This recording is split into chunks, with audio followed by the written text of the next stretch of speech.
Yeah, Dave been on also. I'd like to call this work session to order at 09:05 a.m. Shanella, could you do a roll call?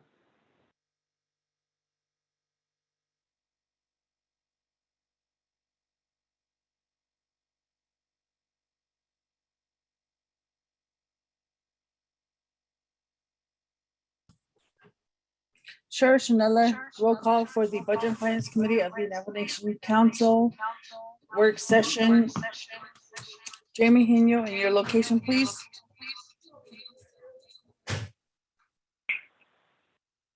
Jamie Hino, and your location, please. Okay, can you hear me now? Can you hear me? Yeah, I was on mute. I was all talking away, but good morning. I'm Vincent. I'm here in Raymond, New Mexico. Actually, rainy Raymond, New Mexico. There's a whole lot of rain here. Good morning. Swear. Okay. I'm sorry. Jamie Hino, what was your location again? I'm in Raymond. Okay. There's a weird sound in the background. You have like a big old echo behind you. Okay, Raymond Smith Jr., and your location, please. Thank you, Shanella. There's a bad background noise. I'm in Susquehanna, Arizona, present.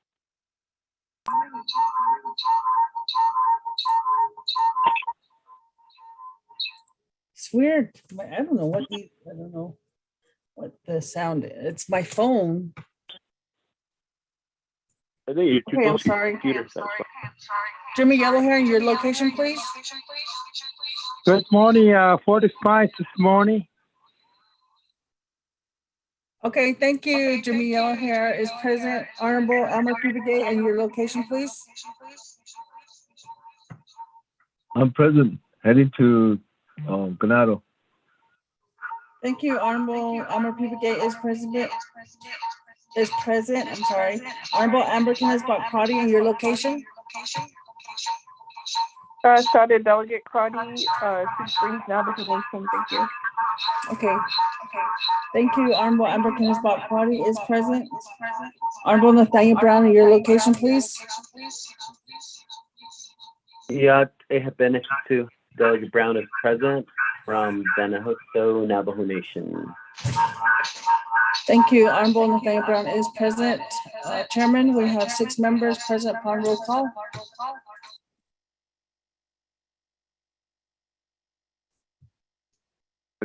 Thank you for that roll call. We do have 6 members present. Good morning, Budget and Finance Committee. Our staff too, Peggy and Ramona. Thank you for being here with us. And we'll go next to invocation this morning. And, we're getting a lot of rain here, so we're blessed here, and let's continue with that invocation. Shanadad, Delegate Emphasis Crotty, would you deliver invocation for us this morning? Oh, yes, thank you, Chair. I appreciate that. We'll just start center ourselves.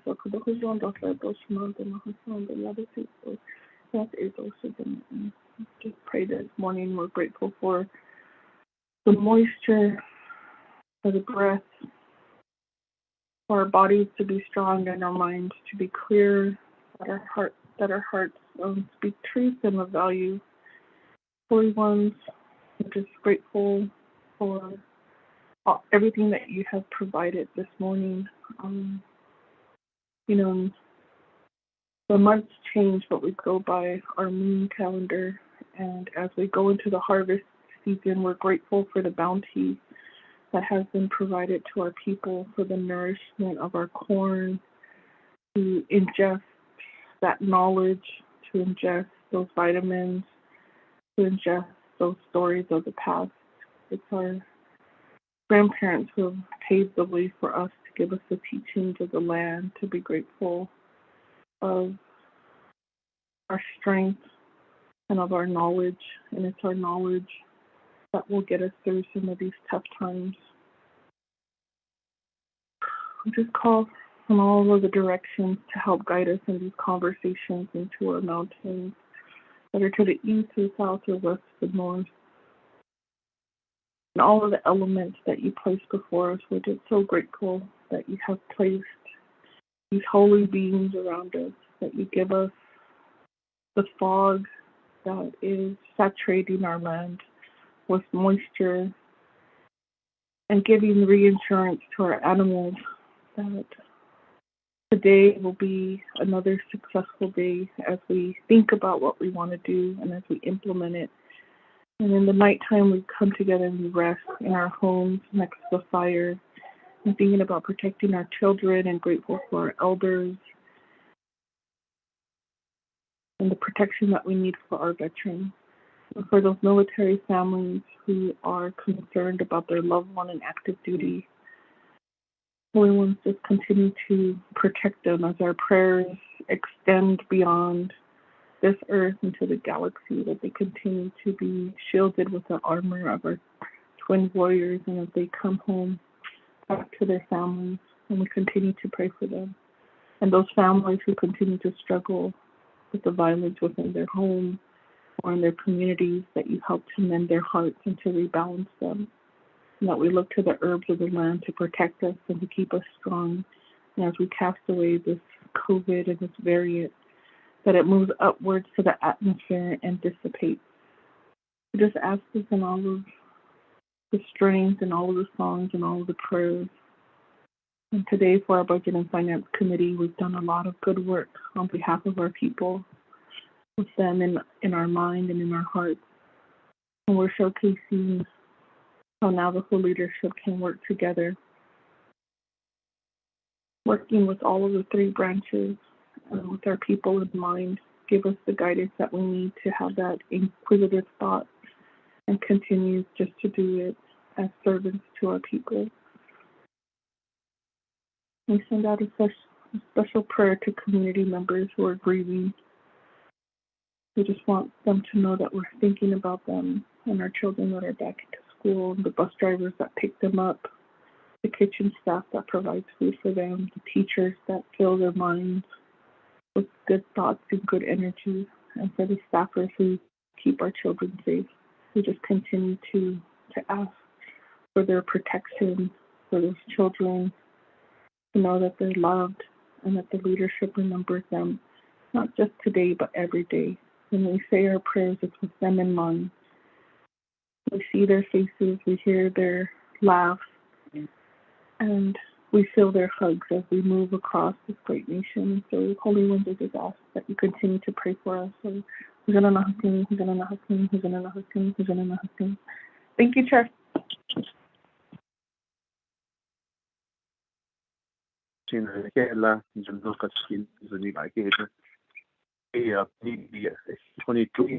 Budget and Finance Committee. Recognizing guests, others officials. The Budget and Finance Committee also president. I'm the 24th Nation Council. For the record.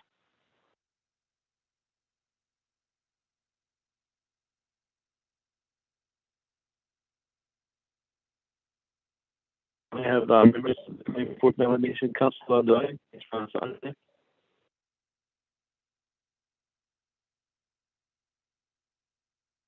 Good morning. 24th Nomination Council. And now, let's move to the Office of Legislative Council. Good morning. This is Dana Bobroff, Office of Legislative Council. Also, on the line will be Lauraline Tupaye. I'd like to take this opportunity to say that it's coming across in our office really, really broken up. And I don't know if that is also for others.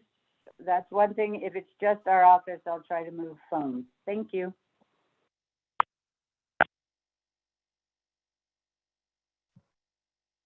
Okay, sent out by the Finance Committee and staff. And my comment is, may transmission come in clear or is it broken up? Chairman, I'm on the line. Auto so. Yeah, finish. Thank you. Che, good morning. So Otis goes on the line for the record. I have a question. Ramona and my content like broken up, or is it? Can you hear me real clearly? We can hear you clearly, Chair. This is Peggy. Okay, good. Okay, we got it. But Dana, I believe you might have to move your phone then. Yes, we will move phones. Thank you, Chair. I appreciate that. Thank you. Because sometimes my internet gets slow during these time periods when it's raining or snowing. But let's move forward to Navajo Justice. Good morning, Mr. Chair and members of the committee. This is Mel Rodas from the Tax and Finance Unit. I'm also joined today by Kristen Lowell and Adjoa J. Danso. Thank you. Good morning. Thank you for being on the line, Mel and staff. And then go to the office of the president, the vice president, their representative on the line from OPVP. Good morning, Mr. Chairman and members of the committee. Leonard Sosi with OPVP. Thank you. 1, 2, 3.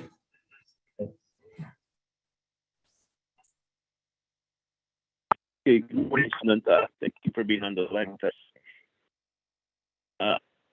Navajo Nation House Office of the Speaker, staff.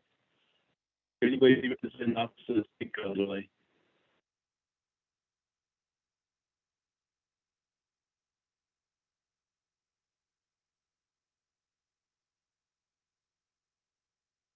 Navajo Nation Office of the Speaker.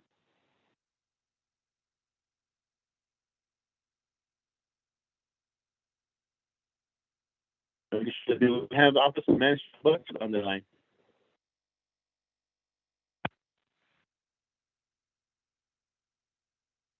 Good morning, Mr. Chair. This is Cordell, Contracting Officer, Contract and Grants. Good morning, Cordell, for being on the line. Navajo Nation Office of the Controller.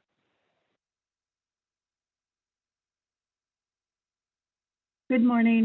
This is Laura with Office of the Controller. I'll be on the line for Misty Day. Good morning, Laura. Thank you for being on the line. Do we have any other staff members on the line from the Navajo Nation Executive Office? Executive branch, I'm sorry. Programs and divisions.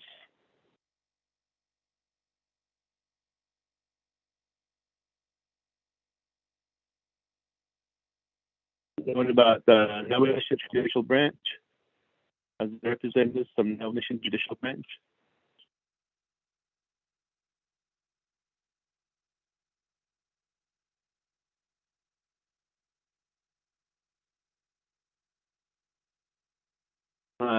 Navajo Nation chapters, governments. Do you have any chapter officials on the line? Chapter staff?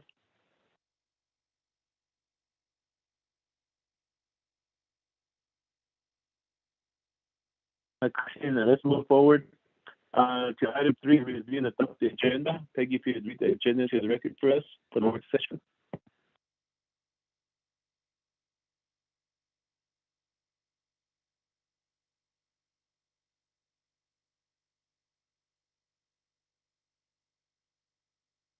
No, Peggy, are you there?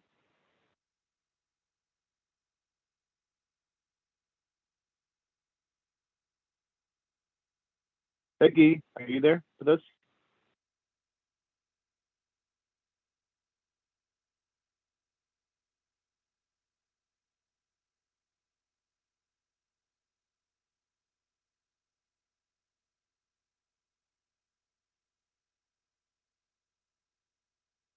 Ramona, are you there? Yes, Chairman, I'm here. Yes, if you would read the agenda to the record for us, please. Sure, Chairman. The proposed agenda of the Budget and Finance Committee of the Nomination Council, September 1st, 2021.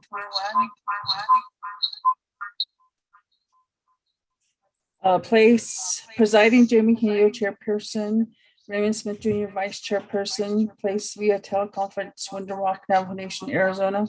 1, call the work session to order, roll call invocation. 2, recognizing guests and visiting officials. 3, review and adopt the agenda. 4, receiving reports, review of legislation number 0172-21. An action relating to the Budget and Finance Committee approving the Nation Fiscal Recovery Fund application procedures, forms, and expenditure plan template pursuant to CJY-41-21. Close of the work session, written announcement adjournment, and the next regular meeting September 7th, 2021.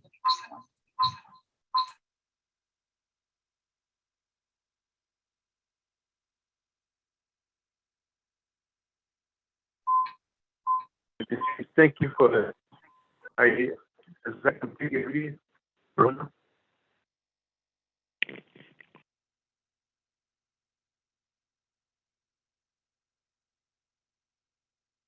Okay, with that reading, it says the Budget and Finance Committee, we are in a work session mode, so therefore, just for formality, their motion to adopt the agenda as written. Delegate Yell, I have motion. Okay, motion by Shanada, Delegate Yell, second.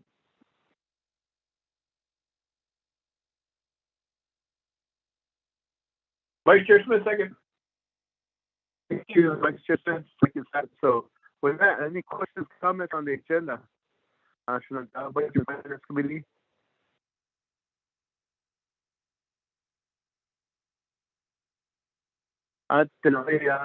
Go forward.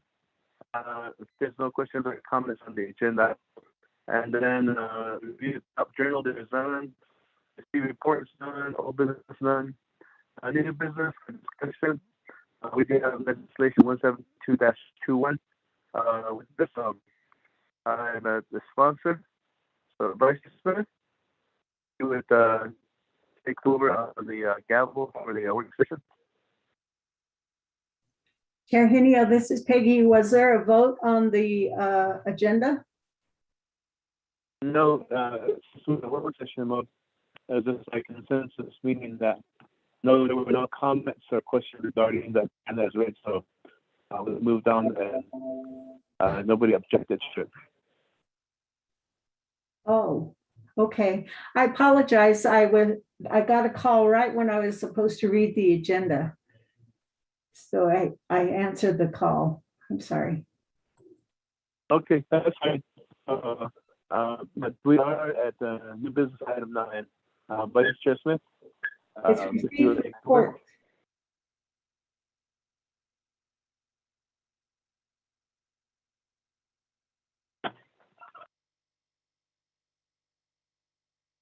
Vice Chair Smith, are you still there?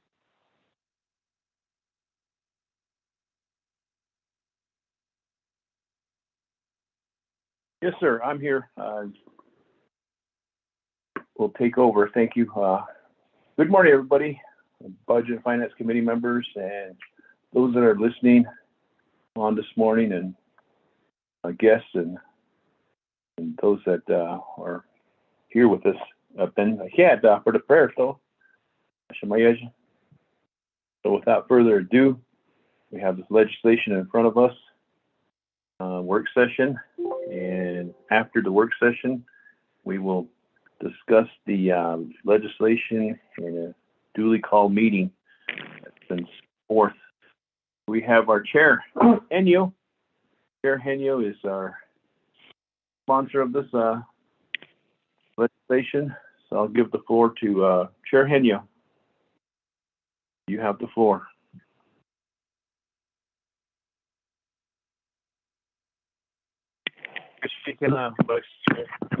Vice Chair Smith, today, this morning, to the Budget and Finance Committee, the Sinanta Nation Council there are listening in on this call again. Staff, we do have a legislation 172-21 that will be before us this afternoon, an official meeting mode for budget and finance committee consideration. And the budget and finance committee is the final authority on this legislation. And what it is this the ARPA Navajo Nation money that we received from the ARPA funding, the Physical Recovery Fund (FRF), and what it is the application procedures, the forms, and expenditure plan template pursuant to the legislation that we had passed earlier back in July, which is CJY-41-21. And this legislation again, what it is it sets forth the application process, like I said, for the areas in Navajo Nation government units, which is Exhibit 1.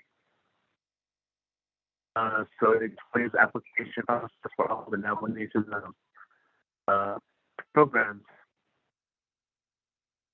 Exhibit 1, and then it goes on to the chapters. It's the non-LGA certified chapters, and that's attached to Exhibit 2, process and everything, and we'll be going over that. And then the third section of this legislation in Exhibit 3 is the LGA certified chapters and their application process and how they can move forward with getting funding for projects that they have at the local level. And then at the same time, in Exhibit 4, Navajo Nation owned entities like NTUA, NHA, DECA, Navajo Nation Hospitality, Navajo Nation Gaming, Enterprises, the Navajo Nation Hospitality, shopping centers, so forth. ADA will be in Exhibit 4 for the application process. And then external entities that also will be looking at the Navajo Nation, which is in Exhibit 5. So what we'll be doing here is we'll be going over the application process, and then pretty much they're all similar when it comes to the explanation. It's just the application that's a little bit different for each area. But and so at a budget and finance committee meeting this afternoon, we'll be adopting the request form and the expenditure plan. So this is the foundation for developing the expenditure plan. Even that's it. I do have Ms. Dana Barbara, who is also on the line with us. And earlier this morning, she sent out an email regarding talking points, CJY 41-21. So with that, let's begin with that first. Just legislation that laid the foundation for this legislation and then so forth moving forward. So with that, I'll turn it over to Dana. Dana? Thank you, Chair Henyo, and good morning.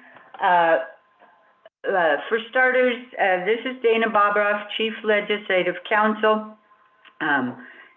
If we are having problems, I think, with our phone lines, I have changed phones, but if I start to get statically, please let me know. What I sent out this morning, just a few minutes ago, were talking points, is a document that's labeled talking points. Actually, it is an overview of what's included in the legislation. I thought I would go through that first, and then certainly turn the floor over to Mr. Shorty and Mr. Bial at OMB, DOJ, Controller's Office. Also on the line, With me is Laureline Tapaye from Office of Legislative Counsel. And I would like to identify or point out to the committee that lots and lots and lots of work went into developing these procedures. And it was very interesting and I hope very productive to learn what the various programs learned of the challenges in implementing the CARES funds. So we're hoping that these procedures minimize some of the challenges and move things faster. And so I'm going to start going through the talking points. I hope everybody has those in front of them. The first section of the talking points are the CJY 4121 mandates. That is what was included in the original legislation.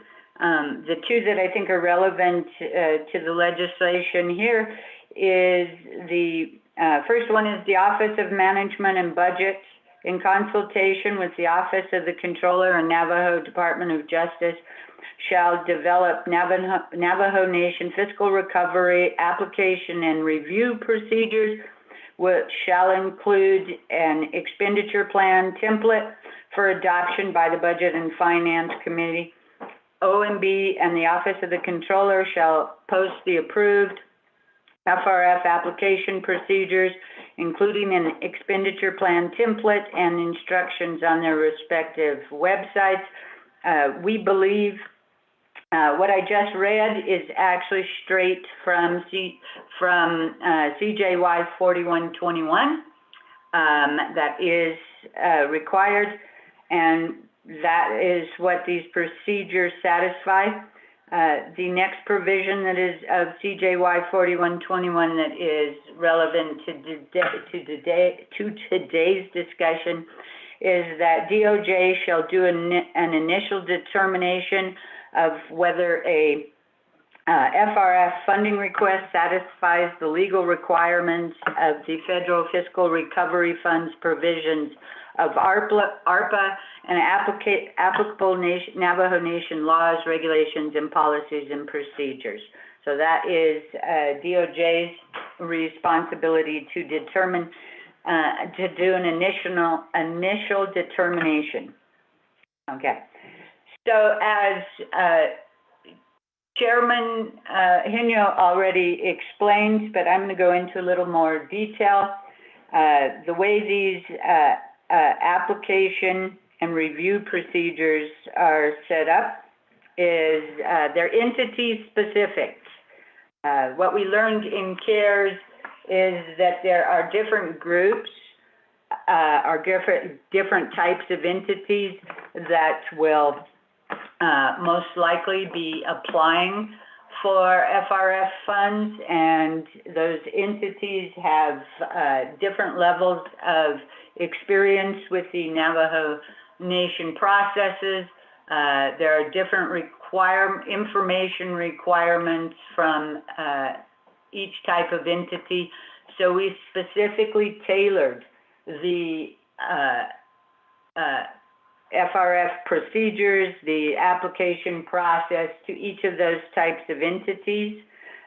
Those entities are, we've categorized those entities as one, Navajo Nation government units, two, chapters not certified under the Local Governance Act, three, chapters that are LGA certified, and townships. Both townships and LGA certified chapters are under these same procedures.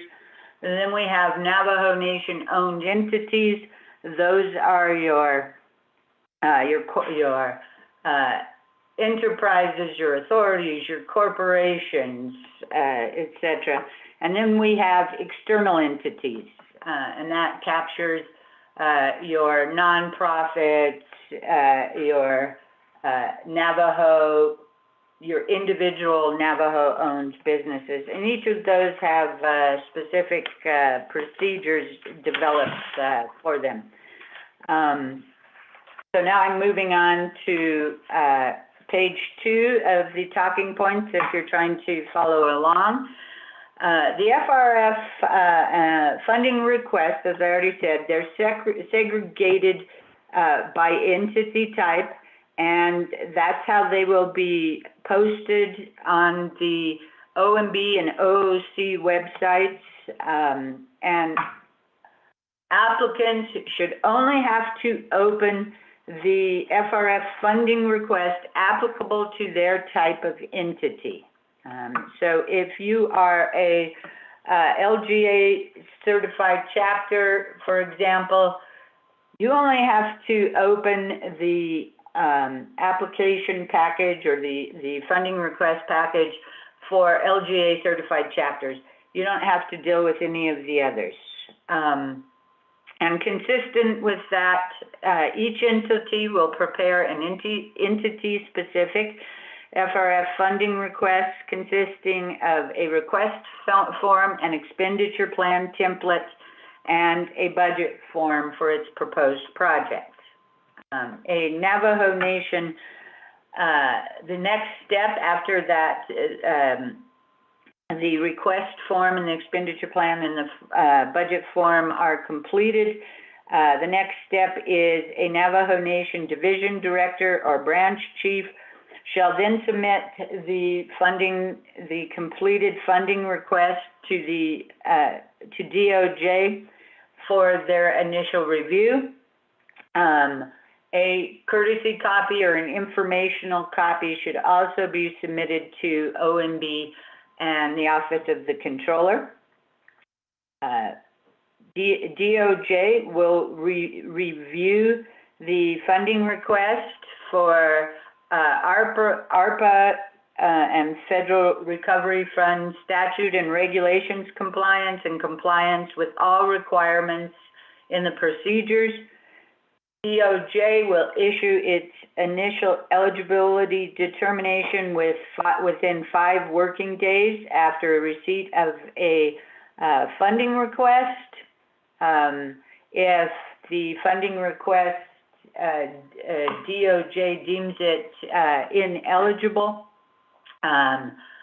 the submitter, it can be resubmitted a second time with corrections. The entity specific funding request packages are included in legislation 0172-21 as separate exhibits.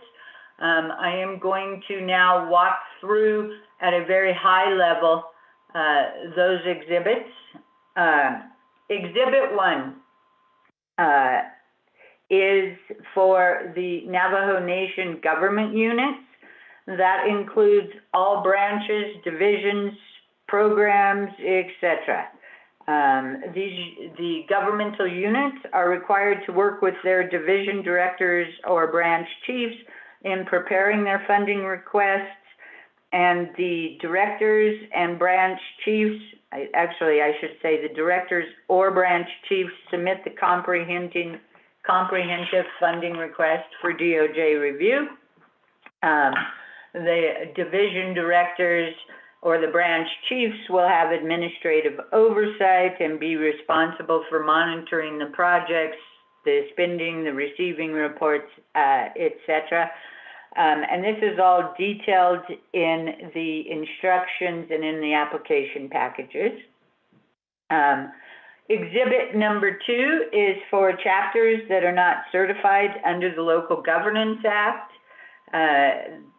Those chapters are required to work with Division of Community Development, and it will be the Division of Community Development who submits the comprehensive funding requests for DOJ review.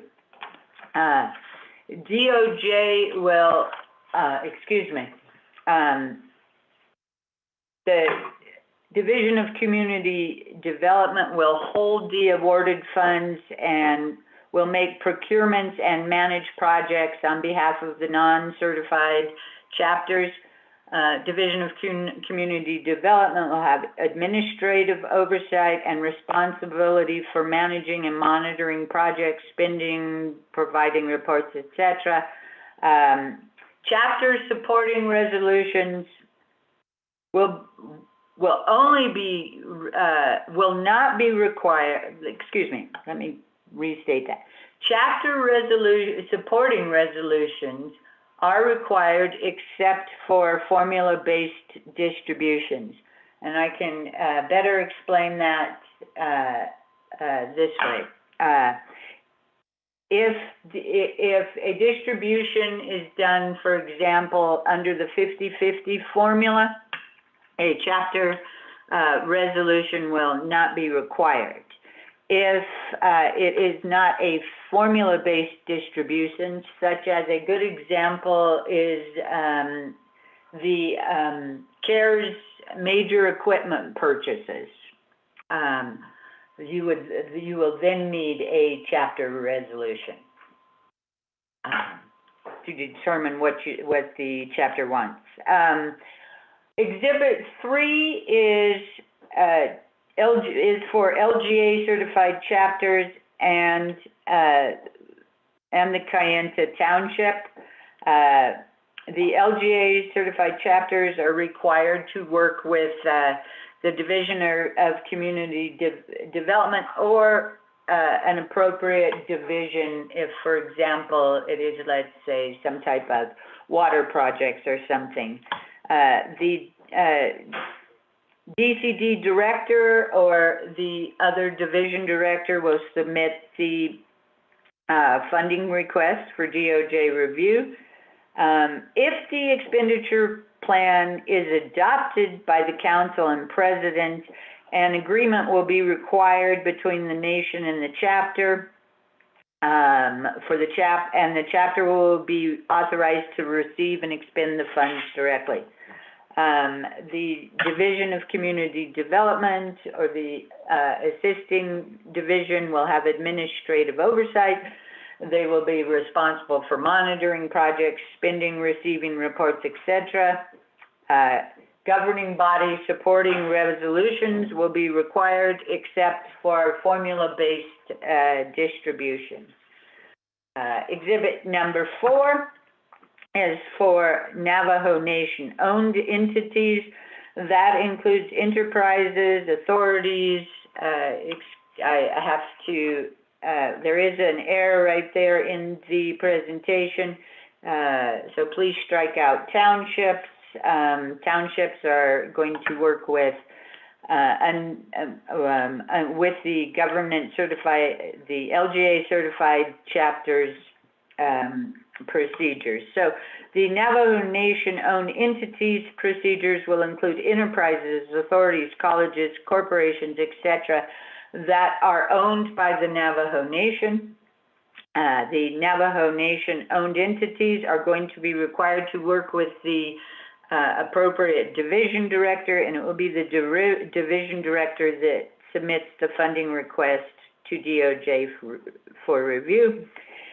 If the expenditure plan is adopted by the council and the president, an agreement will be required between the Navajo Nation and the Navajo Nation-owned entity. The entity will be authorized to receive and expend the funds. The assisting division will have administrative oversight, will be responsible for monitoring projects, spending, receiving reports, etc. And a governing body supporting resolution will be required. Exhibit number 5 is for the external entities. It will include businesses, corporations, organizations, etc. that are not owned by the Navajo Nation. The external entities will be required to work with the appropriate division director, and it will be the division director that submits the funding request to DOJ. If the expenditure plan is adopted by the council and the president, an agreement will be required between the Navajo Nation and the external entity. And an external entity will be authorized to receive and expend funds pursuant to the agreement. The assisting division will have administrative oversight and be responsible for monitoring project spending, receiving reports, etc. The external entity will need to provide a governing body supporting resolution or authorization. What that will be will depend on the structure of the external entity, and also the external entity will need to provide the appropriate clearances and certifications regarding debts owed to the Navajo Nation, suspensions and disbarments. So what I just talked about is a high-level overview of the exhibits. And one thing that I think that is important to point out is that while DOJ's will do their review and make a determination as whether the application or the proposed project satisfies ARPA FRF requirements. It's ultimately the decision of the council and the president whether to approve the funding request and the expenditure plan. So if DOJ determines that there is a high risk that a project will not meet the ARPA requirements and a disallowance, a cost disallowance is probable, it is still under the purview of the council and the president to determine whether they wish to take that risk. The last part, so I am on page 4 and almost done with the high-level overview. The last thing, or the last area that is included is modifications. And there is a specific appendix in each one of the various funding request packages. There is a modification process included, and that was important because of all the modifications, budget modifications, etc., that OMB and the Controller's Office had to deal with during the CARES funding. So project modifications cannot increase the amount of fiscal recovery funds originally approved without council approval. Modifications that change the purpose and intent of the project as described in the originally approved request form and expenditure plan, or that substantially change the scope of the project, will have to be approved by the council. All modifications require a revised request form, expenditure plan, and budget form supporting the modification. Those shall be submitted to DOJ, and DOJ will make a determination whether council approval is required. So that is the high-level overview, and if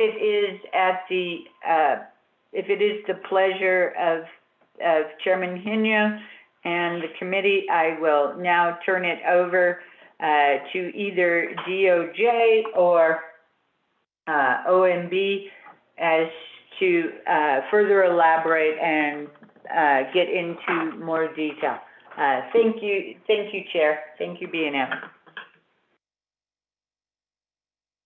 Christian, thank you, Dana, for that overview. Let's move forward with the officers that will be assisting us in this whole process. I'll turn this over to Mel, Department of Justice first, and then after that we'll go to OMB. Mel? Thank you, Mr. Chair, members of the committee. Thank you, Chief Legislative Counsel Bob Roth, for that very comprehensive overview. And I just want to add also, Mr. Chair, that I really appreciated the efforts of OLC and OMB, as well as the Tax and Finance Unit of DOJ, my team, and working together. And as Ms. Bobroff said, it really was a team effort. So I just appreciate everyone who worked together on this. Mr. Chair, would you like us to go into further detail on what Ms. Bobroff presented, or the other thing is that the Tax and Finance Unit is making suggestions on what we think would be helpful amendments.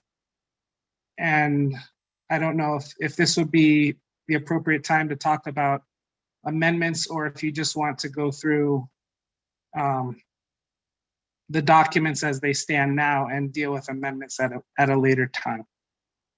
If I could just get some guidance, sir.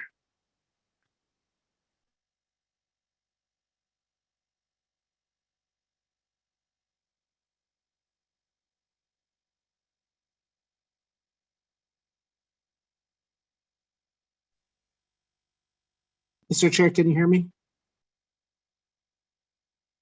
Yes, I can hear you, Mel.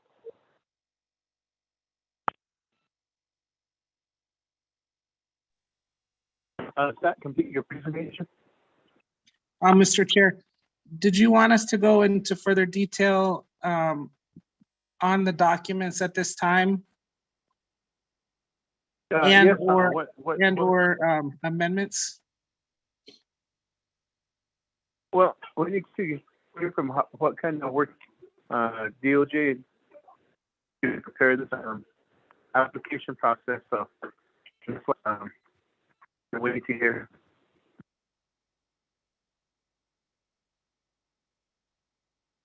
I'm sorry, sir, you broke up a little bit there. Could you repeat that, please? We need to hear the application process in detail from DOJ, as far as what's their expectations and everything. That way there will be no confusion when it comes to the legislation itself this afternoon. Okay, thank you, sir, for that clarification. Then if I may, I'd like to call on my colleague, Kristen Lowell, to go over the process for government units. We pretty much base the process off of government units, and then there are slight variations. As Ms. Bobroff described, there are variations for each separate type of entity. But I think if we go into detail about Navajo Nation government units, that's kind of the standard for what the initial eligibility determination review process will look like. Kristen, would you mind? Yes, this is Kristen. I want to get clarification. Should I go off of DOJ's proposed amendments, or would the committee prefer that I work from the legislation document itself? What I can do.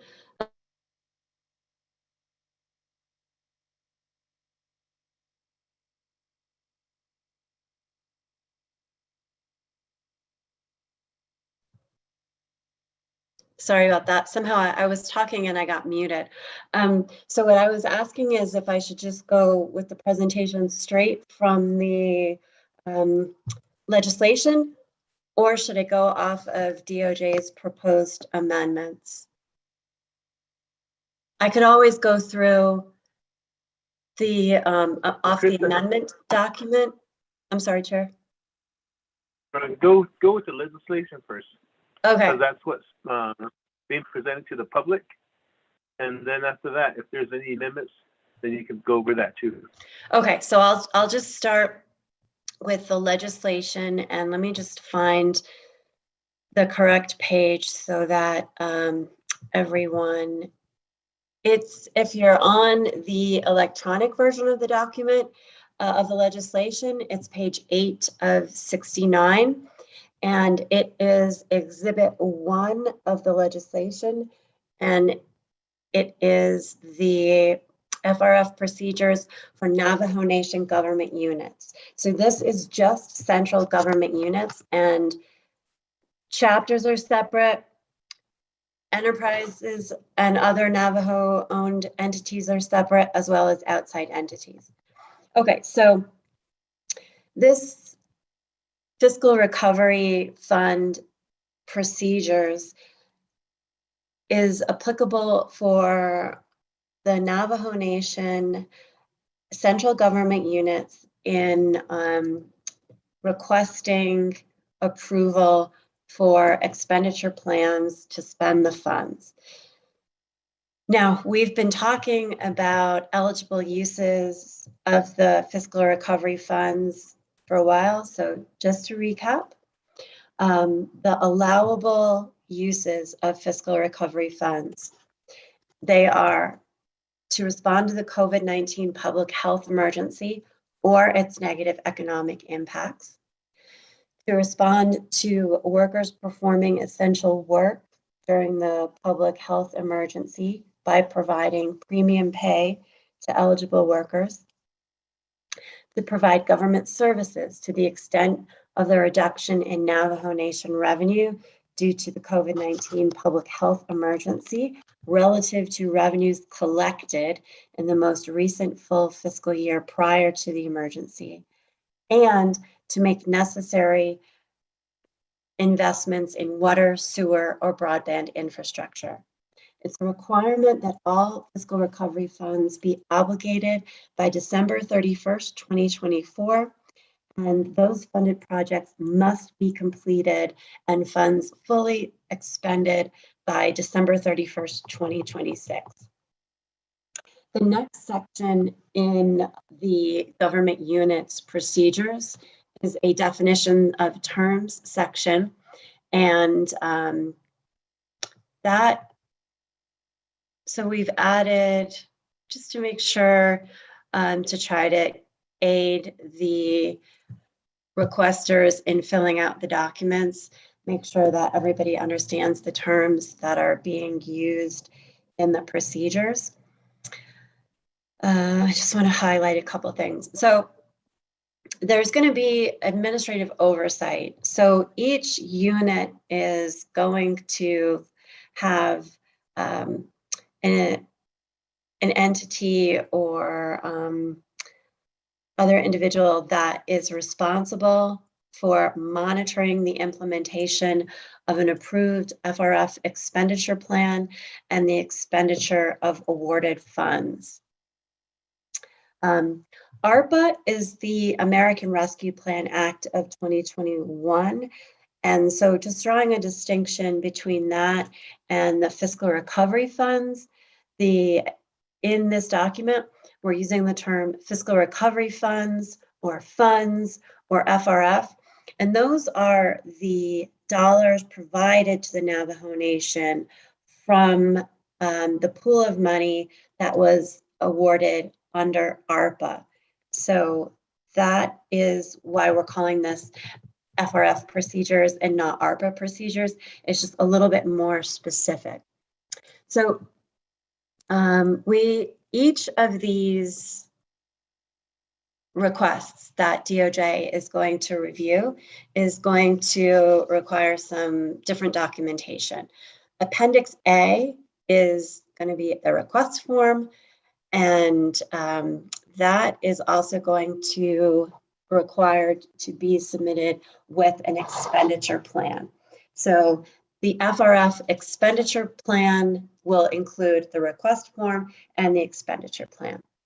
We are also going to require an FRF budget form. So that form, we're simply going to use budget form 1 as is currently in this year's Navajo Nation BIM. And then there also Appendix C is going to require a budget revision request form, which currently is which currently in the legislation has the budget revision request form in the Navajo Nation BIM. So now I'm on page 2 of the Exhibit 1, FRF request form and expenditure plan. And here are the requirements for that.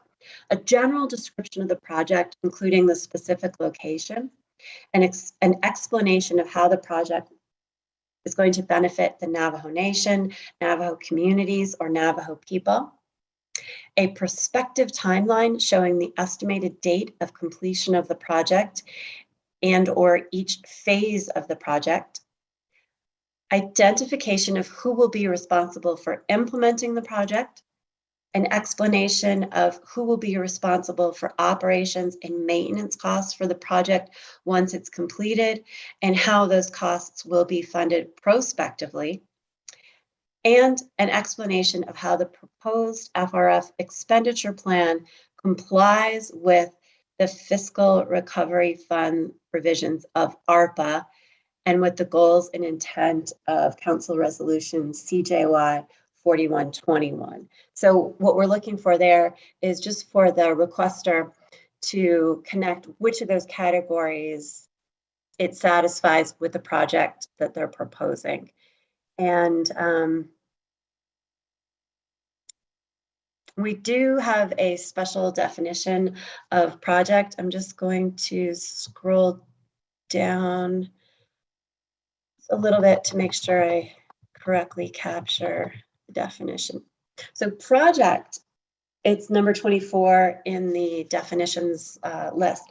Project means any proposed program, infrastructure, capital project, services, or activities desired by a Navajo Nation government unit and described in the request form and expenditure plan. So project doesn't just mean something involving construction or infrastructure or a capital project. It could be any proposed program use of funds. So for example, if there is a program for premium pay for essential workers, that also falls under the definition of project. So I just wanted to make sure when I use the term project that we are all understanding it doesn't just mean a construction type activity. So what we have DOJ doing is what's called an initial eligibility determination. And the criteria is located a little further down in these procedures. But essentially, DOJ is going to look at the package of information submitted and make a determination as to whether or not this falls under one of the categories allowed for FRF expenditures. Now, the reason that we're calling this an initial eligibility determination and not an application per se is because we want to make it clear that this is an administrative review process and that DOJ is not going to be approving projects, as Ms. Bobroff highlighted. Ultimately, it is the determination of Navajo Nation leadership whether or not a project is approved. And by Navajo Nation leadership, I mean an approved council resolution that is signed by the president.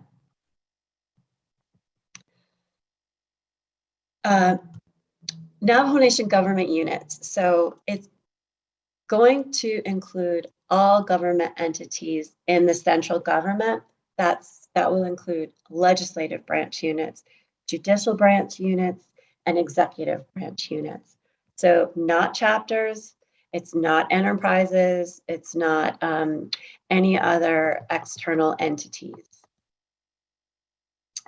So the term obligated, as we're using it in these procedures, means that an order has been placed for the delivery of the goods or property or performing services that will be paid using fiscal recovery funds, that a contract or subcontract has been executed promising payment, or that a similar transaction has occurred requiring payment of fiscal recovery funds. So for internal Navajo Nation purposes, funds are obligated or encumbered upon completion of OOC's review and approval of contracts and purchase requisitions, as well as OOC's recording and encumbrance in the FMIS system, as opposed to simply on the execution of a contract.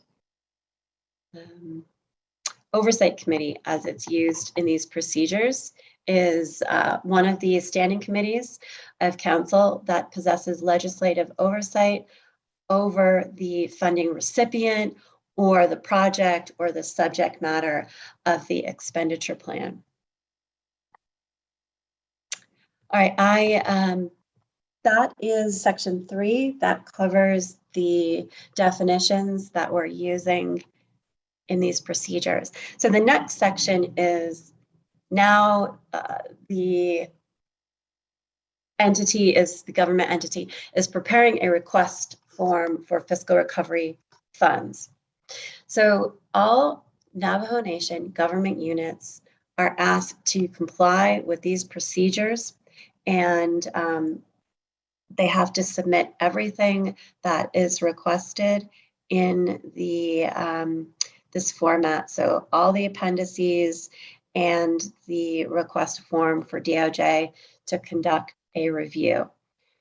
So you will work with branch chiefs or division directors in preparing the request for funding. So any government unit looking at requesting funds has to coordinate with the division director, or say, for example, it's a legislative branch unit and they do not have a division director, then it would be the branch chief of the legislative branch, which is the speaker. So the appropriate branch chief or division director is authorized to submit on behalf of the NN government unit a funding request package for initial eligibility review determination. All right, required forms and documents. I touched on that.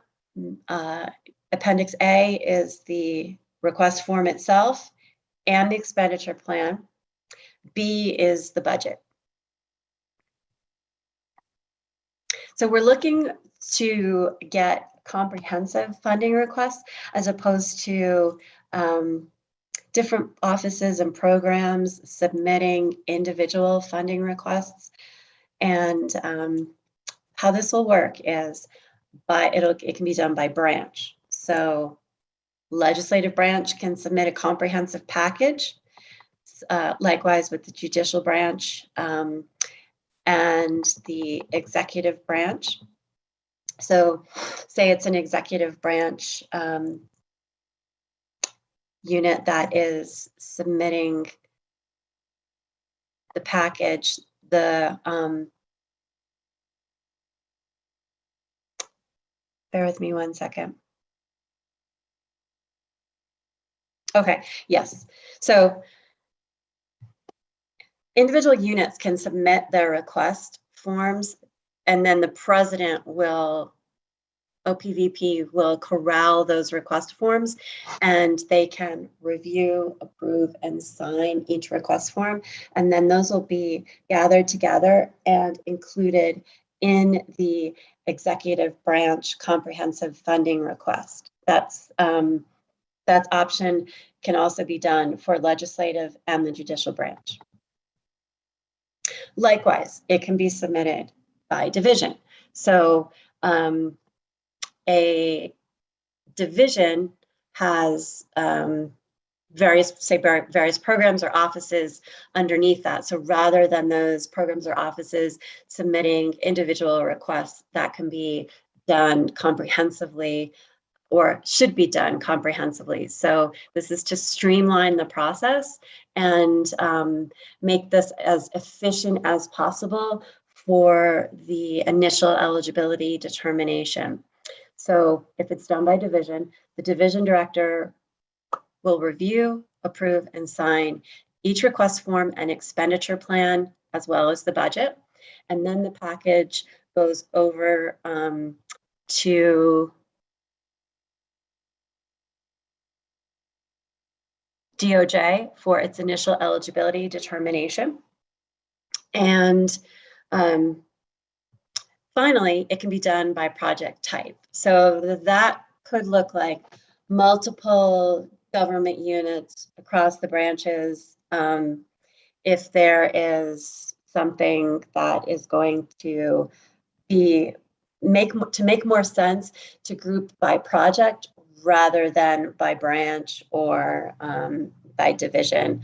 So the example listed in here is a legislative commission, a judicial office, and an executive department are all seeking funding for broadband projects. So the unifying theme under there is the broadband project. So in that instance, the government units can come together and follow the procedures in here. So each package shall be signed by the branch chief or the division director and then submitted to OPVP. At that point, OPVP will prepare the comprehensive funding request package for the multiple projects, and then that gets sent over to DOJ for an initial eligibility determination.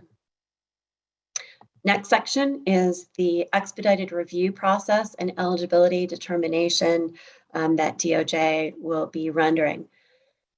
So the funding request is going to be submitted to Department of Justice on a request for services form. And then we're also asking for a courtesy copy of the funding request package to be submitted to OMB Contracts and Grants. And there is an email address to go directly to OMB and then also to OOC. As far as I know, OOC does not have an electronic email address set up at this time to receive those courtesy copies.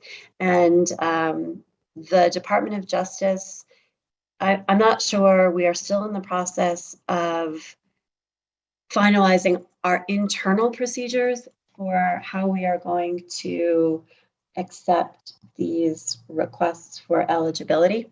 So right now, we don't have an email address to include in here, but we will be publishing the procedures, the specific procedures that DOJ is going to employ on a website, and we are still in the process of determining where that website is going to be hosted, because the Department of Justice website has some issues that we have not been able to resolve. So of what's coming down the road, DOJ will review the packages. So the initial eligibility determination review is to determine if all the required documents are there, first of all. And then DOJ shall indicate in writing whether or not each funding request is deemed eligible for funding according to the criteria listed in these procedures. However, again, DOJ is not approving the projects. DOJ is just saying whether in its opinion that this request meets the criteria for expenditure of FRF funds. Again, approval to expend funds is required by Navajo Nation Council resolution and signature of the president on that resolution. DOJ is going to employ an expedited review time.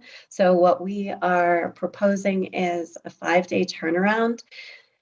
once the review packages come in. So it is going to exclude weekends and holidays. So that's 5 working days. I know that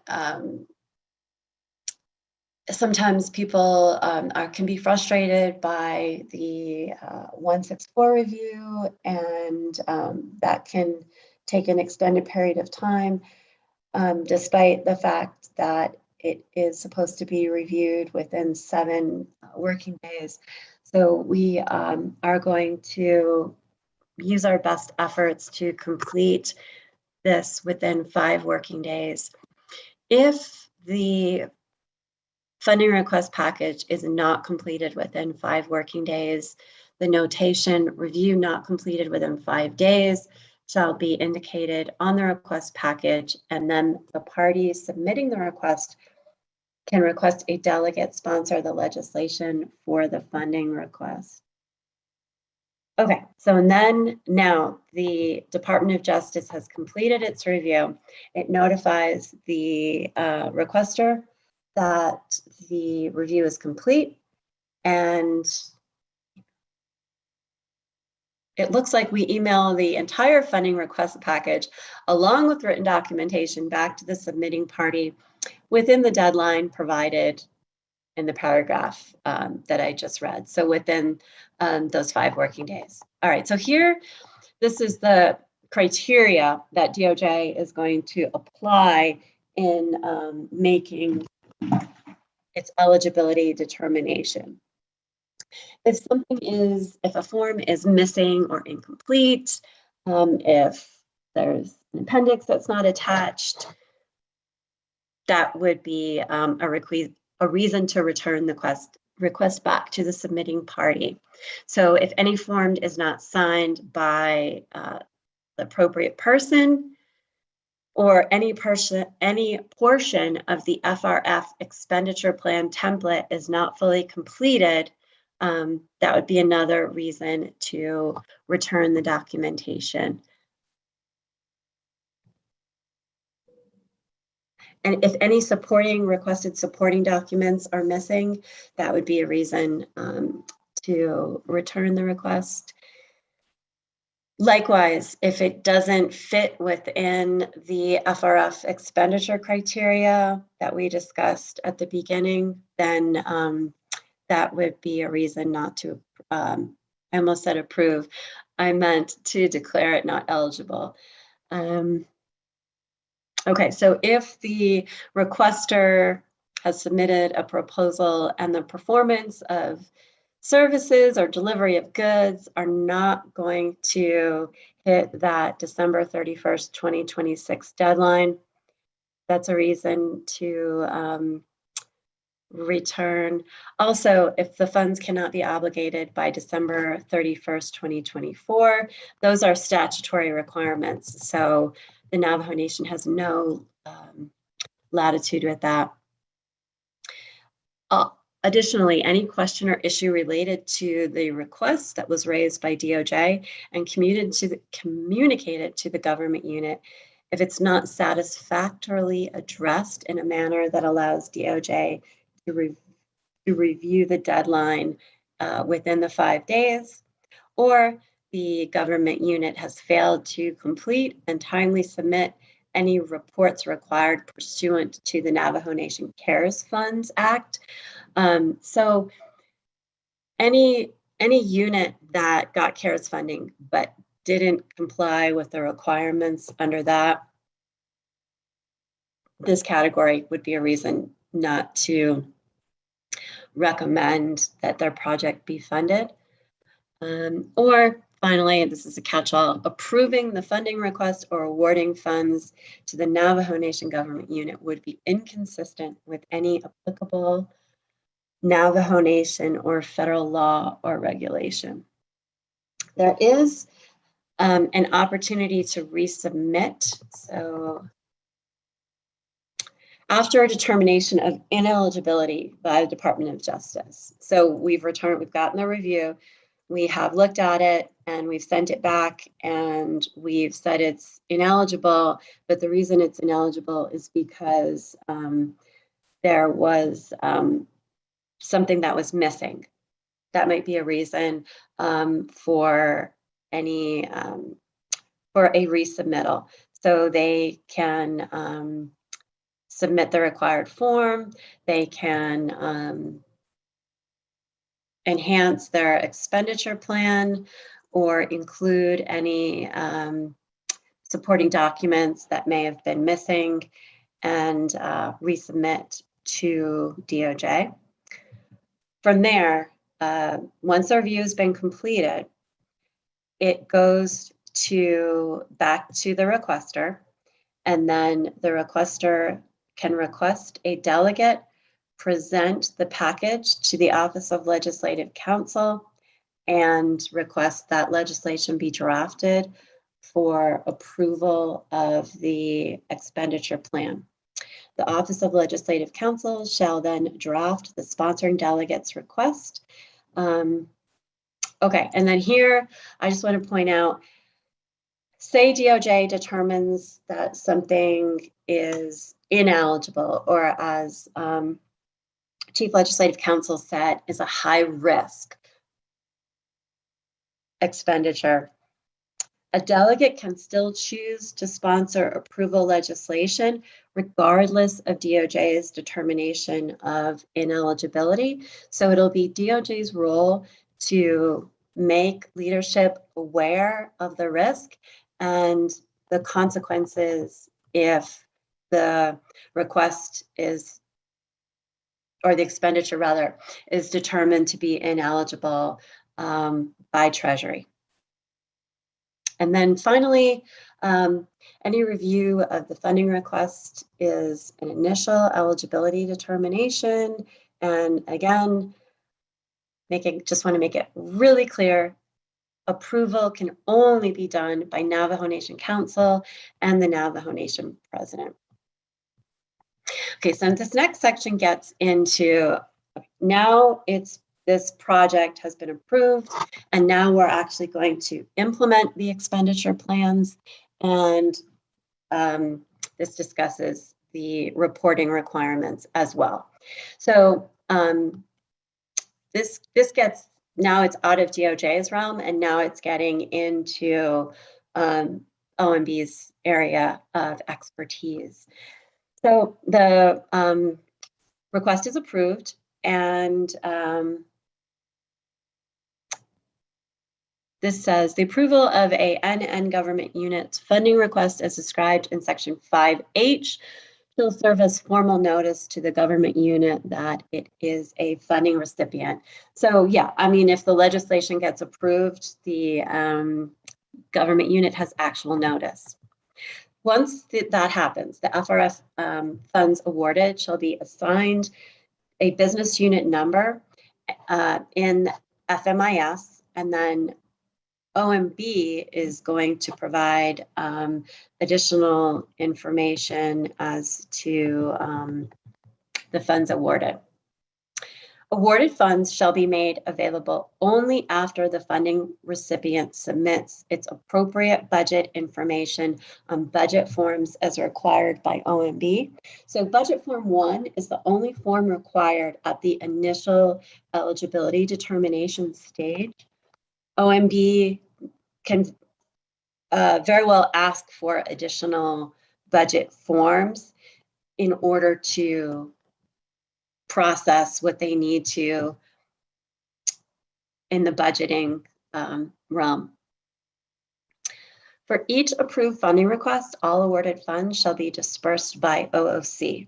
Administrative oversight shall be retained by each NN government unit's division director or branch chief, or by the president if the president submitted the funding request for an initial eligibility determination.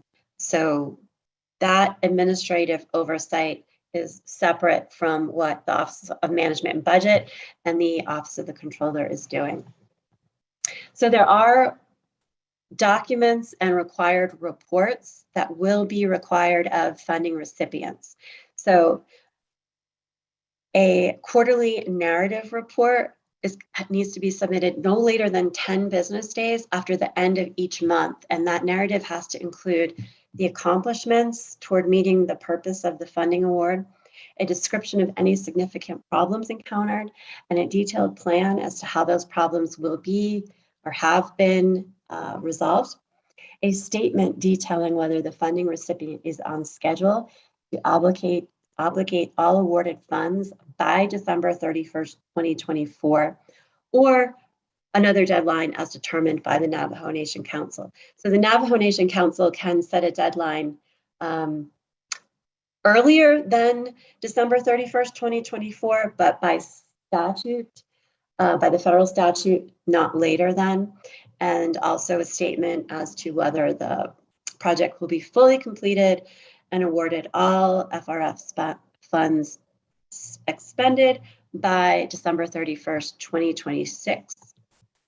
Additionally, in addition to the narrative, a quarterly financial report in a format as instructed by OOC to be submitted no later than 10 business days after the end of the month. So OOC has yet to prepare a template, and that's as far as I know. If OOC has other information on that, I certainly invite them to comment. And then finally, a single closeout report in a format as instructed by OOC to be submitted 30 days after December 31st, 2026, or another deadline as determined by the Navajo Nation Council. Any funds not expended in accordance with an approved FRF expenditure plan shall automatically and immediately revert back to the Navajo Nation's Fiscal Recovery Fund as described in Council Resolution CJY 4121.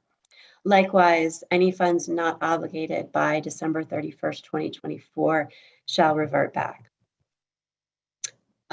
We are in the home stretch. Section 7, monitoring and oversight.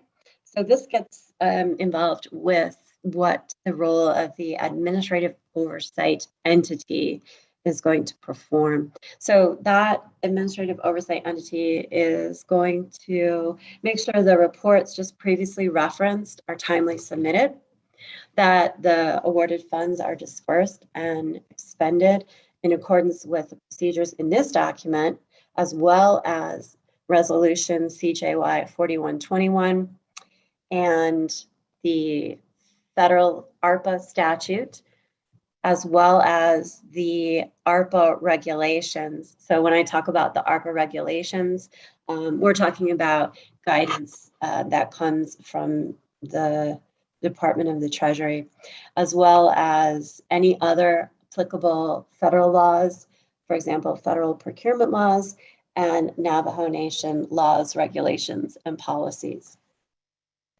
The administrative oversight entity is also going to continue to monitor the project's scope of work and that performance criteria are met, that all provisions of the approved FRF expenditure plan are being followed, and that the recommendations by OMB, OOC, or the individual with administrative oversight are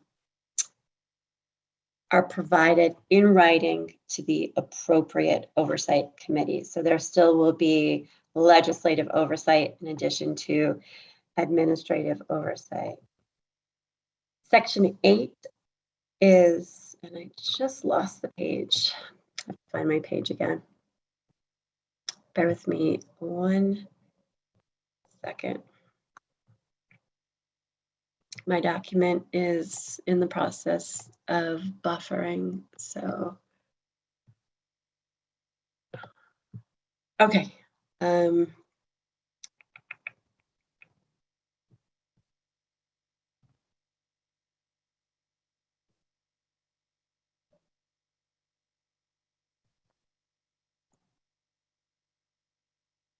right, modifying expenditure plans or budgets. So this is an effort to streamline the process should the recipient need a modification. Project modifications shall not increase the amount of the fiscal recovery funds as approved. So if a project modification is desired, the administrative oversight entity can act on behalf of the funding recipient and prepare and submit a new request form and expenditure plan. That new request form and expenditure plan does have to comply with all these procedures. Any modifications that change the purpose and intent of the project as originally approved, or that substantially change the scope of work of the project shall require an approval by the Navajo Nation Council. The Department of Justice shall make the determination if council approval of the modification is required. After DOJ has reviewed the request for a project modification and determined that council approval is not needed, or after council approves the modification, the administrative oversight entity then submits the budget revision request to OMB if needed. The funding recipients that are wishing a modification will need to submit a revised FRF request form and expenditure plan and a budget revision request, as well as any supporting documents related to the proposed modification, and new signatures shall be required from the appropriate person required to sign the form. Same person or the same role that signed the initial request form will sign the revised modification form. There will be an initial eligibility determination required so that DOJ can make a determination on the modification. And again, as far as modification approvals, if it's something that is going to council, it is going to need to be approved by council and the president in accordance with Navajo Nation law. So those are the procedures. And then it's Appendix A, Appendix B, and Appendix C with the government units. I don't know if you would like me to stop here and answer questions, or should I just keep going with Appendix A, B, and C? Thank you, Kristen. Let's stop here a little bit. Get some questions answered. Any questions? And then we can go to the level. So back to Vice Chair Smith.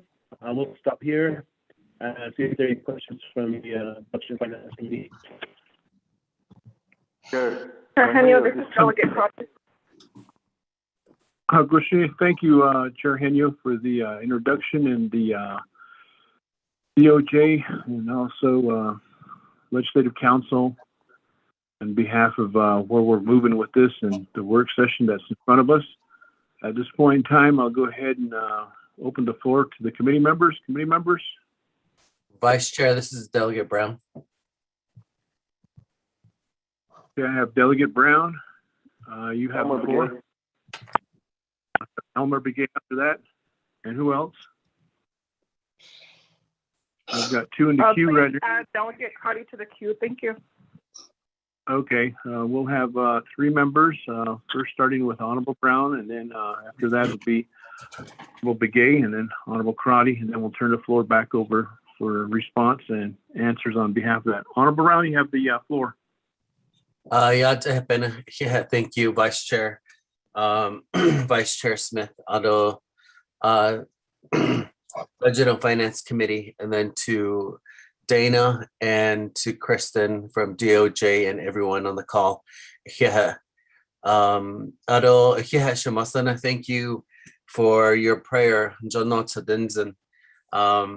Here in Danahutso, we must really have felt your prayer because we have the female rain. It's so nice to have all my windows open and listening to the rain, and Our prayers are being answered, Shabana. It's a good day here in Danahoto and the surrounding area. So, Eba Hensen do Joshi Hodinil Zendo Lechananta.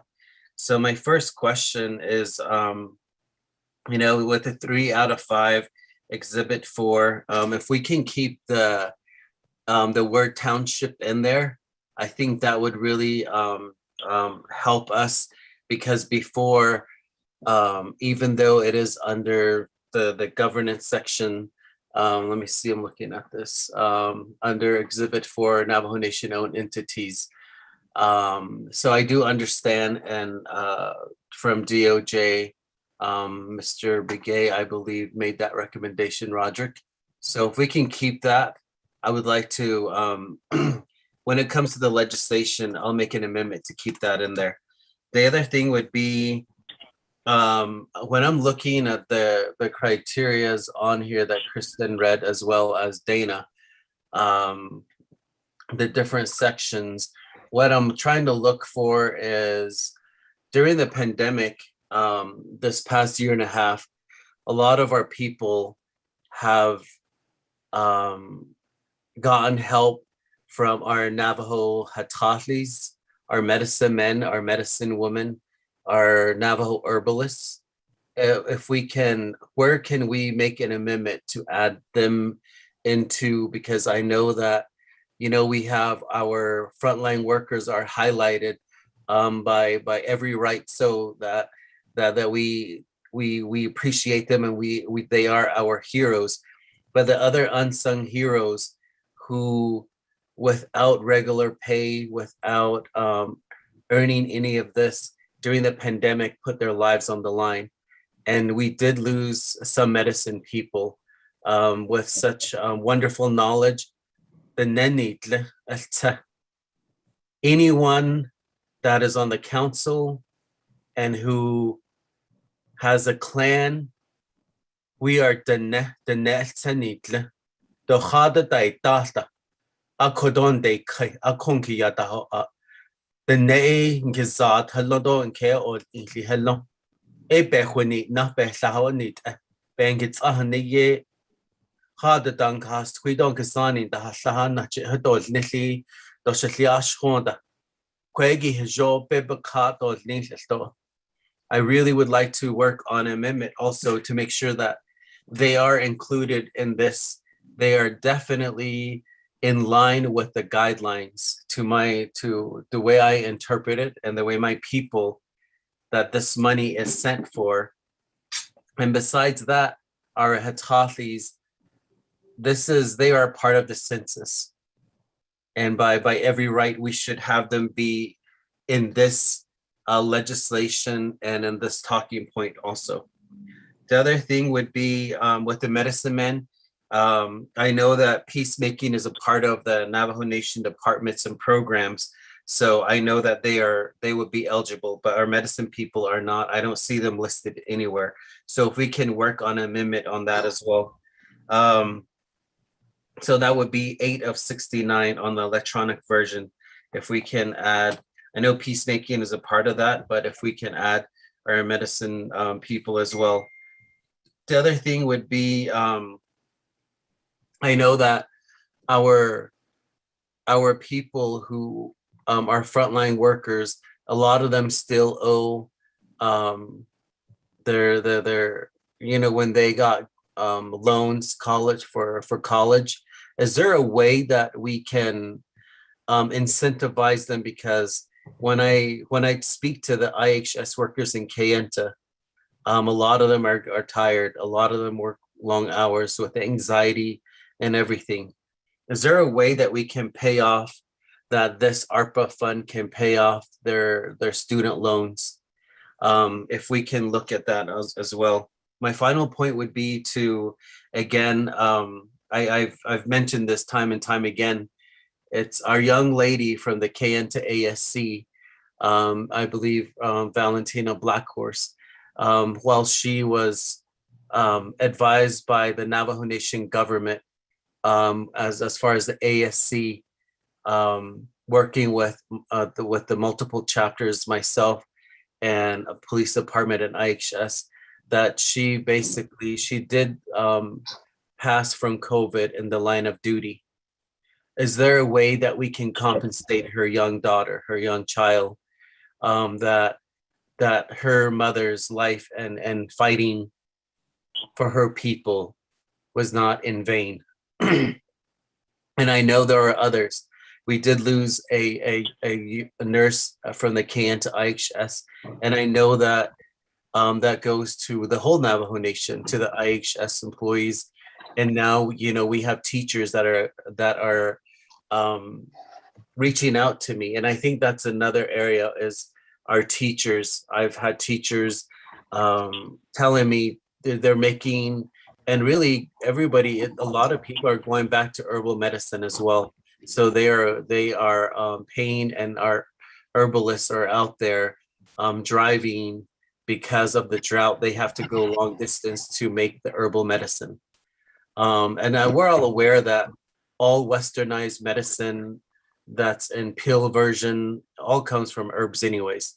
So we're just using our historical knowledge before Western medicine came to the Navajo Nation. So we should honor that. We should honor who we are, and that should be reflected on this legislation as well. So again, those are my few points, and I can write it out and send it to everyone and our legal counsel as well. Thank you, Vice Chair Soto. Appreciate it, Honorable Brown, for that. Next would be Honorable Elmer Begay. Da, you have the floor. Thank you, Vice Chair Shida, and then also the Budget and Finance Committee. I'd like to do some. I'd like to get some questions going with. I think I'll ask Paul if they can answer this question for me. Right now, we're going through the procedures and the process of this ARPA funding. I'd like to ask a question saying that if the chapter right now, the chapter's been working on some projects for so long, and then they have all these construction documents that are ready, even the right-of-way from utility company like NTA. I'm more talking about the Justice Center here in Dalcon. They have all that, and then they have the BIA letter saying that this project has been reviewed by the BIA, and then from the United States DOJ saying that it meets the best specification. So they gave us a letter on it, and I don't know how many years we've been waiting on it. So maybe this is an opportunity. So if the chapter can chapter submit an application, and then with all these documents in place, and then even we have a assessment that was done by U.S. Department of DOJ saying that there was assessment done that this project is needed in the southwest part of the reservation. So we can include everything in it. And then does it need to go through the public safety, Division of Public Safety, or can the chapter, as a certified chapter, work with the ARPA office that's being, can they submit it like that? That's one question. And the other one is with the right now the chapters, and then these chapters has its own assessments that were done for broadband, and it covers the whole District 7 area, how it can be connected, and how people, like all those applications that you see for grants saying that unserved and underserved community, it connects all these, and they have a drawing how they can connect them. And even they say that at the last mile, how they can get to these people, and when they can do that, and how they can do it. It's already drawn out like that, and you never seen this anywhere. I haven't seen any Navajo Nation plan yet. Even in TRA, I've been asking them, so what's your plan? Let me see. We have a plan with this from this company that did this for us. They don't have a plan. They don't have a plan. And yesterday I asked them, when are you going to get to these last miles, these communities here? When are you going to get to that? They said that we're working on it, and we're going to get this fiber optic over there. It's that fiber optic. You have to have it right away. You have to have all these electricity poles down to get it there. But we're going to be this. The one that I'm talking about, broadband, is using the microwave, and you don't need to put a dish on it, but you can work off of these and the existing dishes that are here. They can just bounce off of it, and then also you don't need the whole right away. All you need is where the towers can go with about 20 by 20 and right away. That's all you need is this mobile towers that's gonna be there. It doesn't need to have any digging in there. It's going to be mobile. It's going to be any time when you can set it back down and put them away again. But it can be permanent too. But you can set it there. So these are the things that it's kind of different. So if those things are like that, can the chapter certified chapters can submit their own projects? They don't have to go through telecommunication regulatory or public safety, division of public safety. That will be my question. Thank you, Shita.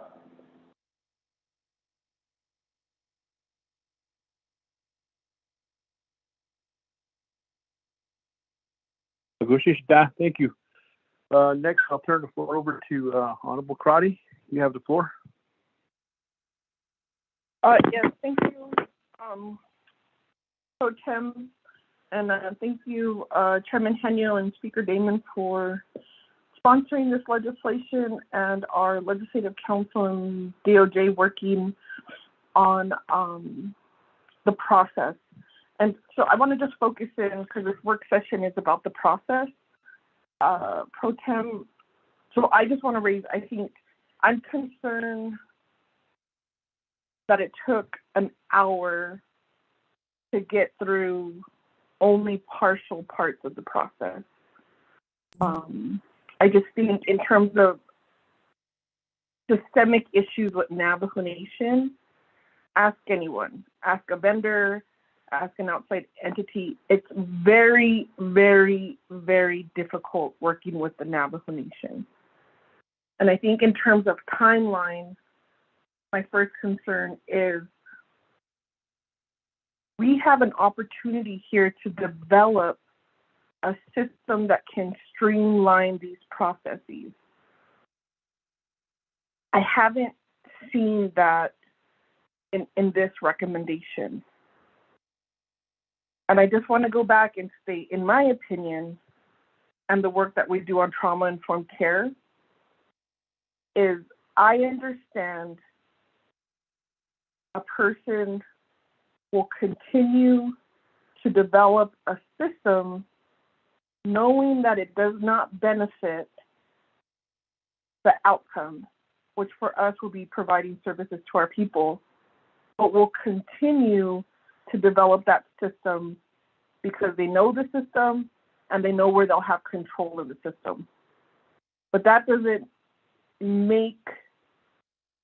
not provide change, or that does not provide effectiveness.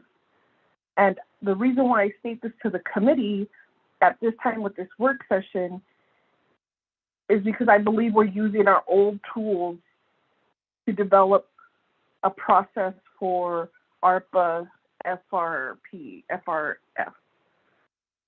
And so I'm concerned that if we continue to do the same thing that has been done before, we'll have the same issues with project review being delayed. I don't know how many projects you have being reviewed, but sometimes most of my time as a delegate is like a project manager trying to push projects through our Navajo Nation system, understanding that we're severely short-staffed, and what is the capacity, or what does the capacity look like to implement this system? How are we using technology or ways to, or timelines in terms of accountability? What is the timeline for and moving forward? And I had similar questions at Nabakiachin, and that's why I voted red on now what's considered resolution CJY 41-21. But in the conversations after NABI, there was some assurance that no, this will give Navajo, because it's a Navajo Nation system, this is our internal system.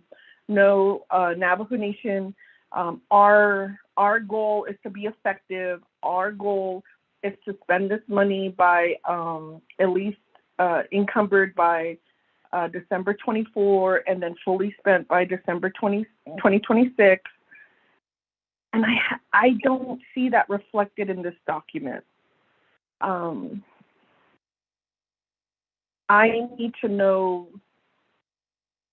if, because of the time frame, this is the best that we can do, and I'm willing to understand that because we hadn't scaled up. I think we have a few consultants helping us monitoring ARPA, like Holland and Knight.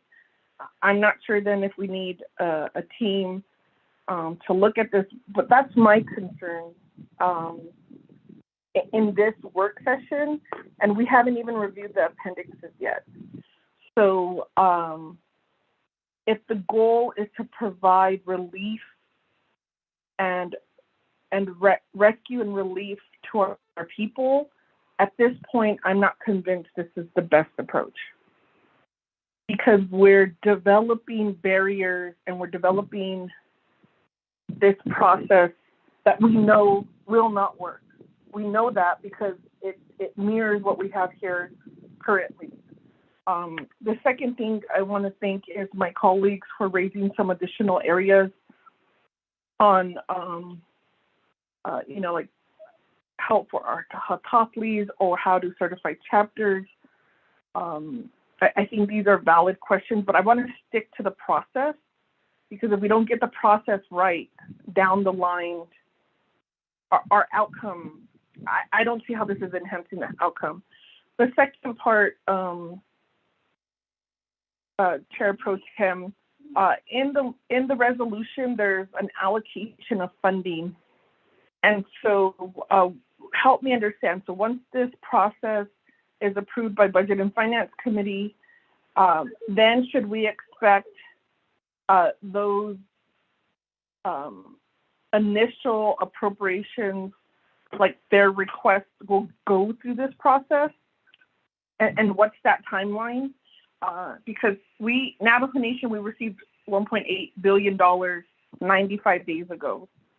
I'm trying to look at the number that we received back in June. So if anyone on the call has that number, or just please re-forward that information to the committee. In total, Pro Tem, from May 28th, 21 to December 30th, 24, that's only 1,311 days. And 95 days has already flown by. So we're just almost at that 10% mark. And I think then there's some current concerns on how we move this funding, and also looking at how we can support some direct relief to our people as this upcoming winter conditions. And it looks like we should consider that and have the opportunity to provide that as we continue to try to get these larger projects off the ground. But I'm waiting for that OMB OOC report on what CIHASIN projects are ARPA eligible. That might chip away at some of this, but our people are struggling, and all of us as delegates hear that. And so if we're at this mark, the 10% mark, and so far the only allocations has really been to the central government and a future allocation, possible allocation for hardship in 2 years. I think we need to talk about is what is the next pot of projects that are going to move forward. I have some drafts from the leadership meeting. So I have, I think we all know from the work sessions what are the needs. I'm concerned about this process, the time frame, and getting it through our system. Those are my comments at this point. I know it's a lot. I wrote them down, but I would like, as a follow-up, to know what was our the second allocation for the ARPA funding that came, I believe, either June, possibly July. Is this the only way to develop a process for this type of funding? And then how are we what's going to be the first round? So I do see in the notes, it's very specific not to have delegates submit projects. I would say that was not my interpretation of the legislation, but I will work with Speaker as our branch chief to make sure that our delegate projects are submitted as we work with our chapters and other nonprofits to provide relief to our people. Thank you, Pro Tem.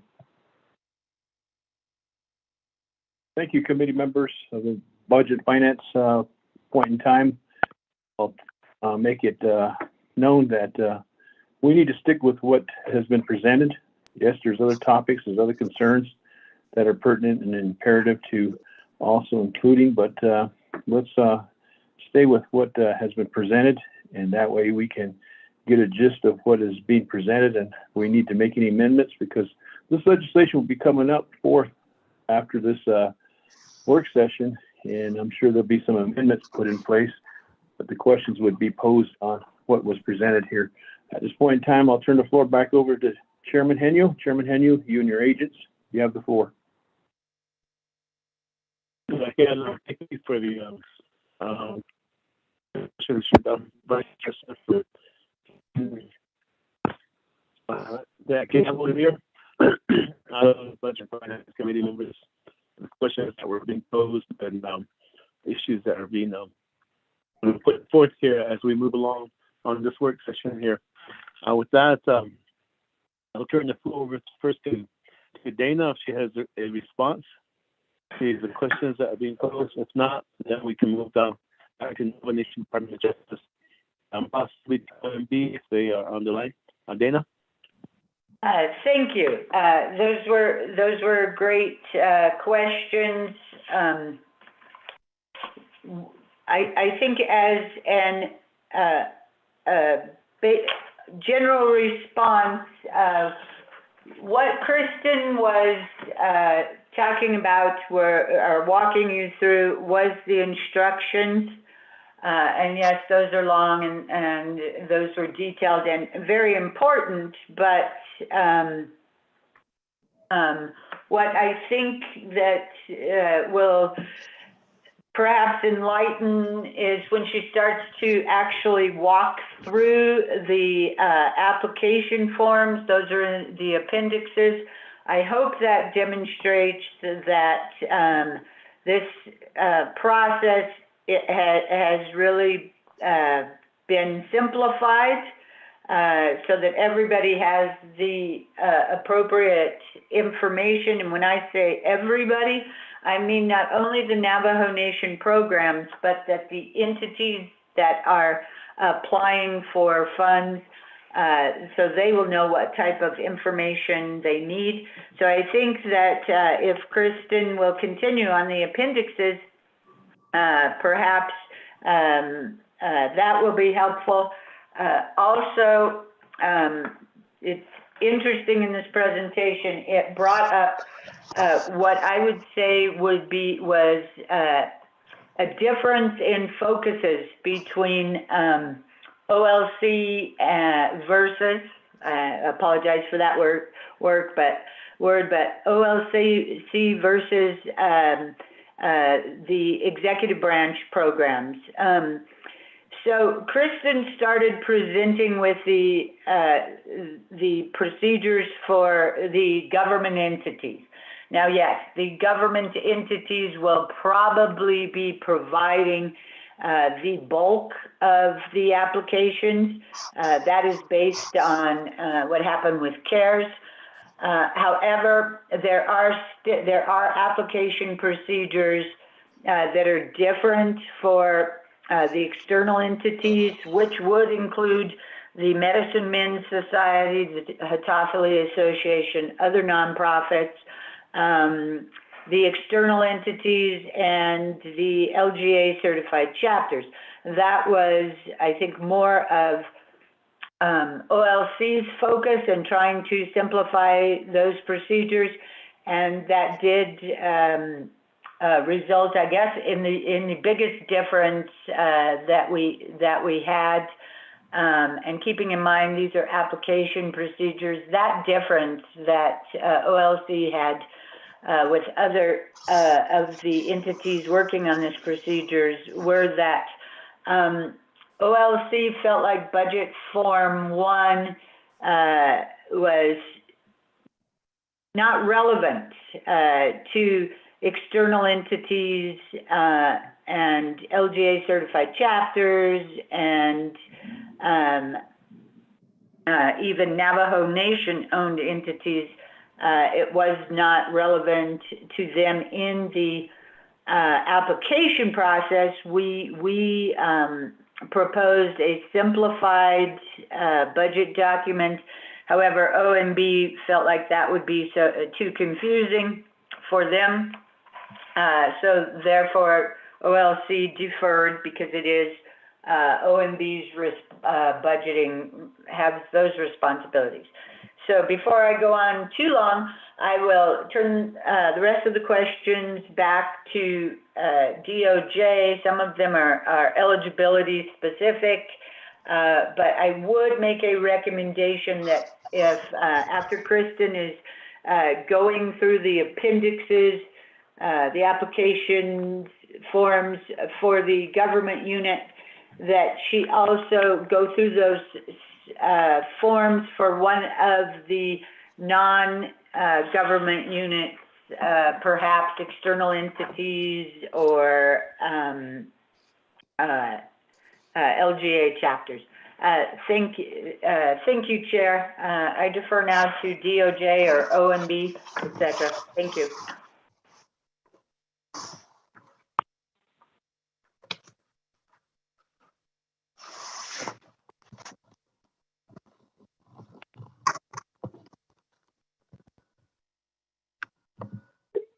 Kristen or Mel Rodas?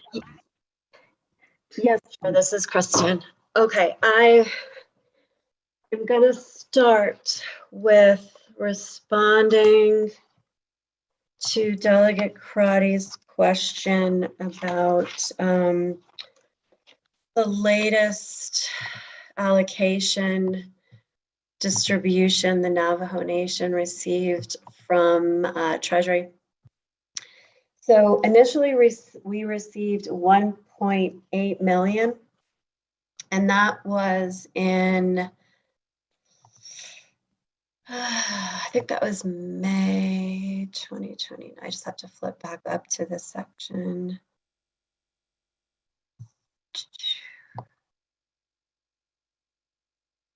Okay, so the initial allocation was from May 29th, 2021, and that is $1,861,554,458. And then the Navajo Nation received an additional $217,149,101 as of August 16th. Okay, and then Delegate Crotty also asked about the immediate allocations that were approved in CJY 4121.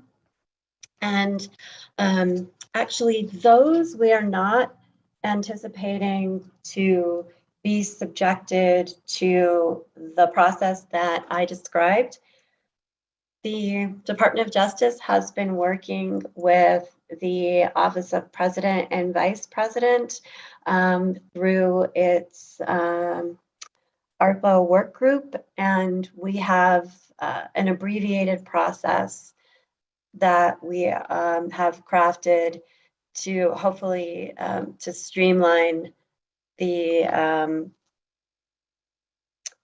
one, it's the defunded CARES projects, and then two, it's the reimbursement of the CSN and UUFB appropriations that were made by the Navajo Nation Council previously.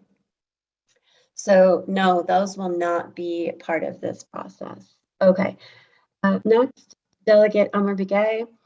The chapters are going to have a separate process. So after what I thought we would do is I would finish government services, and then one of my colleagues, either Mel or Adjoa, would highlight the differences for the chapters. So there's the LGA certified, there's the chapters that are not LGA certified. There's two distinct procedure documents, and that will hopefully shed some light on questions that crop up with projects. And then one of the other things that came up, Delegate Brown, you had asked about where would the Hatalis fall under. It's possible that they would qualify as an external entity. We haven't got proposals yet, so I'm not sure what ideas are floating around out there or who is putting together proposals, but that just jumps out as a possibility rather than trying to put them in to this government entity category, which seems like it would be trying to put a size 8 foot into a size 6 shoe. Might be more appropriate under external entities. And then the other possibility is if DED does something similar where there were grants that DED gave to small business operators. So that is another possible area. And then as far as the other areas that Delegate Brown raised, we're just going to have to get more specifics. And the reason for that is that's why we're asking for this request form and expenditure plans so that we can make a proper determination. It's just hard to get something like a quick, really broad possible project idea and then definitively say whether or not it falls under a specific category. And with that, I will continue down to the Appendix A. So this is still government units, and this is Appendix A to Exhibit 1. So let me get the right page here.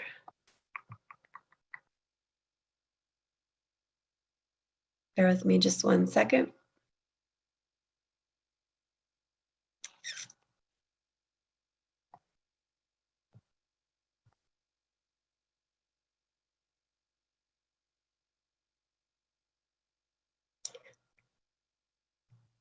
Okay, this is Appendix A of Exhibit 1, and it's if you're on the electronic legislation document, it's page 16 of 69. So this, again, just central government units. So it's not chapters, it's not enterprises, it's not any external nonprofit entities.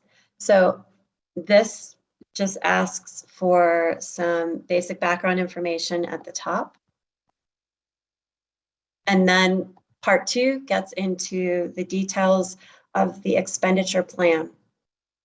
So we're looking for a description of the project. We are also looking to see how the project will benefit the Navajo Nation, Navajo communities, or Navajo people. And then there are check boxes for documents attached. So there's, you can see if you're following along, there's like 4 lines. It's not something that the requester has to fit into the 4 lines. A prospective timeline showing the estimated date of completion of the project, or if it's something that is going to be done in phases, when each phase is expected to be done.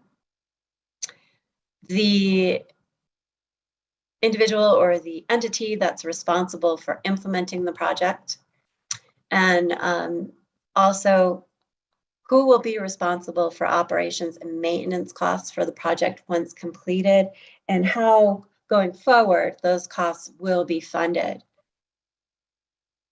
We're also asking for a statement from the requester to explain how the FRF expenditure plan complies with the FRF fund provisions, and also with the goals and intent of CJY 4121. So we're not asking for a full detailed legal analysis. We're just asking for the requester's understanding of what they are applying under. And then any additional supporting documents, and then requests, or the funding recipient signs and dates. Appendix B is just budget form 1 that we see all the time. It's the approved budget form 1 in the Navajo Nation BIM. Likewise, Appendix C is the budget revision request that is in the BIM, and that's just something that we got straight off OMB's website. So that is it for the appendices. What I thought we could do was, you're probably tired of listening to me talk. I thought that I could hand it over to one of my colleagues to discuss exhibits 2 and 3, which deals specifically with chapters. I'm sure there's a lot of chapter specific questions. And so that's what I'd like to do, unless anyone has any questions on the appendices as I went over them. And I think this will go a lot quicker because the bulk of what I explained stays the same. And my colleagues can just highlight where it's different for the chapters. Vice Chair, Chair, members of the committee. Chair, this is Dana, and I would like to add something to what Kristen just said, if I might. Go ahead. Thank you very much. So once Appendix A is completed, or actually once Appendix A, which is the request fund, and then Appendix B is the budget. Once those are completed, that is the expenditure plan that will be used in legislation. So I am pointing this out in that one of the big challenges in the CARES funds was actually developing expenditure plans that had all the necessary information. That took massive amount of work on Office of Legislative Counsel's side, trying to draft and put together those expenditure plans under the system proposed here. Once Appendix A and B are completed, that is your expenditure plan. that will be attached to legislation. And it is our belief that having consistency between expenditure plans will be very useful for the council in doing comparisons as to what they want to fund. Thank you for letting me butt in, Chairman Hina, and now I'll turn it back to DOJ. Thank you. Thank you, Dana. Kristen, who would you like to further explain? I'll let Mel decide if he wants to take the next section or if he wants to have Adjoa present. Chair Henio. Yes, Mel. Chair Henio, this is Mel. Yes. Thank you, sir. This is Delegate Young here. I have a question of privilege, Chairman. Delegate Yellow Hair, I'll recognize your question of privilege. You may have the floor. Okay, thank you very much. Excuse me, Pro Temp Chair, Vice Chairman. Yeah. A report that was made by Dina that was very great. We have that. I have that a copy in the computer, and Kristen's copy. I don't have her copy because my computer went something wrong, and I don't have a single page. I understand all what she said, and I don't have a copy with me, Pro Temp Chair, and that's just my my concern, Pro Temp Chair too, and wish I had that copy. And trying to go back to my email, and there's nothing in the download right now. I think there's computer issues right now. Yeah, Eddie, I need a copy what Kristen has said on those rule procedures, and I don't have any problems. I think we're really focusing on the policy right now. Once about hostility, yeah. That request will be, I guess Peggy can see if that can be accommodated to you, Shache. Back to Chair Henio, you have the floor. I believe we're going over the legislation itself, and not last things that we're going over 172-21, Vice Chair Swift. Mel, notice? Thank you, Mr. Chair and Mr. Vice Chair, members of the committee. I would like to call on my colleague Adjoa J. Danso to cover the two chapter procedures, one for governance certified chapters and the other for non-governance certified chapters. And I'd just like to point out that the Tax and Finance Unit had a large group meeting with OMB, OOC, and DCD and OPVP to discuss the procedures in general, in addition to our meetings with OLC.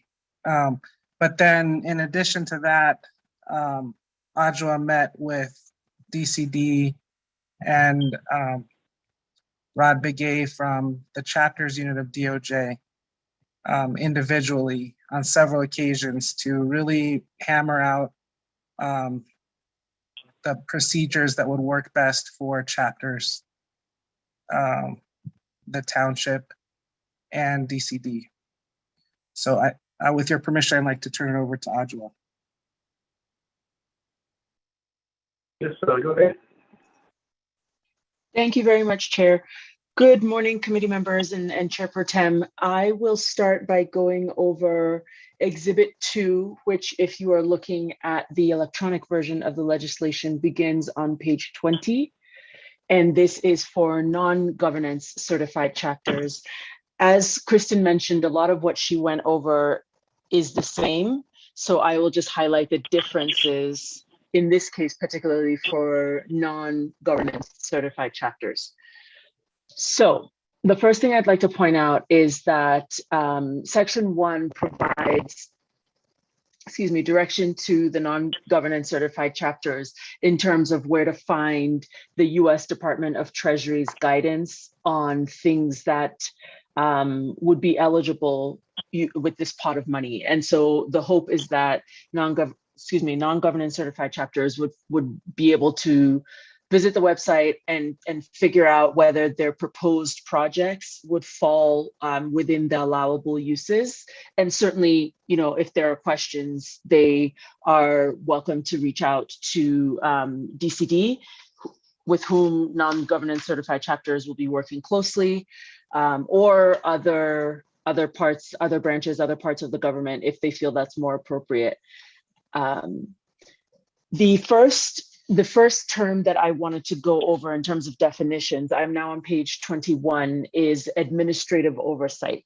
So the plan, the vision here is to have non-governance certified chapters work under the administrative oversight of DCD, which means DCD would have the authority to monitor the implementation of a plan that's been approved, to help chapters along, to provide them technical assistance, and also just to ensure that everything is being done in keeping with not only the federal ARPA guidelines, but also Navajo Nation rules and regulations, as well specifically as CJY 4121. And for non-governance certified chapters, collectively, we're referring to those chapters that are not LGA certified per Title 26. So now getting to the actual actions and what's required. So when non-governance certified chapters are preparing their request, they are to work with DCD, as I stated earlier. DCD, in essence, what's going to happen is the non-governance certified chapters are going to get their paperwork together and then submit to DCD, and then DCD, Dr. Yellowman as the director, would then submit the request on behalf of the non-governance certified chapter. So in terms of the documents that the chapters themselves have to put together, these are the documents that are going to become exhibits to the legislation that will then be presented to council for approval. So the chapter does get a lot of say in terms of explaining what the project or the potential project is and providing details so that council can understand and then make a decision on whether the project should be approved or not. So, oh, excuse me, was there a question? Okay, I'd like to point out that specifically in terms of getting chapter buy-in and ensuring that this is, whatever is proposed is based on the will of the chapter, that one of the documents the chapters will have to submit are duly approved chapter resolutions showing support for the project and also affirming that the chapter understands that it can only use any funds awarded in compliance with the requirements. So ARPA, the ARPA regulations, Navajo Nation laws, federal laws, things like that. This requirement for a chapter resolution does not apply to any formula-based distributions that leadership decides on for chapters. So that's a separate category I want to point out. Now, in this procedures draft document, there is the vision is that there can either be individual project submissions, so chapter by chapter, or perhaps 50 of the 110 chapters have all want to do the same type of project, in which case that could be submitted as a comprehensive funding request. So each of the 50 chapters in this example would submit their project documents to DCD, and then DCD would package it all together and submit it as a comprehensive funding request because all of the projects, let's say, are about bathroom additions. So it would be a funding request that is for bathroom additions globally, and then within that, there's allocated amounts for each chapter and their bathroom addition projects. So as similar to what Kristen went over earlier, the funding request would be submitted to DOJ for an initial eligibility determination. DOJ checks to ensure that all the required documents are there, they're accurate, and that, you know, the proposed project is going to meet the guidelines that are set forth. And DOJ then will provide an opinion on whether the funding request is eligible for funding. Once DOJ is done with its initial eligibility determination, excuse me, the documents, the delegate, excuse me, may present those documents to OLC to ask for draft approval legislation. And obviously, final eligibility determination is done by council and by president. So I say this all to point out that hopefully the task of what chapters have to provide is not too onerous, and for non-governance certified chapters that DCD is available to provide support and assistance in putting these things together. Now, when it comes to implementing expenditure plans, OMB in this instance would provide instructions to DCD as the administrative oversight on budget submission requirements and establishing budgets and business unit numbers. So a lot of that heavy lifting would be done by DCD working with OMB. And as I said earlier, this is because DCD has administrative oversight over the project. And this also then means that DCD would have responsibility for procuring goods and services on behalf of the chapter. So individual non-governance certified chapters don't have to worry about, you know, making sure that they're following procurement rules and doing all of that. So all of that is similar to the current system in terms of getting assistance from DCD to move all these things through. There are reports that need to be submitted. Again, DCD is responsible for getting the reports together, though I do envision that some of that information would come directly from the chapter. And DCD is also responsible for ensuring that the documents and reports that are required are submitted in a timely manner, that the funds that are awarded are dispersed and expended in accordance not only with these procedures, but also CJY 4121, ARPA, the US ARPA regulations, you know, Navajo Nation laws, things like that, and policies. And also that the project scope of work and performance criteria are being met. There is finally, for non-governance certified chapters, there's a procedure for modifying expenditure plans and or budgets if it comes down to that. So in case there are modifications, a chapter wants a modification to change the purpose and intent, there's a description of what needs to happen there. If the budget amount is what's being modified, there's a description of what happens there. And again, all of this is happening with the assistance of DCD. I won't go over the appendices for non-governance certified chapters. It's similar in nature to what Kristen has already gone over. So I'll now move down to page 31 in the legislation to talk about the particularities for governance certified chapters, so LGA certified chapters. The first thing I wanted to highlight is the definition of governance certified chapters. And this goes to a question or a comment, excuse me, that Delegate Brown made a little bit ago about townships. And in my conversations, my meetings with Dr. Yellowman and our colleague Rod Begay at DOJ, the thought is actually to have townships included in this document as a governance certified chapter in recognition of the, you know, the broader level of powers that that Kayenta Township has, and so to treat them on par with governance certified chapters in terms of what they're able to do on their own.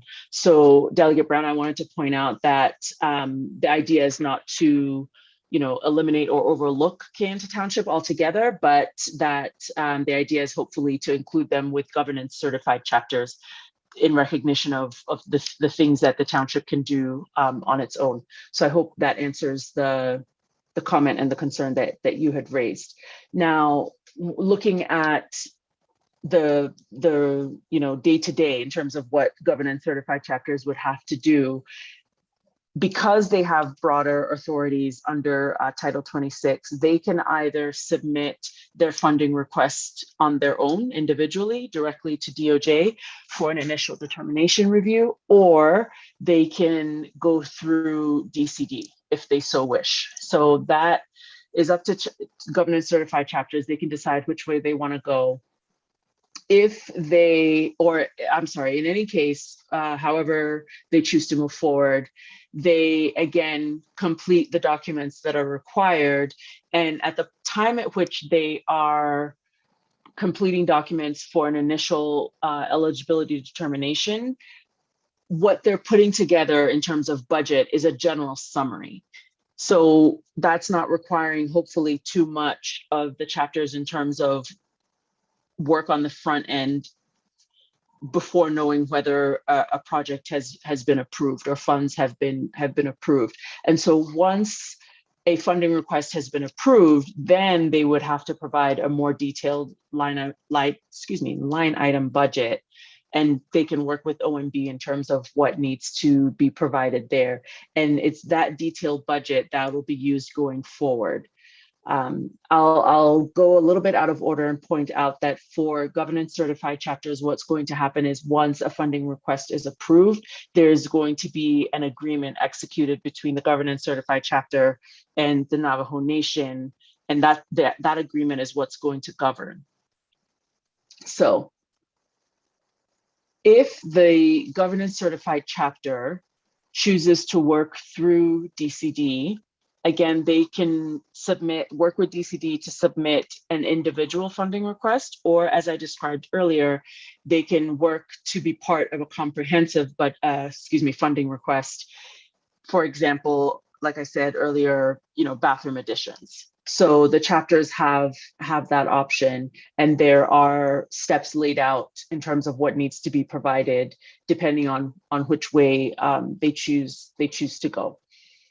Similarly to non-governance certified chapters, DOJ conducts the initial review to determine that all the documentation is there, it's accurate, that the proposed project, at least according to DOJ, would be eligible for FRF funding, and then DOJ, gives a written explanation or a written answer about eligibility.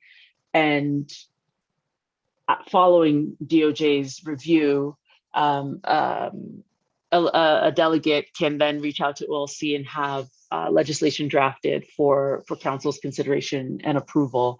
Now, once a governance certified chapter receives funding, as I mentioned, that funding the receipt of that funding is governed by an agreement that would be executed between the governance certified chapter and the Navajo Nation.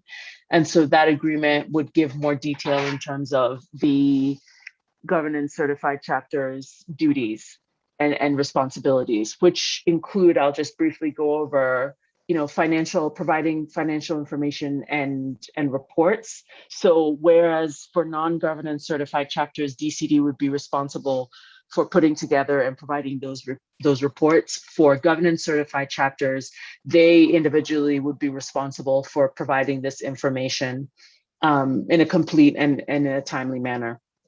Now,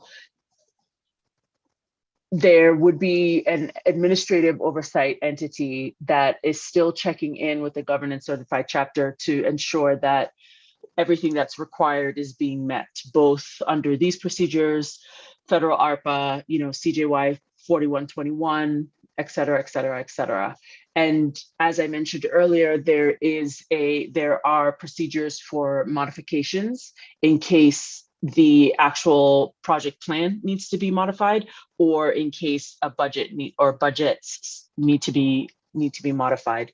And again, I won't go over the appendices because in this instance, again, similar to what Kristen already went over, and I will stop there, and I'm available certainly for questions. Thank you.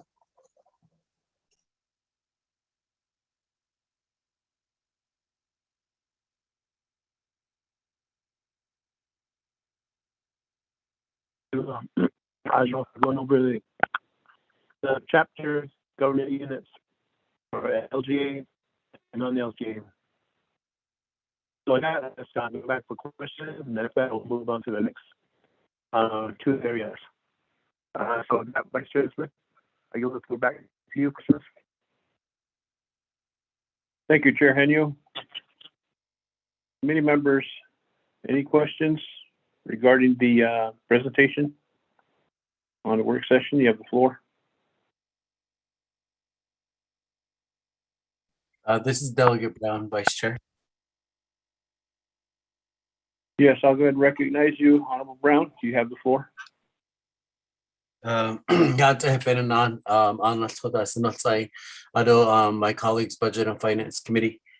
One simple question to DOJ and also legal counsel.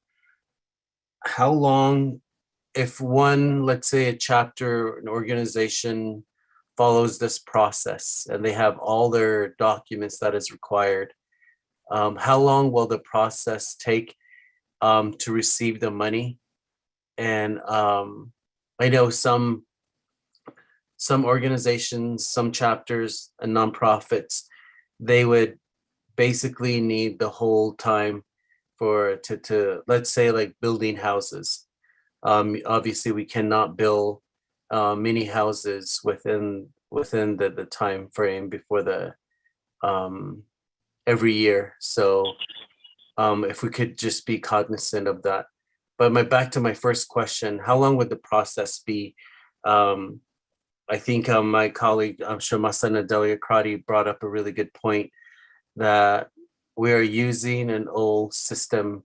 What have we learned from the CARES Act funding, and how can we expedite a lot of these processes, especially with getting PPEs or other critical items to our Navajo people to keep them safe. I was just texting an individual who works with the Navajo Hopi COVID relief. And it's wonderful to know that our people are still providing these very essential services. And they're doing this just from the donations through their GoFundMe account. So they are gearing up to offer emergency relief and isolation kits to about 3,000 families who are isolating themselves. So they're coordinating like 134 pallets of PPEs for kids and elders and community numbers. So they are responding, I believe they're responding in such a profound, better way than we are as a nation. And yet we sit on now billions and billions of dollars. And here we're discussing this process. I understand that this is a must. They're executing and they're out there, that they're hitting the ground running. And I hope that organizations like them can receive millions and billions of dollars, and maybe they could be our partner to the Navajo Nation to do that job, since they've been doing it so well. They've been pretty organized. Again, I hope that this process, so if you can explain to me how long that process is going to take, that is there a way to gut this legislation to make it, to streamline it? Do we need to table this legislation, and what is the time frame that we're aiming for? I know that with the funding is there, it's the interest, it's bringing back about $1,500 a day, but I'm really interested to know how we can streamline this. I know that the team who have put this together, I appreciate your work. And I understand that as attorneys, you tend to really, and I do enjoy that, or that keeps us safe, following the policies and the procedures and the guidelines. But as a sovereign nation, how can we expedite this process so we can get, like, the first phase of funding should be immediately addressing and helping our Navajo people who are in need. I mean, I know CHRs, and I know that we have data from that. So I'm just really interested. The other part would be what have we learned from COVID, is this truly just a cut and paste kind of legislation that's before us right now? So thank you. Those are all my comments and questions. Thank you.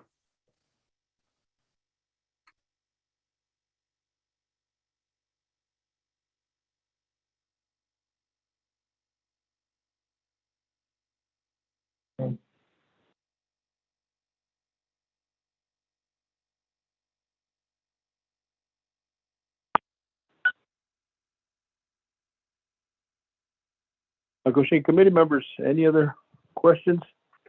This is Delegate Begay. Can you hear me? Honorable, yes, I can hear you. You have the floor. Okay, so thank you for that again, to members of the Budget and Finance Committee.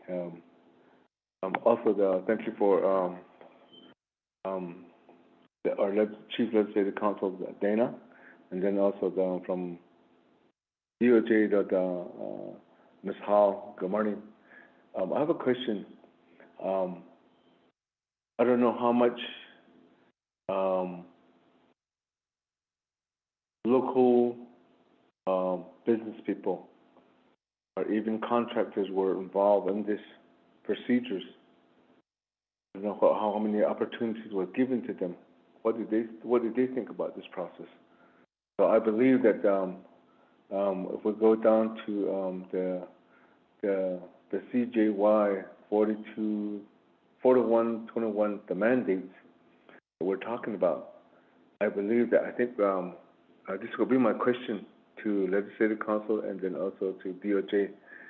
Maybe is there a way that we could put this phrase in there saying that all construction contracts should be waived the 6 months procurement provision on payments. The contract are structured by percentage of the completion. Process procedures should only be verified by project manager and project inspector to streamline payments. I believe that during the CARES funding, we learned that contractors were given 6 months to get their payment, and they done so much projects like bathroom addition. Some of these they can construct them within about a week and a half, and then they had to go to another one, and they had to go by the schedule of NTA and NECA. They'll be scheduling like one in Chanto, and then the next day, the next project, one project will be coming in Dalcon or Greasewood. Then the next project, the third one, will go back to Kienta. Then they're moving around like they were saying that, how come they could just streamline before us? Maybe one area we could finish that and go to the next one. How come they're not scheduling like this? Because NTA works like that, you know. Because they're on permanent employees, they schedule like that, and they just go here and there. They drive around like that. But these contractors are not like that. They want to be in one place, finish all the projects. They don't. It's really the mobilization.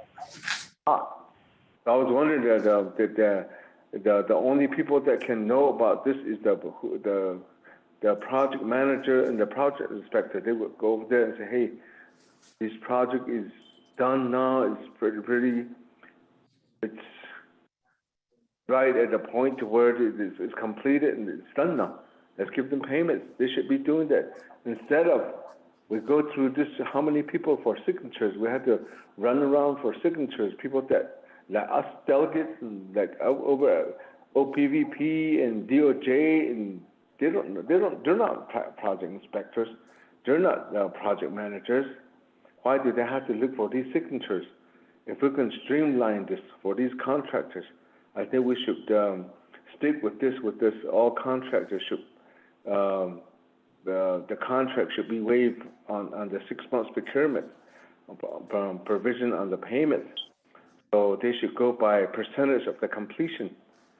Maybe you could add that phrase in there, and then this progress percentage should be only verified by project managers and project inspectors.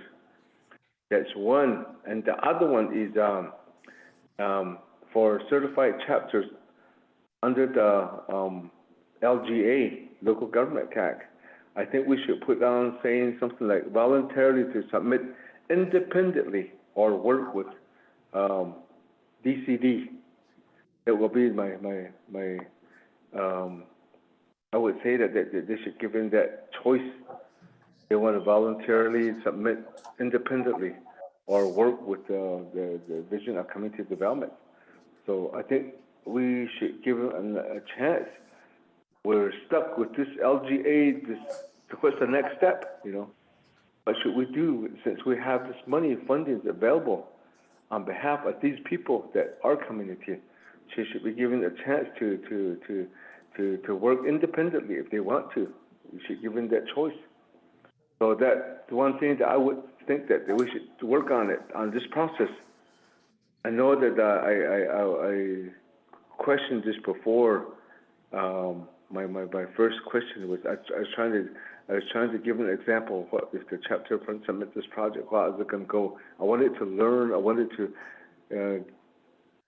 get a better understanding of how it's going to be, and the looking at the flow chart, how it's going to go. But so I kind of understand it and how it's going to go. So this will be my question, Chida. There's two questions that I raised it to DOJ and then also to the Chief Legislative Council. Thank you. Agushita, committee members, any questions before I turn the floor back over? This is Delegate Yellowhead, Vice Chairman. Agushita, I hear you, Chair, Honorable Yellowhair. I'll go ahead and turn the floor over to you.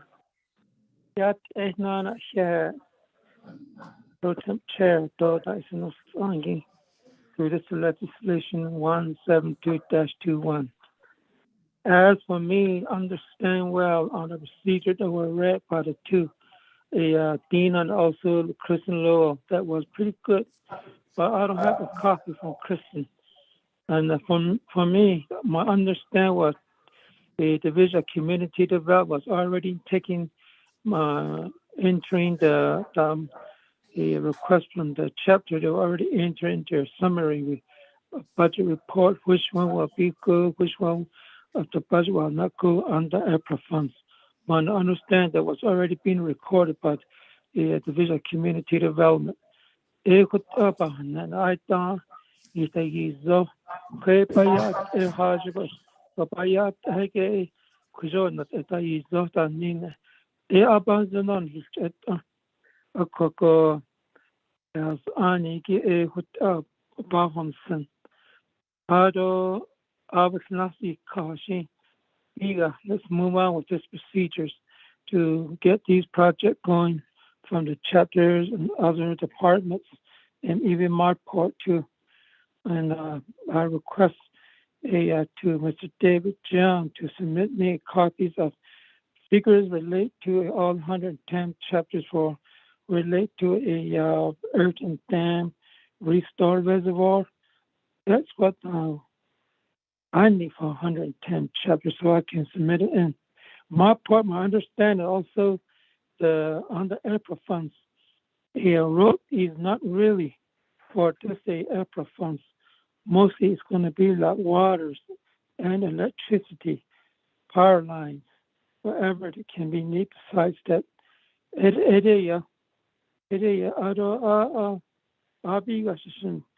not that the procedures.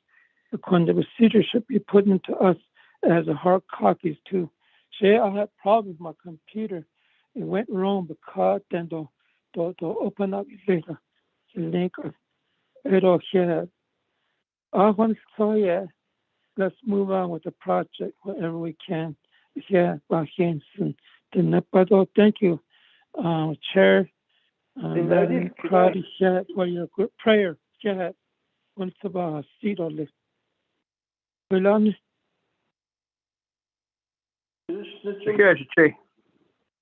Committee members, any other questions?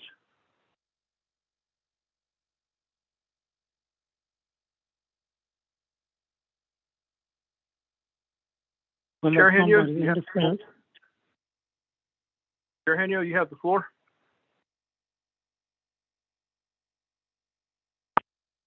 Chair, Vice Chair Smith.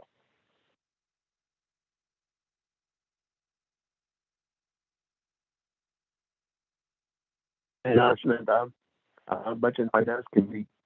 I want to quick covered directed at Department of Justice, and so then back over to Mel.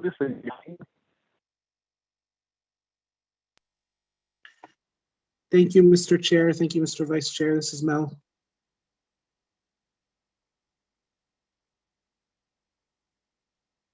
May I respond? Yes, you have the floor. Okay, thank you. Honorable Brown asked how long will the process take for chapters and other funding recipients to get their money. So I understand that it has taken a long time to explain the process, and that the process is, the instructions for the process are 8 to 9 pages. However, the actual form that requesting entities have to submit, it's just a 2-page form. It's very, very simple. If you look at Appendix A, we made it as simple and straightforward as possible. And so they have to submit the 2-page form, any attachments to that to further explain what the project or program is, and then a 1-page budget form. So I can't say with certainty how long it would take a chapter to fill out the 2-page form, but I don't imagine that it would take very long. And then they work with DCD. The chapter would work with DCD if it's a non-LGA certified chapter. If it's an LGA certified chapter, they would either have the option to submit on their own for an LGA certified chapter, or they could work with DCD. So that plays into timing as well. And then once it gets to DOJ, we have 5 days. If we take longer than 5 days, a delegate can sponsor the legislation, even though we haven't completed our eligibility determination review. So that's a hard stop. We have 5 days. And then, there would be the 5-day, OLC would draft the legislation approving the allocation of FRF. There would be the 5-day comment period, and then it would work its way through, the legislation would work its way through the committees and go to council. And then the president would have the statutory 10-day period for final action on the resolution. So that would be the timeline. And then in terms of distributing the funding, it depends on what type of entity it is. So if it's just a central government unit, then they would just have to submit their budget forms to OMB, and the budgets would get set up in FMIS, they'd get a business unit number, and they could expend. If it's a chapter, if it's an LGA certified chapter, they would need a subrecipient agreement. And the same if it's an enterprise or an external entity, they would need a subrecipient agreement or a grant agreement. And so that would be executed, and then the budgets could be set up and funds could be dispersed according to a disbursement schedule. So that would be the timeline for getting funding out the door. In terms of Honorable Begay's question about payments made to NTUA contractors, I don't have any specific knowledge on that.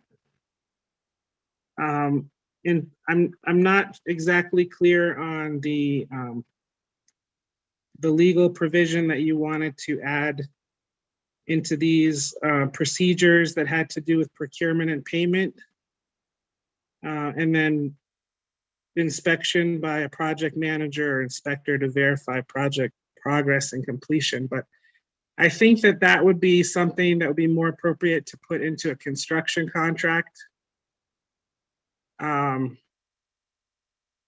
Or even potentially a subrecipient agreement, but not something to include in these procedures, because these procedures are just about how the eligibility determinations will be made, and then approval of funding by council and the president, and then reporting, budgeting and reporting and things of that nature, modifications and so forth. But it doesn't speak to procurement or payment. So that would be better addressed elsewhere. And then Honorable Begay mentioned LGA certified chapters should be able to voluntarily submit independently apart from DCD. And we did include that in here, but also TFU is proposing an amendment with language that makes that more clear. And so perhaps we could discuss amendments at a later time. And then Honorable Yellow Hair asked about whether FRF could be used for roads. It could be used for roads, but we would have to use the category of government services to the extent of lost revenue. And that's a limited funding category because we only have so much lost revenue. And so there's probably more demand for projects than we actually have lost revenue. And so that's going to come down to policy decisions by leadership as to which projects leadership wants to prioritize in using the lost revenue category. And I believe that those were all the questions. Thank you.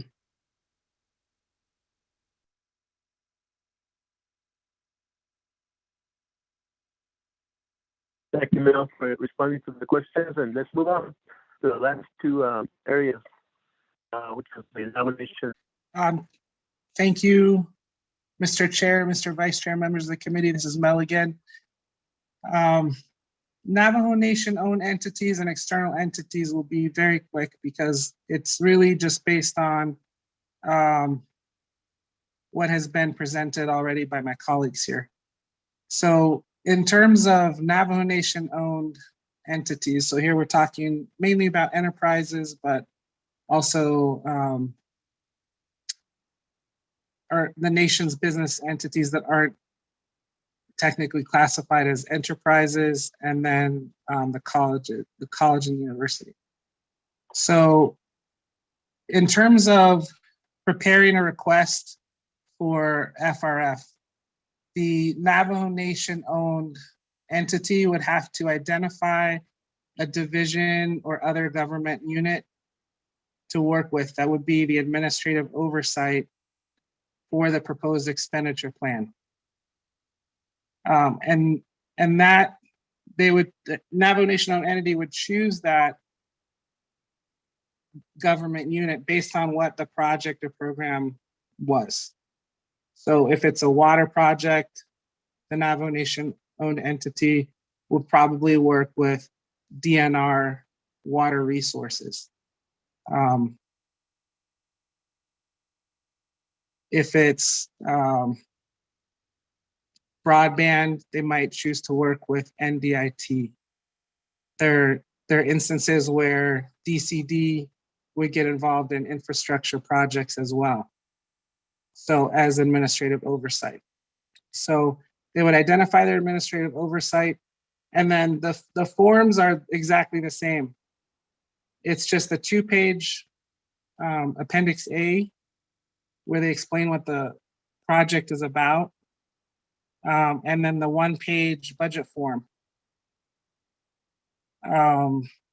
In terms of getting signatures, the Navajo Nation owned entity would have to get a signature by its president or chairperson of the board, or CEO.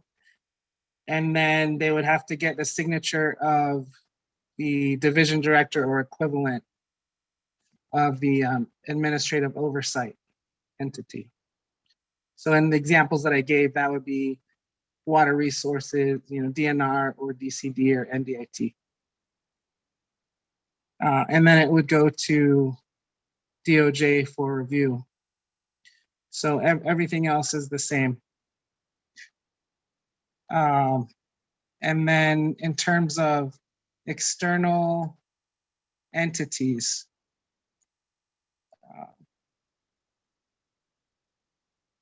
that's Exhibit 5 to the legislation. It's on PDF page 55. And again, it's the same situation. The external entity would be, it could be an association, a nonprofit, a business, some type of an organization that is not owned by the nation and is not part of the Navajo Nation government.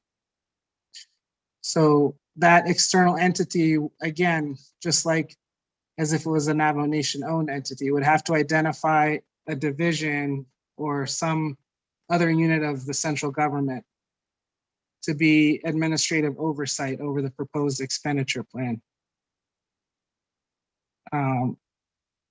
The external entity would prepare the 2-page Appendix A and the 1-page budget form. They would have to get their signatures from leadership of the external entity and then the division director of the administrative oversight entity and submit to DOJ. And the other procedures are all the same. Mr. Vice Chair, Mr. Chair, members of the committee, are there any questions?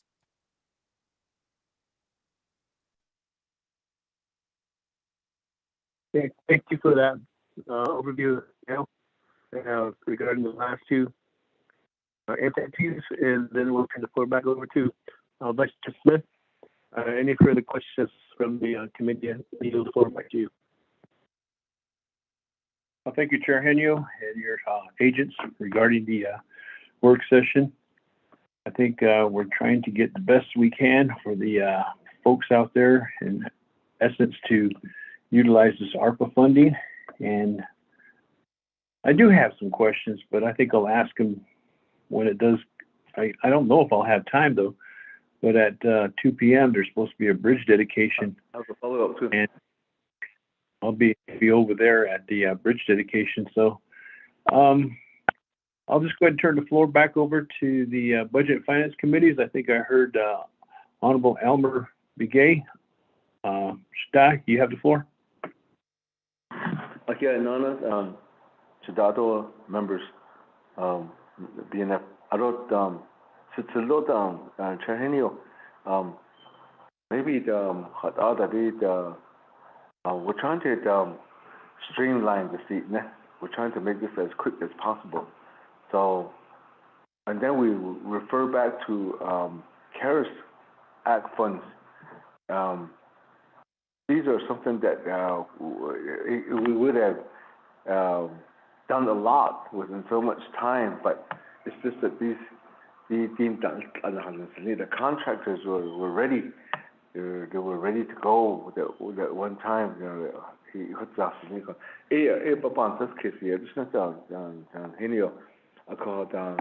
Thank you, Mr. DOJ Mel. Audited, he respond back regarding the procurement law. I think I'm talking about the Navajo Nation procurement law, which states in there in the 6 months procurement that provision on payments on there that they have to waive that 6 months procurement law. I think that's the best way that to go by is the percentage and the time. So like if we give him this contractor a startup funds, maybe at least 30% of that cost then when we get to that 30%, and this project manager and project inspector, project manager can say, hey, yeah, this is what you said is 30% right now. We can give you the payment again for the other 60% again. So the inspector will be there to inspect it, the elderly. So, but during that time, this check will be still on somebody's desk. If we go by a lot of signatures, so if we can just go by giving this the project manager and the project inspector, it was better husband here out in the field, and they're working actually looking at the project, and they should be the only one to say okay on it, sign up on it, and start giving the check again. So these contractors can go the other 60%, which is not at all. Until they get to the 60% again, yeah, this is the 60% that you guys did again. We'll give you a payment again. You know what? 6 months. This contractor has to go. Their startup costs, and they have to go get a loan to start working on this. 6 months. The question is they get payment. It's in the code. So that's what I was talking about. I think we need to. So the next 3 more years, if we can working with these Navajo contractors, I think we need to change these code. So maybe the Mr. Rudis can maybe there's some people that are from DOJ to get on the line that knows more about the Navajo Business Opportunity Act and then the procurement law, or maybe from the Division of Community Development, maybe Andy Naz.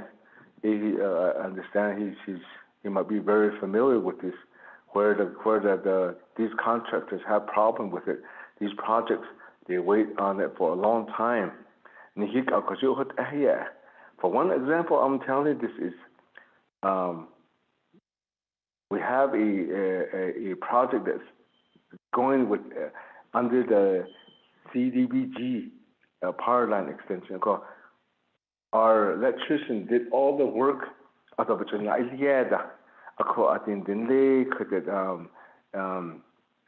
ECD, the KCB, still on the desk. No,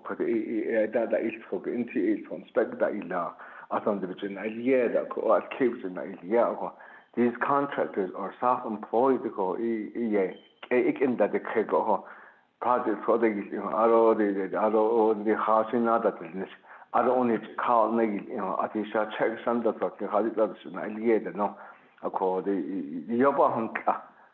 being a contractor for the Navajo Nation. This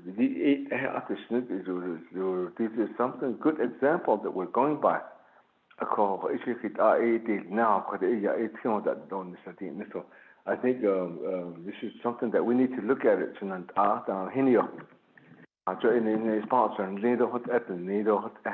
think we should look into this and have somebody that's familiar with this Business Opportunity Act, and then maybe from ECD to get on this work session with us. I think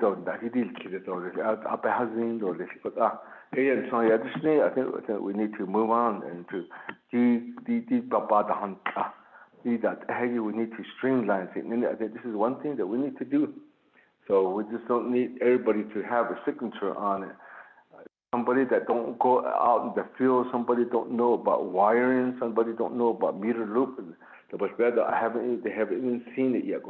Because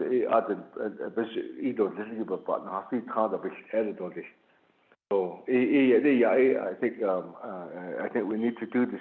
If we need to change the law, we can start doing it right now, since we can. This project is going to be lasting for the next 3 more years. This case, Budget and Finance Committee.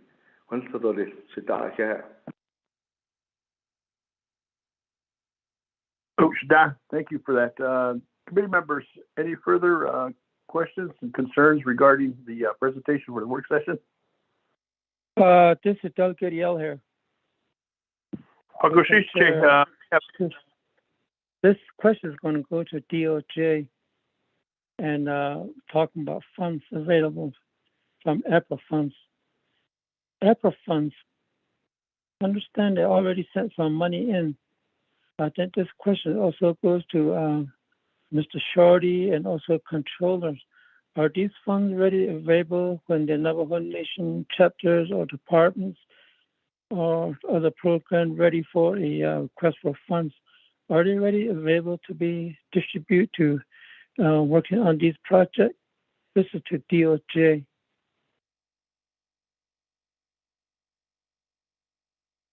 That will be noted. Committee members, before I turn the floor over, any other questions?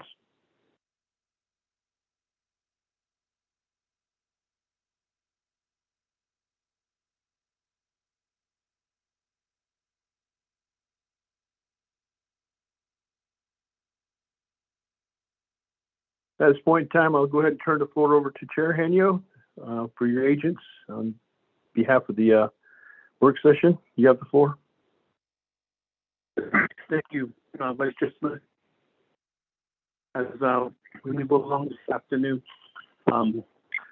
questions, I believe the name theme here is like, yeah, I hear from Delegate Gay and also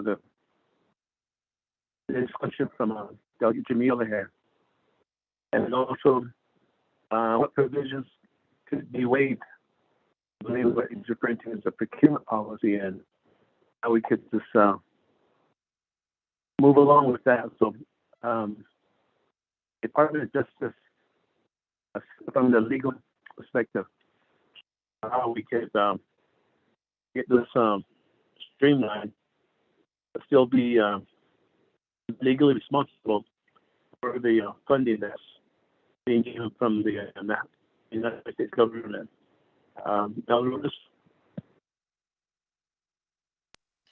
Thank you, Mr. Chair, Mr. Vice Chair, members of the committee. In response to Honorable Begay's question about possible amendments to the Procurement Act and regs, and then the NBOA as well. Council resolution CJY 4121 did contain a provision about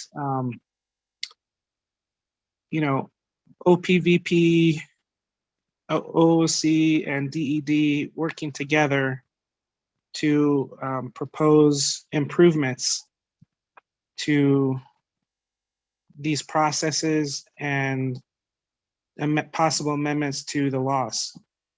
And so I do know that that's underway. There have been meetings on that. DED has had meetings regarding the NBOA. And I'm not exactly sure of the provision that you're talking about with 60 days, waiting 60 days for payment, but under our procurement regulations, goods or services have to be received before payment is made.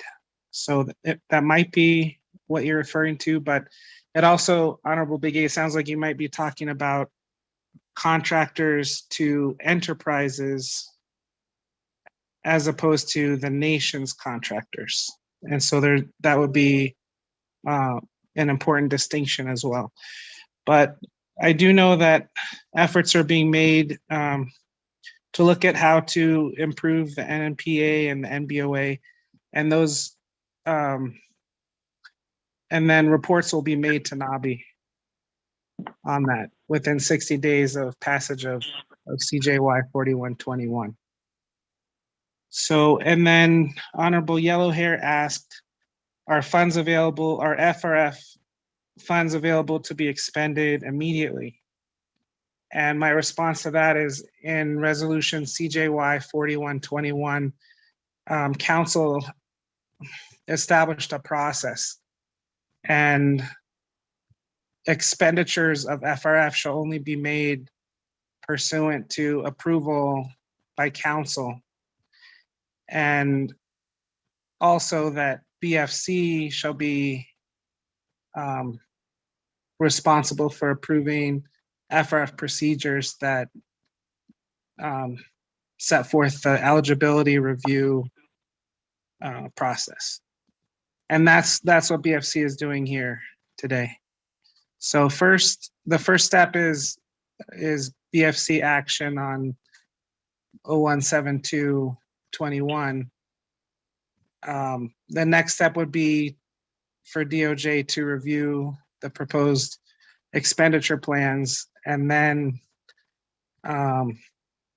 delegates, sponsor legislation and council approves the expenditure plans, and then there's final action by the president. That would be the process that's set forth in CJY 4121. Thank you. A question of privilege, Pro Temp Chair, this is Delegate Yellow here. Honorable Yellow Hair, question of privilege, you have the floor.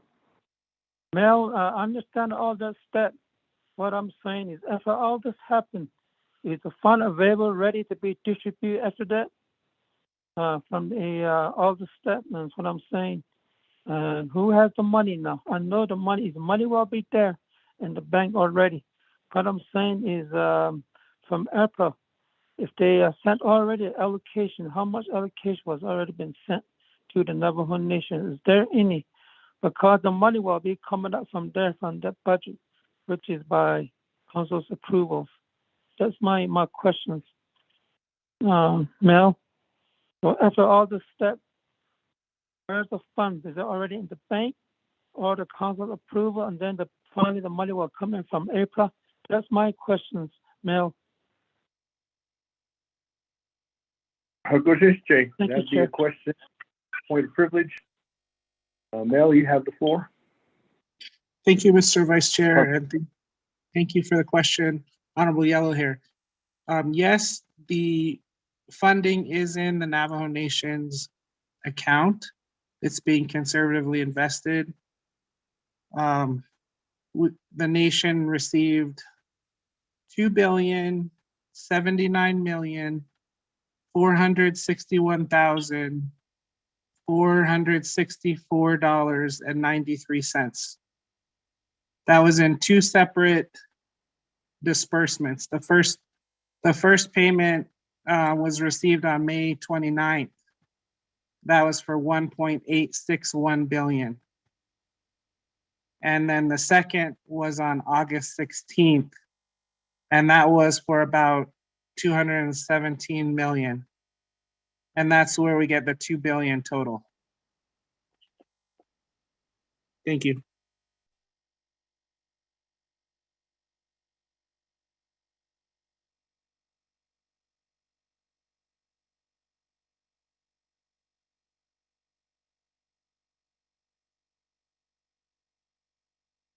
Back to Question Chair of privilege Henyo. again.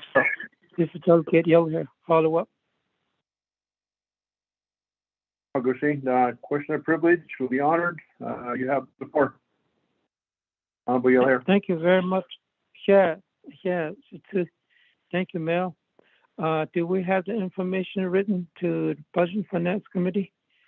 We need those information, Mel, and that will really help us based on the budget. Thank you. That's all. Pro Temp. There, yeah. Thank you, Honorable Yellow Hair. Back to DOJ. Mel, question posed. You have the floor. Thank you, Vice Chair, and thank you, Honorable Yellow Hair. I can send out an email noting those two dollar amounts on May 29th and August 16th, and then the total amount. Thank you. Thank you, sir. Back to Chair Henyo. Does that conclude the Vice Chair Smith? I just need to get some input from Office of Engineering and Budget as far as the budget forms, and I do believe they would have to set up their business units also.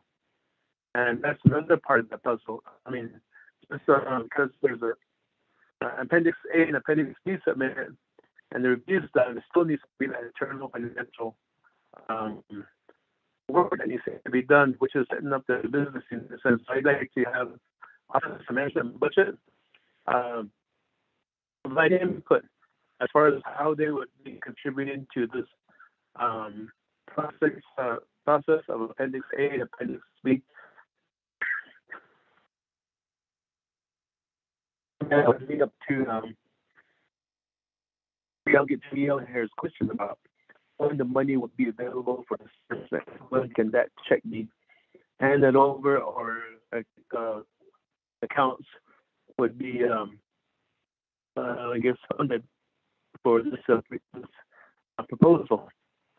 Mr. Don Miguel, are you on the line? I know Cordell Shorty is on the line.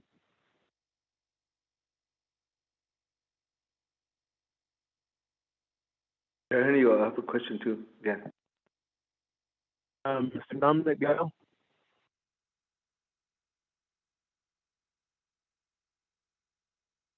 Mr. Cordell Shorty. Mr. Chairman, members of the committee, this is Cordell. Like we should have the what OMB's role would be. Okay. This whole process. Thank you. Okay, thank you, Mr. Chair, members of the committee. Also, presentation by Department of Justice and Office of Legislative Counsel on the proposed procedures, rules to be used for distribution of the ARPA funding. The question is on OMB's role regarding setup of accounts, budget on funds allocated. Based on the overview that DOJ did and Office of Legislative Counsel, there are different categories as far as allocation of funding goes. There's the Navajo Nation Government Unit, LGA certified, LGA non-certified, Navajo Nation entities, and external entities. The funding allocated to Navajo Nation government units, be it divisions, programs, department, and non-LGA certified chapters, those will be set up under a assigned business unit, K numbers, another description used, and the budget set up in FMIS. And then thereafter, a transmittal issued is just a notice to the program, the funding recipient that budget has been set up, and authorization to implement those. But on funding allocated to certified LGA chapters, Navajo Nation-owned entities, external entities, as explained by DOJ, those will be through sub-agreements, sub-grant agreement or recipient agreement. And the manner the funding distribution will be done will be spelled out in that agreement.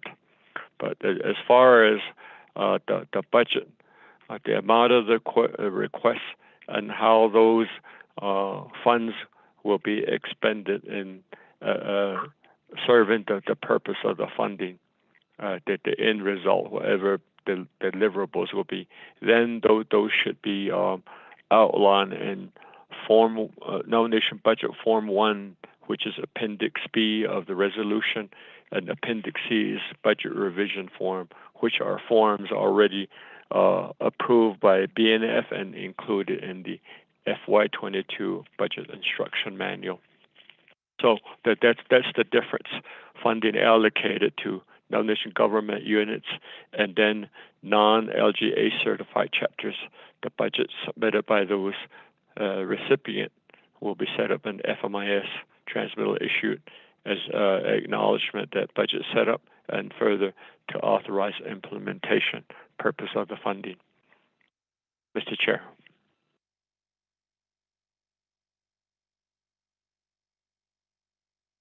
again, Mr. President with the OMB office, and also nomination office of the controller. As they're representative from the office of the controller underway.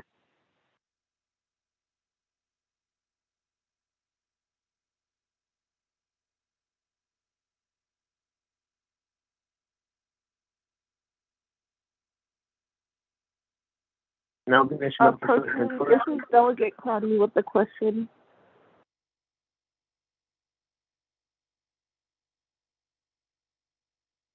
Honorable Crotty,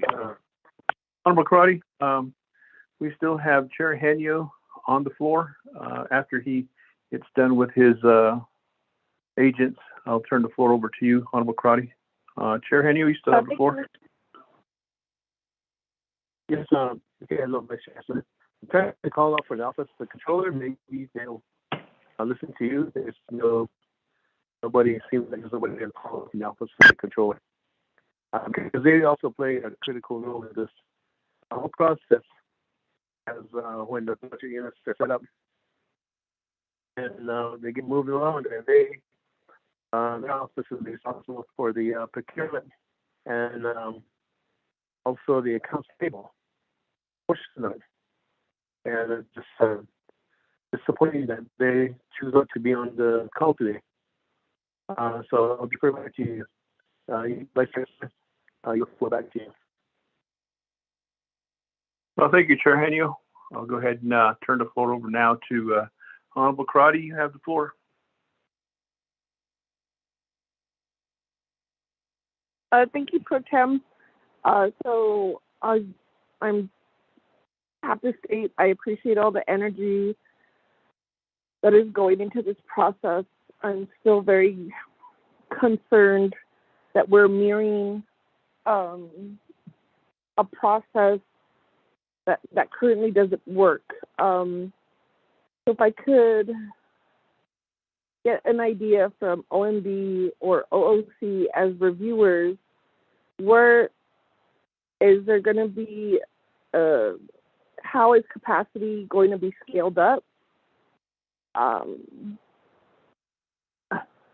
mean, I'm trying to get, food to senior centers or pay their trash bills. I can't see from this process how we're being innovative in a way to be effective. I need that pointed out to me in terms of how we move forward.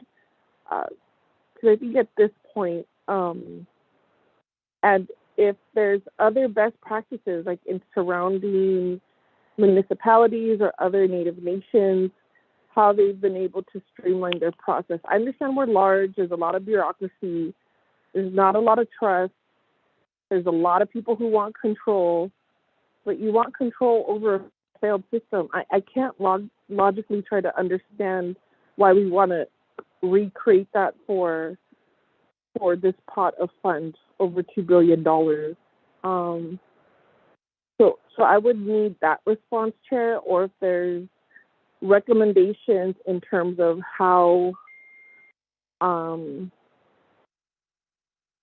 we can move forward. Because now I'm also, if OMB, OOC, and DOJ cannot give me like a time frame, or if I can't identify somewhere where there's a time frame for this review, because the legislation can move forward, even if the entities do not find it, I'm considering like legally sufficient. So we're just recreating this mini 164 process. And I am trying to find some type of logic here, and I am struggling. And so I appreciate my colleagues with your questions, but I am trying to understand how this process is efficient and what type of models were used to develop this. Thank you, Chair. Well, thank you, Honorable Crotty. That does bring into light, yes, there is a system that we already have, and we know what the system's like. But I'm not trying to answer your question on behalf of your concern. I just wanted to reiterate that as a notification that I see. Back to Chair Henio, and after I turn the floor back over to Chair Henio, I'd like to pro-temp someone because I do have a few questions I'd like to pose on this. And it is important because I am part of the Finance Committee members. As a chair, you're limited to actually interject, but I'll go ahead and pro-temp. Hopefully, I can pro-temp Honorable Karate for that time period to get questions when we get the floor back. So I'll turn the floor over to Chair Henio. You have the floor. I believe Alderman Fidel also had a question here. And earlier when I was still calling upon Office of Manager of Budget. Chair Henny, I'm sorry. It came in a little scramble in my area. I believe Alderman Fidel also had a question. He chimed in earlier when I was getting on the line. Okay, thank you. I got that. Honorable Elmer Gay, did you have a question? Oh, Henio, thanks for the legislation. I wrote my sister Amber Crowley for that the question, the concern that you have. I think that's exactly what we're trying to. I'm trying to think that way too, to where we could streamline this and the procedures that we have through this with the previous CARES funding that we use. That with a lot of barriers to that. So we're trying to cut that and we're trying to streamline it. I think we are looking at it in a method where it doesn't work for us, especially with contractors underneath us. So that's what I was trying to get to this one. So my follow-up question is going to go to Mail too from DOJ. I think my question is that, like I said, what kind of procedures are we looking at? The procurement law, and then also the Navajo Business Opportunity Act, where it states in there that how the timeline. I know that there's 60 days in it, but can we waive that and to make it more like percentage, or also with a time that then have only the project manager and project inspector be part of it?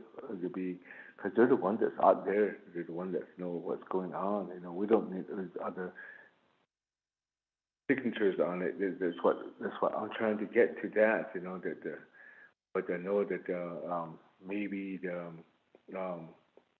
I know that my understanding came from you is that are you talking about laws that are within NTUA, where they have their own laws and policies that they have when they're working with sub-recipients? Is that what you're referring to? I think I'm more talking about the Navajo Nation Business Opportunity Act and the procurement law. So I think can we change that to like not by months, not by 60 days or something like that? Can we go by percentage? And can it be done? That'll be the best way to do it. Because, like I said, that even with this Navajo Nation, the chapters that have these procurement that they go by, it takes them almost 6 months just to change a HVAC. There was something wrong with the HVAC, and then there was over the Indian Wells chapter is uncertified chapter, and they got their whole from the recent rain. There was a needs roofing done, but once you got that monsoon, water started going in, and we have that from the original community development come out here, project manager, and he looked at it and said that, okay, we'll work on it real fast, and it said when they called them back, it said it's going to be about 6 months to that, and so the people just came around and they just undid all that thing and covered back up. So it just only was almost about $40 worth of materials. And here they were saying that it was going to go over $1,200 to repair that. And they did that within a few days. They just went to Home Depot and got these materials. That's how long it takes. But from Division of Community Development said it's going to take about 6 months to repair that. But this is something that we're facing with it. Why do we have to take that 6 months? And the people can come around and just buy it, and then they can just replace it. And now the person that did that is if there's money for it, how come I'm not getting paid for it? If I'm going to ever get paid for that too, if I did that, that was something that we had to think about it too. So these people from Division of Community Development, they're at their desk every day, but they didn't really know how to repair something real quick. This is the government. I think that's what my sister's looking at. This process, is this the process that we're looking at it? We're trying to use it. We need to streamline these where there's the barriers to this. So in case, I think let's look at that in that scenario at this case, So but I just keep all so I think my question goes to DOJ, Mr. Rutis, about is he talking about NTA laws, policy that are being sub-recipients to them? I think I'm talking more about these Navajo Nation Business Opportunity Act and then procurement law, and we make it like not the days or the months. Can we make it into percentage? Leave that. Thank you. So this is done. At this point in time, I'll go ahead and turn the floor over to Chair Hanyu. You have the floor.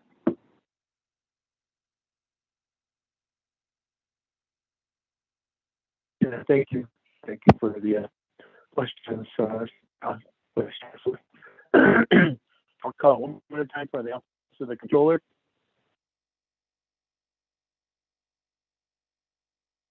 The nomination Office of the Controller. Hi, this is Laura with Office of the Controller.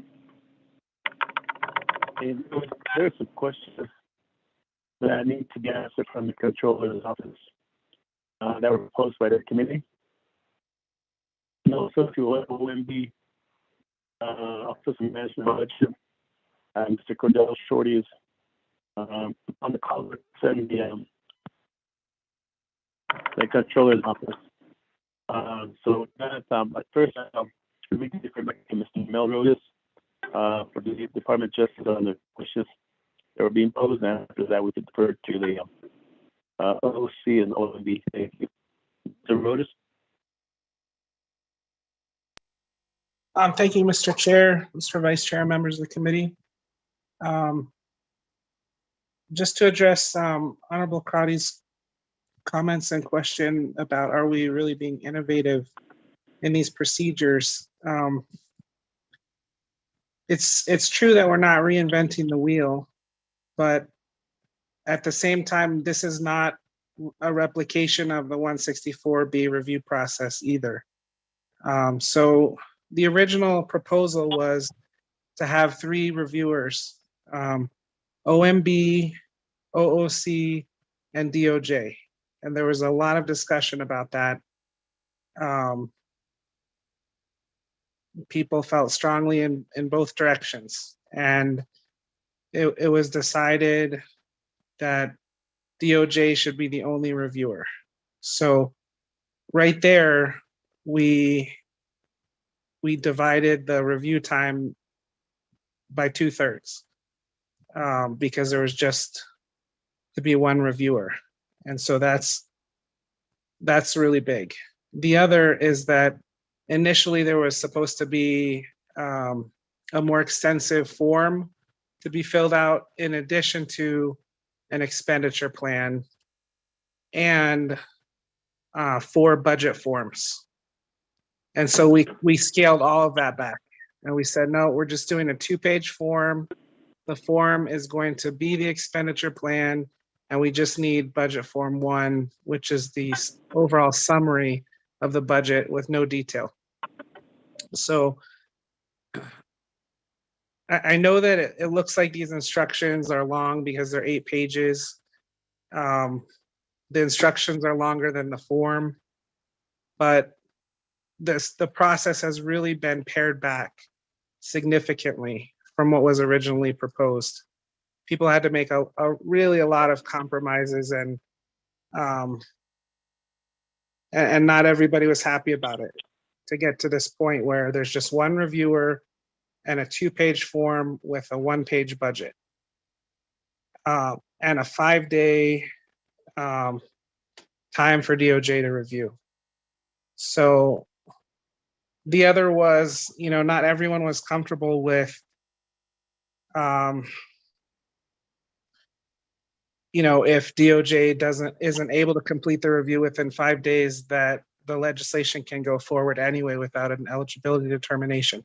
But that was the compromise, because we do realize that time is of the essence, and 5 days is the deadline, and we have to adhere to that. And that's a hard stop, 5 days, and then it goes on to be eligible for legislation.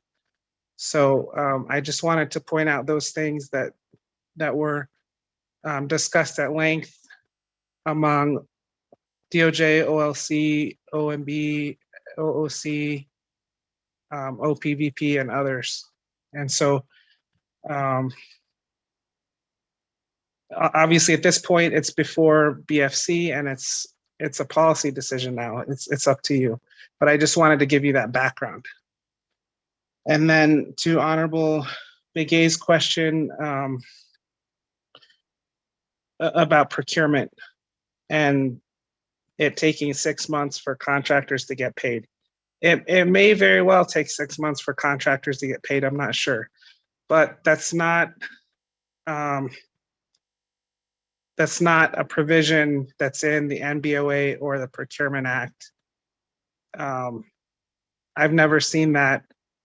I've never seen a 6-month waiting period to get paid in any of our laws. So I think that it's probably a procedural issue. And I'm hoping that looking at the Procurement Act and the procurement regs will be helpful, but then there are also internal processes that would need to be addressed as well. And we do have to make the distinction between, are we talking about Navajo Nation contractors that are getting paid from the nation, or are we talking about contractors of enterprises? Because enterprises will have their own processes for procurement and for remitting payment to their contractors. That would be my response. Thank you.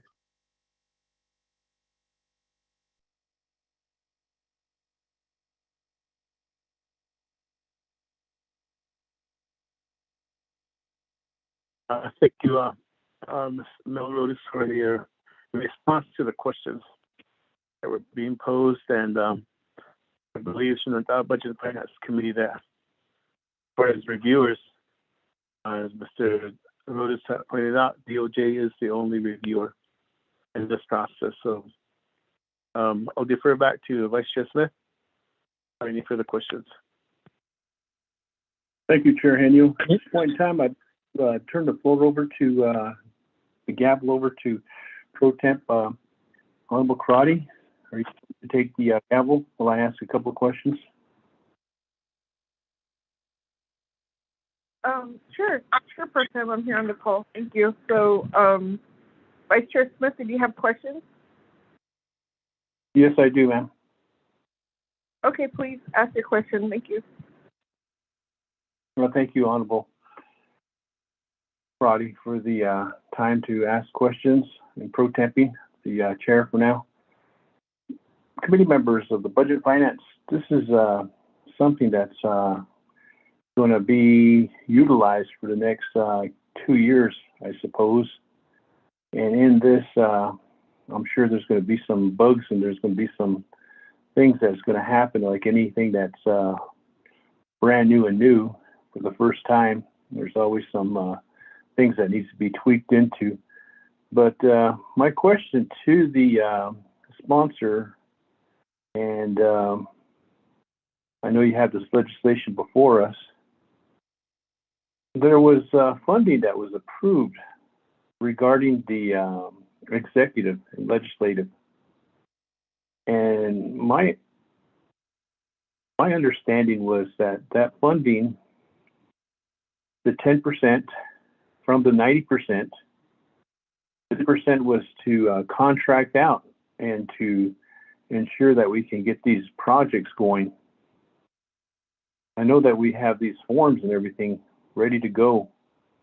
Are we still in the process of pursuing that? Are we just relying on the whole Navajo Nation to take on this monumental task of 1.8 billion minus the 10% on top that was afforded to the executive and legislative to utilize?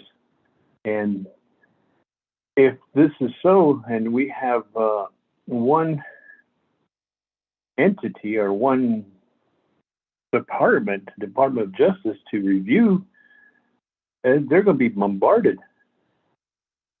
And I do not see this as smooth as molasses in wintertime. It's going to be a bottleneck. And everybody's going to want to get their projects out. And as soon as it gets frozen up, it's going to be like going from here to Albuquerque. You see the traffic. You see how the traffic gets when you get. I'm sorry to interrupt, Vice Chair Smith, but can everyone on the line please mute? We're hearing some background conversations. Thank you. Well, thank you, Honorable Crotty, for that.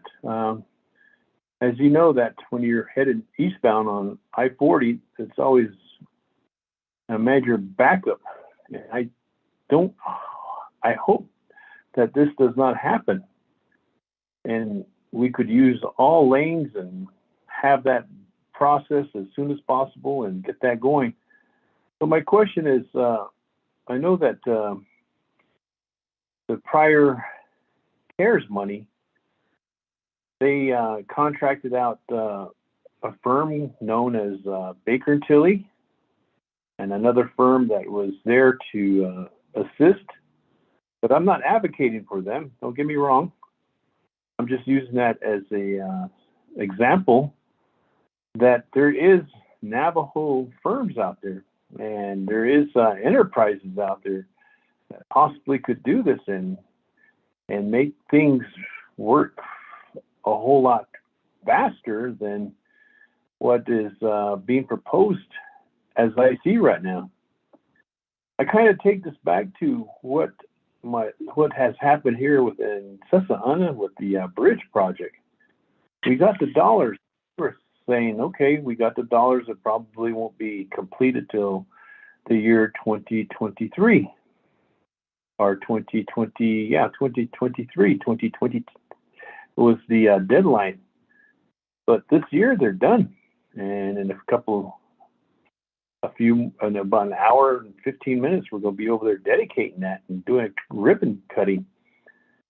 So they're constantly moving, and chapters that are out there are saying, we don't want to be waiting. We're certified. Some are certified, some are not certified, and we don't want to be waiting and waiting. So how do we make sure that we can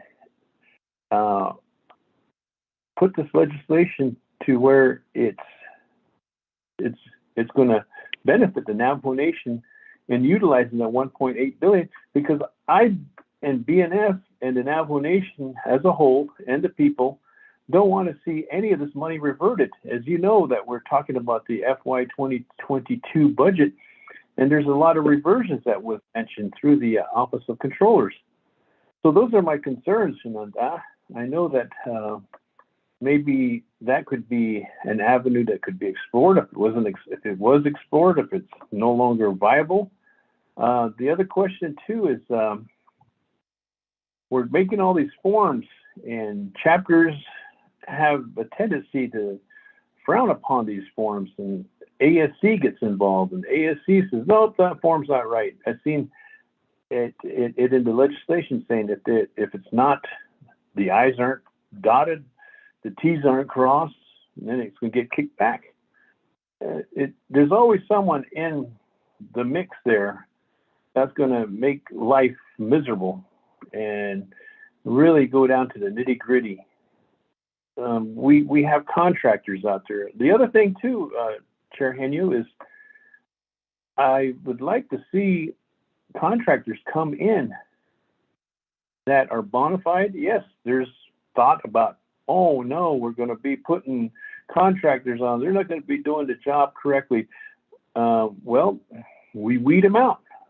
We put in good contractors that can get the job done and get the job completed, just like the opening of this bridge here. It's been bidded out and everything has been done properly, and now that the bridge will be open, the people are going to be traveling back and forth as of this afternoon. Things like that. We need contractors coming in. So any of that funding, could we review the laws? DOJ, could you review those laws? I know you're going to be bombarded with reviewing that. You have 5 days. Could you review that and say, well, can we contract out? Could we have someone come in? Because you guys have a lot of work to do besides reviewing. And I'll give an example of reviewing. We have folks that are waiting for home site lease, folks that have submitted papers to a heritage program, and heritage program has only one person, and that person is trying frantically. I'm not putting the program down, but I'm just only giving an example that their only capabilities are limited because of one person trying to work around the clock and to get those things done and make sure that they are all correct and they are all in order, and then send it forth. So, this legislation is coming up, and unfortunately, I'll be at that opening. It's not unfortunately, I should say fortunately, I'll be there. It's one thing that's positive that hasn't been done. But on this other hand, I would like to be participating, but I'll be chairing it if I'm, when it does come on board.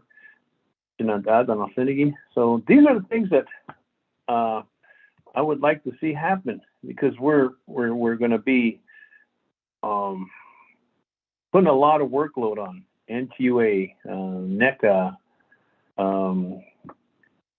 IHS, other enterprises, other contractors that are within the Navajo Nation that have that. We need to open the door so that more of these jobs and projects can be utilized and flowed through quicker and faster. Thank you, Pro Temp Chairwoman, for letting me speak and let me present that and express these things that are in the back of not only my mind, but the chapter's minds, because I heard earlier too that this is not funds that are going to be solely for roads are in there, but you have to somehow word it to where roads can be improved upon. But there's another package that will be coming down, but I'm not going to talk about that. But thank you for that, I appreciate that, and we need to really look at this so that we can get these dollars and these contractors paid and our bills paid and get these projects finalized and no reversion of money. That's the ultimate goal, and the ultimate goal is not the reversion of money, but the ultimate goal is to get those projects completed, all those things that our people need out there. They need water, they need housing, they need infrastructure, they need a broadband, a whole list, and that's just a small list of what I'm saying. So thank you, Chair. Appreciate that. Thank you. Thank you, Vice Chair Smith. Committee members, are there any other questions at this time? Not hearing any, we'll go to the sponsor, Chair Henio. Did you want to respond, or your agent? Thank you. Speaker election for Pro-Tem Chair, for taking over the gavel for Vice Chair Smith, and Vice Chair Smith for your questions. As we look at legislation CJY 41-21, there are provisions there that we're following right now. And we are looking at section 3, E, which is the controller's office, talking about the investment of the funds into a investment pool where it's very little money for us that's happening right now. And then at the same time, what we're looking at also is that we're looking at section 4 again, where the A talks about the expenditure plan, eligibility determinations, application requirements, which we're doing now, which is the Department of OMB in consultation with the OC and the Department of Justice. And we do the expenditure plan template and procedures. And as we move along in that legislation, based on to your question, what is 10%? It's essential on the central support and regulatory services, and that's a question from the legislature. And so, therefore, then also the Department of Justice's capacity as far as being a reviewer and how they're capable of these applications coming in. So that's all the referred to Mr. Miller Rhodes, who is a spokesperson for the nomination Justice in the Florida section. And Mr. Rhodes, you have a few minutes here real quickly, if you could, before we start our budget and finance special meeting. Mr. Rhodes. Thank you, Yes, Mr. thank you, Chairman Henio.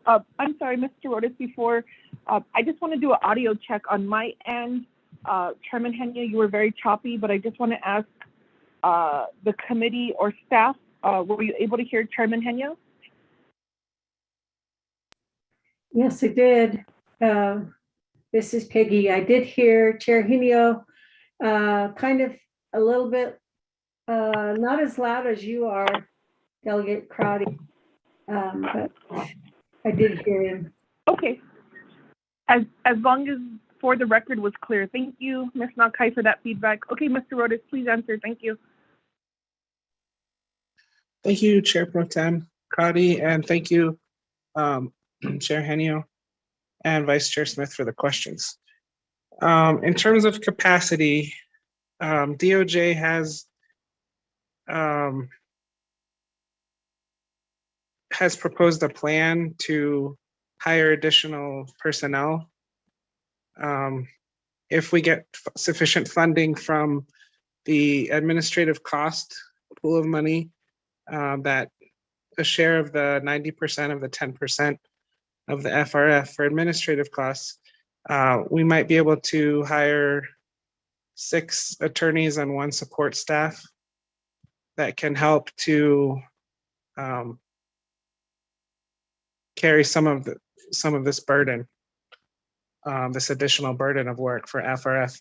In addition, DOJ is requesting money for outside counsel to support with the eligibility determination reviews and with overflow work. So those budgets are being considered at this time. Thank you.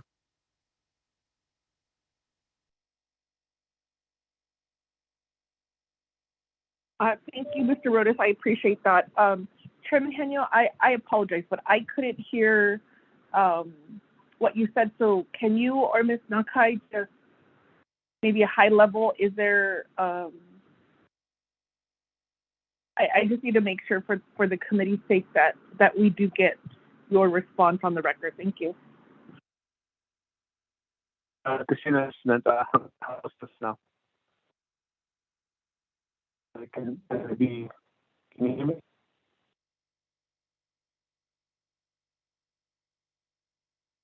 We can barely hear you, Chair Henio.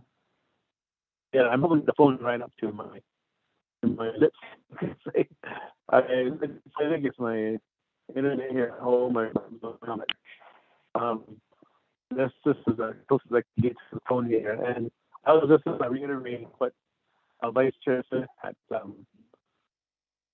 posed as a question, and going over the CJY-41-21 and the provisions and the instructions that are given in this legislation.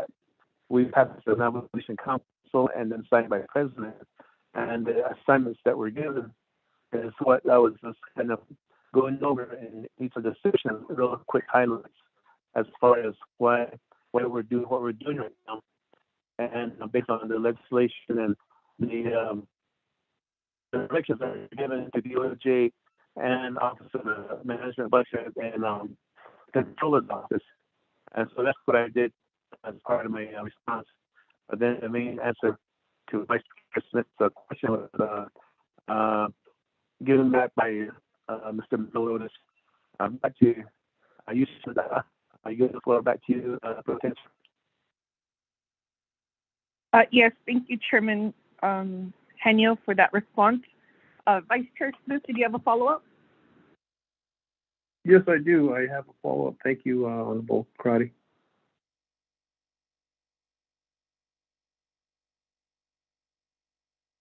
You have the floor. I appreciate it very much. Thank you. By looking over the legislation, it has various sections in there, and it goes all the way to Section 8. The Section 8 is a modifying expenditure plans budgets, and it's going to be something that's within here that project modification will not increase in the amount of fiscal year recovery funds originally approved. As you well know, COVID is unpredictable, and Delta is very unpredictable. If we adopt this as it is, saying that we're going to cap it, therefore you are only going to be allowed to utilize that funding, you know that the prices really fluctuate. I was hearing that lumber prices were extremely high, and all of a sudden they dropped, and they can go back up to record high again. Plywood was extremely expensive, and I seen the prices drop, and folks were lined up to get plywood at a price that is more reasonable. So if we do this, is that something that's favorable?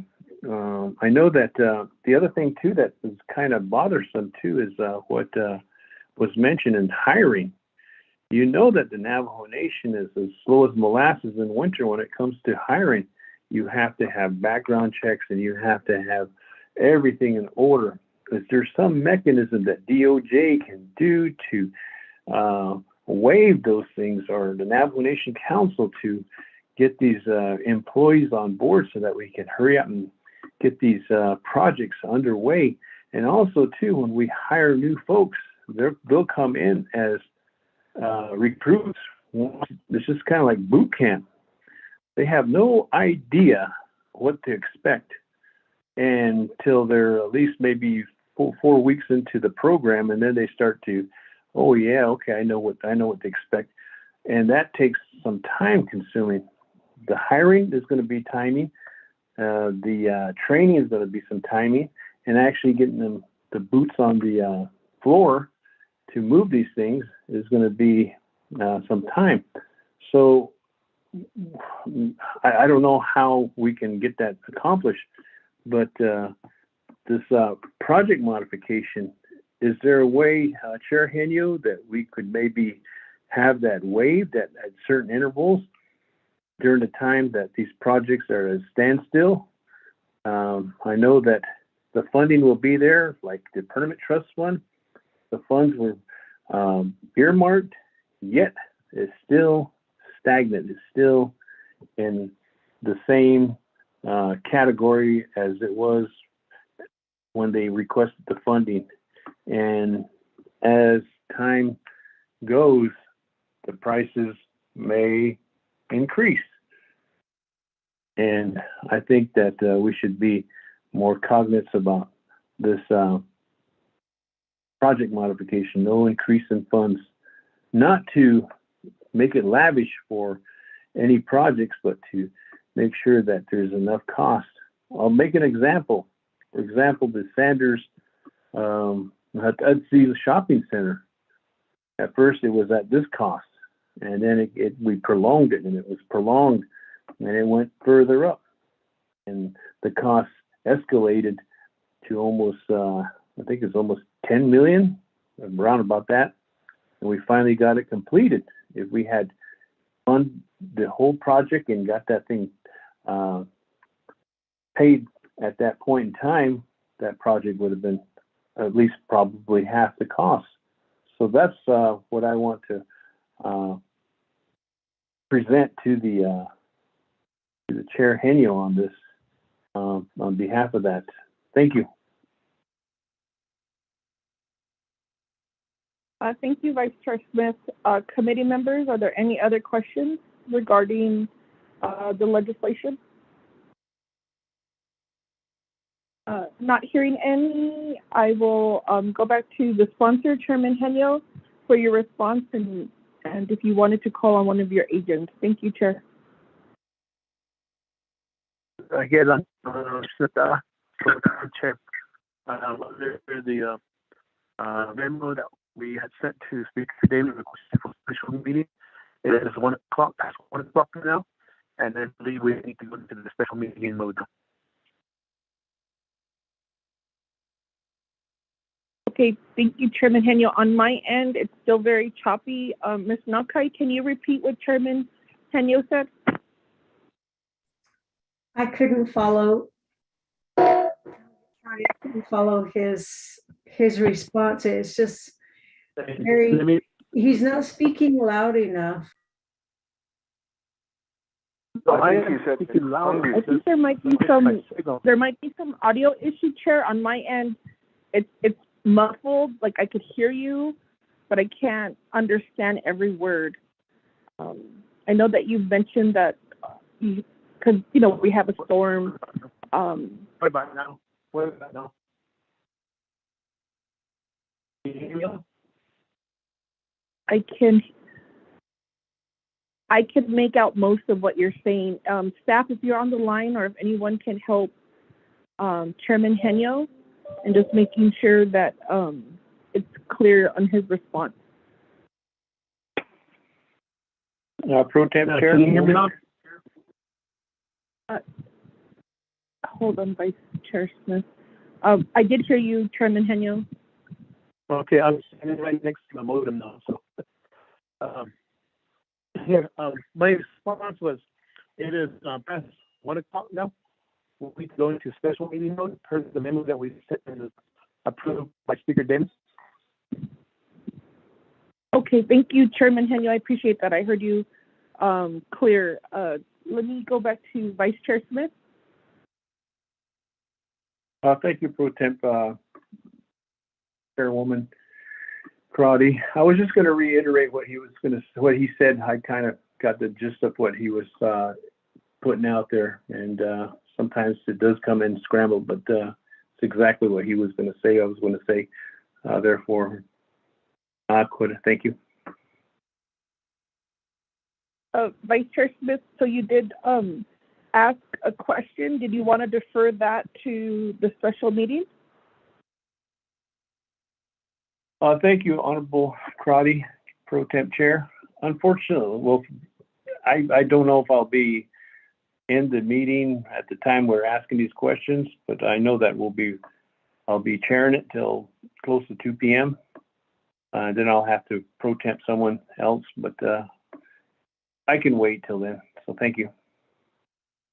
Okay, thank you, Vice Chair Smith. So as we wrap up the work session, did you want to, I could give you back the pro tem and you could wrap up the work session. Thank you, Vice Chair Smith. Thank you, Pro Temp Chairwoman, Honorable Crowdy, stepping in and allowing me to ask questions. Committee members, it's past 1 p.m. and we have a special meeting pertaining to this legislation that was on the work session. Therefore, committee members, we need to close up the work session and go into the mode of our special meeting that was proposed for this afternoon regarding this legislation. So committee members, I don't have the agenda in front of me as I speak, but I think if we're in order, I'd like to call this meeting to a closure at 1:09 p.m. Peggy, did you get that? 1:09 p.m. Work session is now, we are now complete. Peggy? Yes, I did. Vice Chair, I did send a text to all of you. If you've completed your debate on or learning about the provisions in this legislation, you can move on to your special meeting. But if the members feel like they haven't quite had all of their questions responded to, then you can continue with the work session. It's your call, Chair, Vice Chair. Oh, thank you. I think the only pending question was from me. I'll go ahead and wait till we do open up dialogue for the special session. So therefore, we'll go ahead and conclude this meeting, this work session. Thank you for the participation.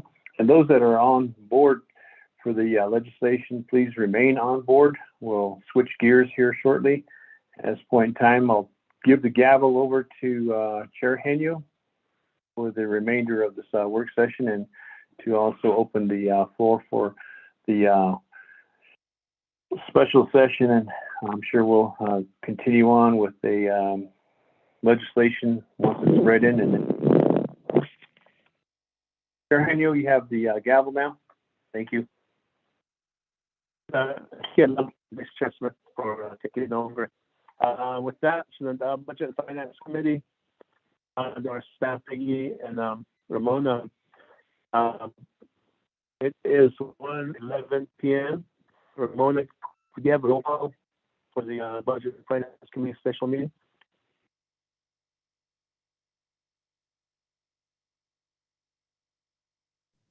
Yes, Chairman Henyo, I'm here. I can do the roll call. Can you hear me? Yes. Okay. Roll call for the Budget and Finance Committee of the 24th Navajo Nation Council special meeting, date September 1st, 2021. Jamie Henyo? Present. Okay. Thank you. Honorable Jamie Henyo is present. Honorable Raymond Smith Jr. Present, Cesana, Arizona. Thank you. Honorable Raymond Smith Jr. is present. Honorable Jimmy Yellowhair. I'm present. Thank you. Honorable Jimmy Yellowhair is present. Honorable Elmer P. Begay.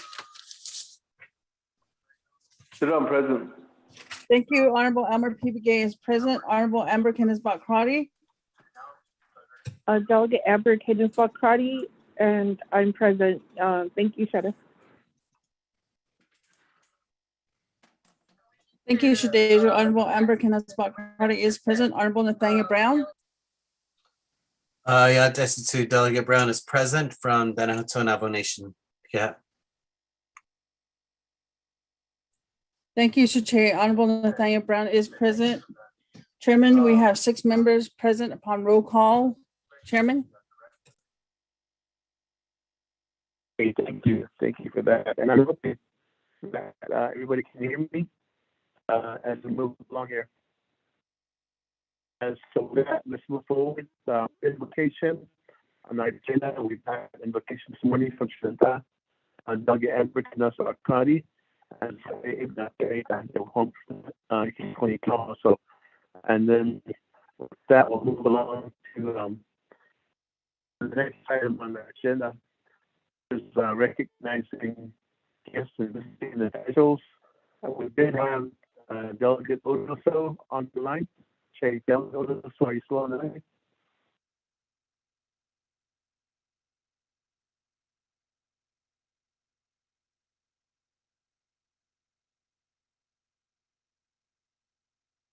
Okay.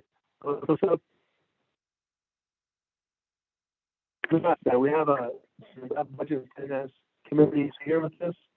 Is there any members of the 24th Navajo Nation Council on the line?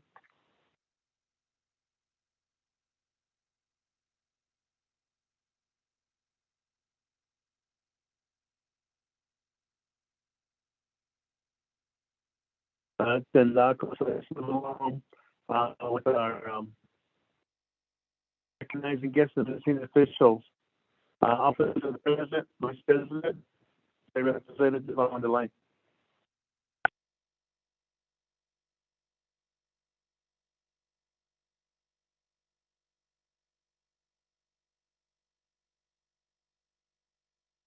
Office of the President, Vice President.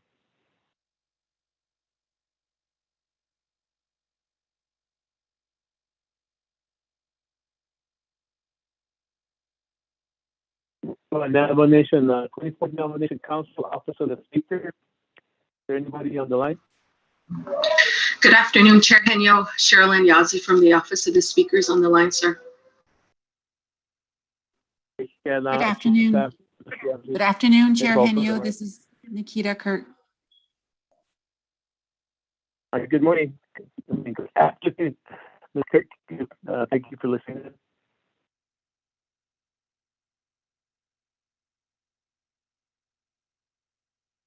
Nation moving forward. Navajo Nation Department of Justice. Representative from Navajo Nation Department of Judicial Branch. I'm sorry, Judicial Branch. Correct yourself.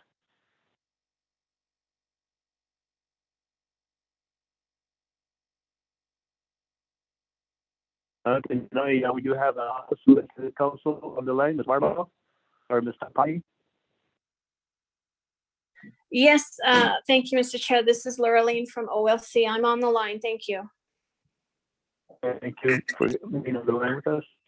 Navajo Nation Department of Justice.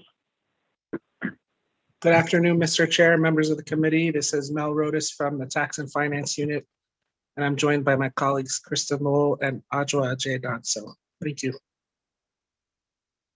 Thank you for being on the line. The Navajo Nation Office of the Controller. Good afternoon, Mr. Chair. This is Elizabeth Begay, Acting Controller. Good afternoon, Mr. Begay. Office of Management and Budget. Mr. Chair, members of the committee, this is Cordell, Contracts and Grants. Thank you, and Mr. Shorty, for being still on the line with us. Also, to the Navajo Nation Executive Branch Programs and Division. Is there any representatives from the programs or divisions on the line?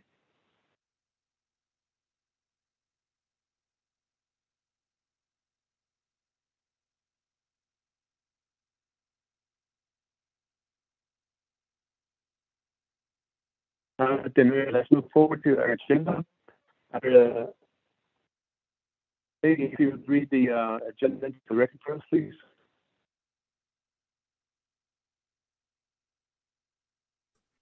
Good afternoon, Budget and Finance Committee members. This is the proposed agenda of the Budget and Finance Committee of the Navajo Nation Council, September 1, 2021. Special meeting place. Presiding is Jamie Henyo, Chairperson, Raymond Smith Jr., Vice Chairperson, place via teleconference, Window Rock, Navajo Nation. 1, call the meeting to order, the roll call, the invocation. 2, recognize guests and visiting officials. 3, review and adopt the agenda.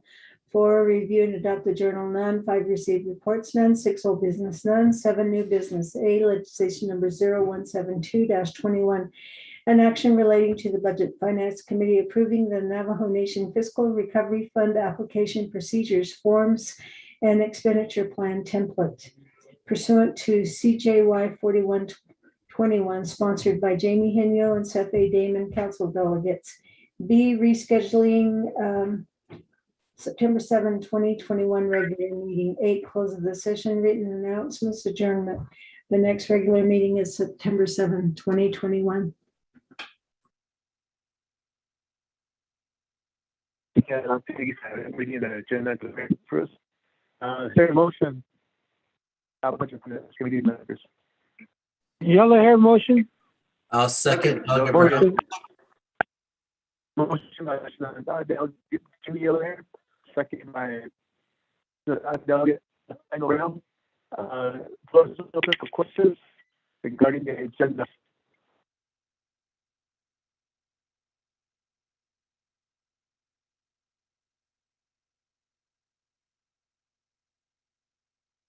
Are there any questions or comments?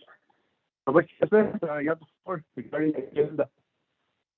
Yes, can we do a consent? Vice Chairman, that is up to your call. You have the floor. Can you hear me? Oh, I can hear you. Oh, can we do a consent agenda? We have 2 items under the business section. One is the legislation 172-21, and then the other ones are rescheduling of the September 7th meeting. So those are the only 2 items on the agenda. And so with this one, as far as the consent, as far as the consent, Vice Chairman is requesting guidance for the consent agenda. Since we don't have these one item, one legislation on the agenda, how do we go about this?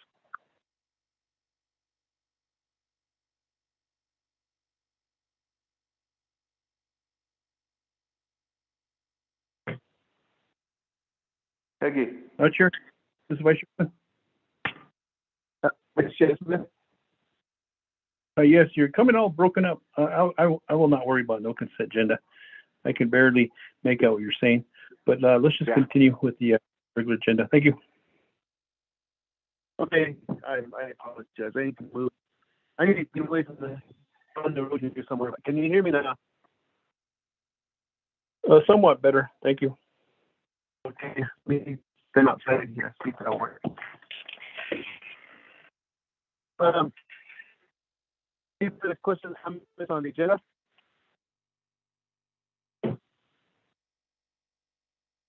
I didn't know, yeah. Ramon, if you lead us in a roll call vote on the approving the agenda as read. Mr. Chair, this is Laureline with OLC. Yes, Vice Chair Smith, his request on the consent agenda, so let's do a vote on the main motion.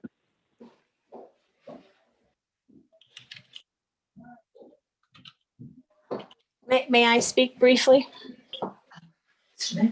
No, Vice Chair Smith, he took his question back, so therefore we have a motion on the main motion coming from the question. Ramon, if you would lead us in a roll call vote.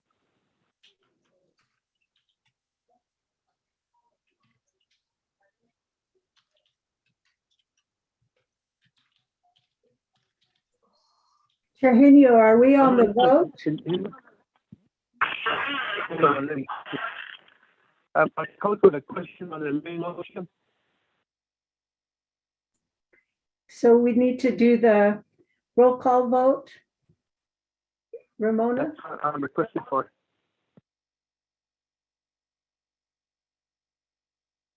Ramona, are you on the call? Yes, I am, Chairman. Roll call vote for the review and adopting the agenda. Honorable Raymond Smith Jr., how do you vote?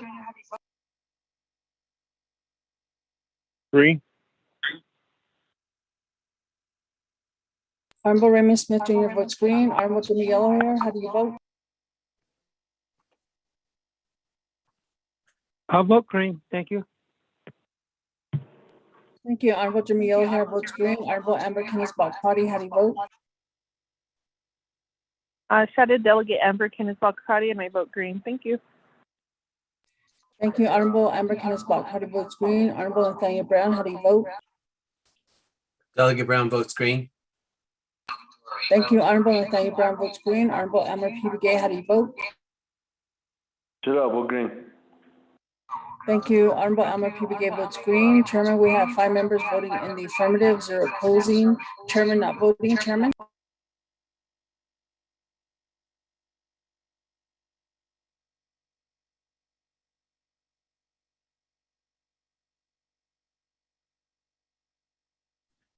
Chair Hinio, are you on the call?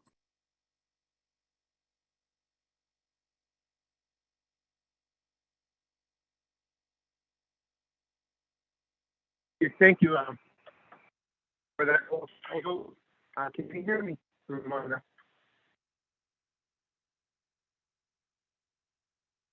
You're barely coming in, Chair Hinio.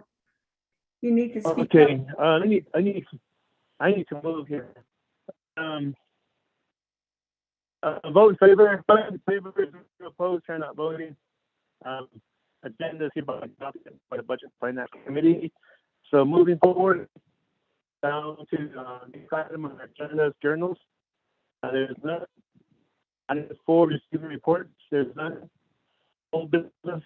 There's none. Item 7A. We have one demonstration of Smith. If you take a gavel here, while I move to the place.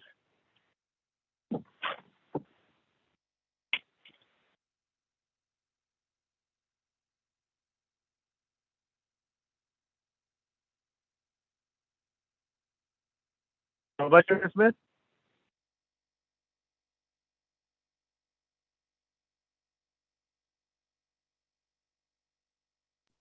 Sitzele, Vice Chair Smith, are you on the call?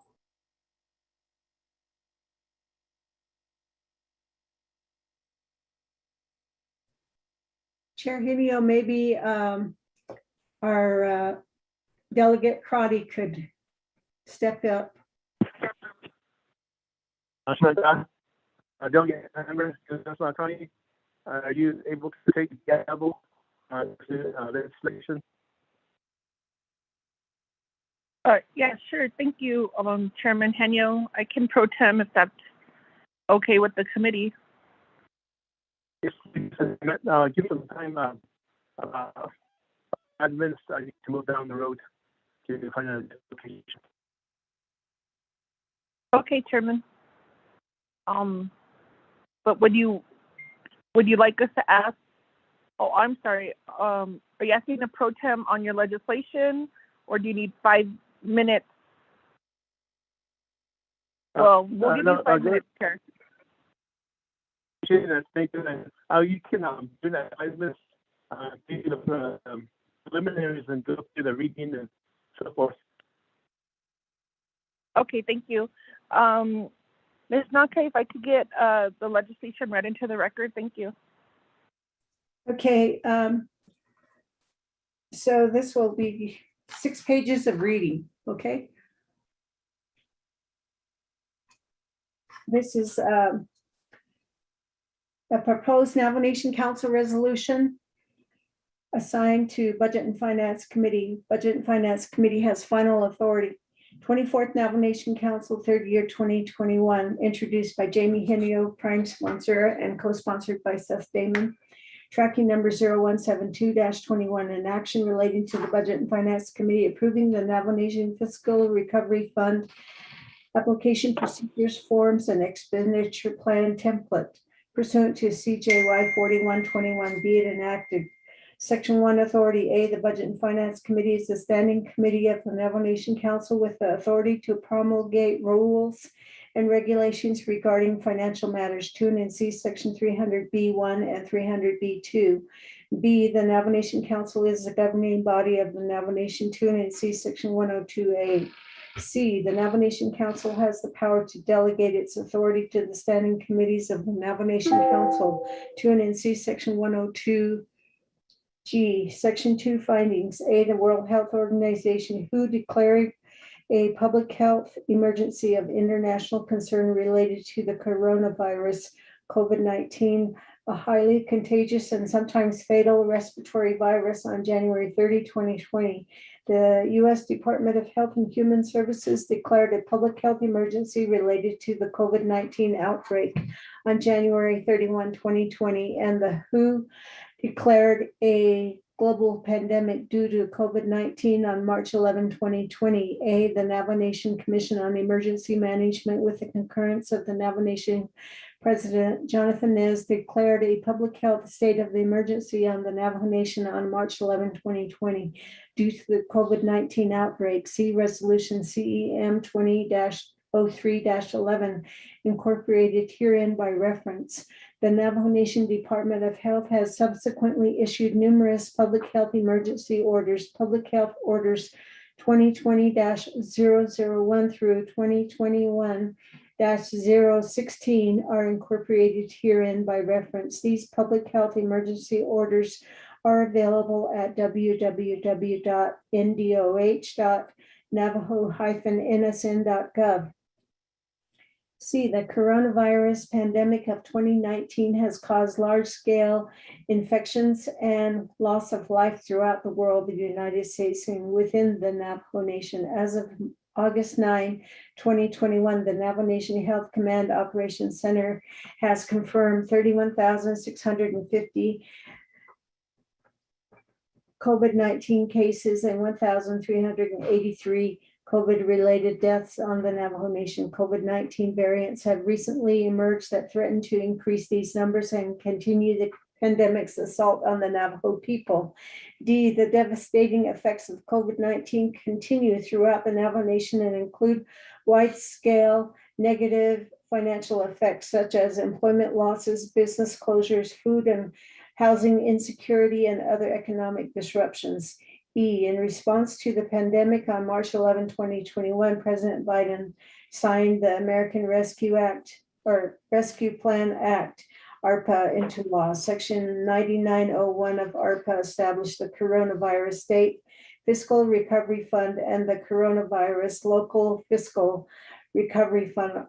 Together, the Fiscal Recovery Funds, or FRF, by amending Title 6 of the Social Security Act, which provided $362 billion for state, local, and tribal governments, including $20 billion designated for tribal governments. F, as of May 29, 2021, the United States Department of Treasury allocated $1,861,554,458.43 to the Navajo Nation under the Fiscal Recovery Funds provisions of ARPA. The fiscal recovery funds are designed to build on and expand the relief provided in the 2020 Coronavirus Aid, Relief, and Economic Security Act, or CARES Act. G, the ARPA/fiscal recovery funds are intended to support governmental efforts to mitigate and contain the spread of COVID-19, as well as to respond to the health, social, and economic impacts of COVID-19 suffered by residents and businesses of H. Pursuant to Section 9901 of ARPA, the fiscal recovery funds are specifically intended to, 1, respond to the COVID-19 public health emergency and to its negative economic impacts, including assistance to households, small businesses, and nonprofits, and/or aid to impacted industries such as tourism, travel, and hospitality.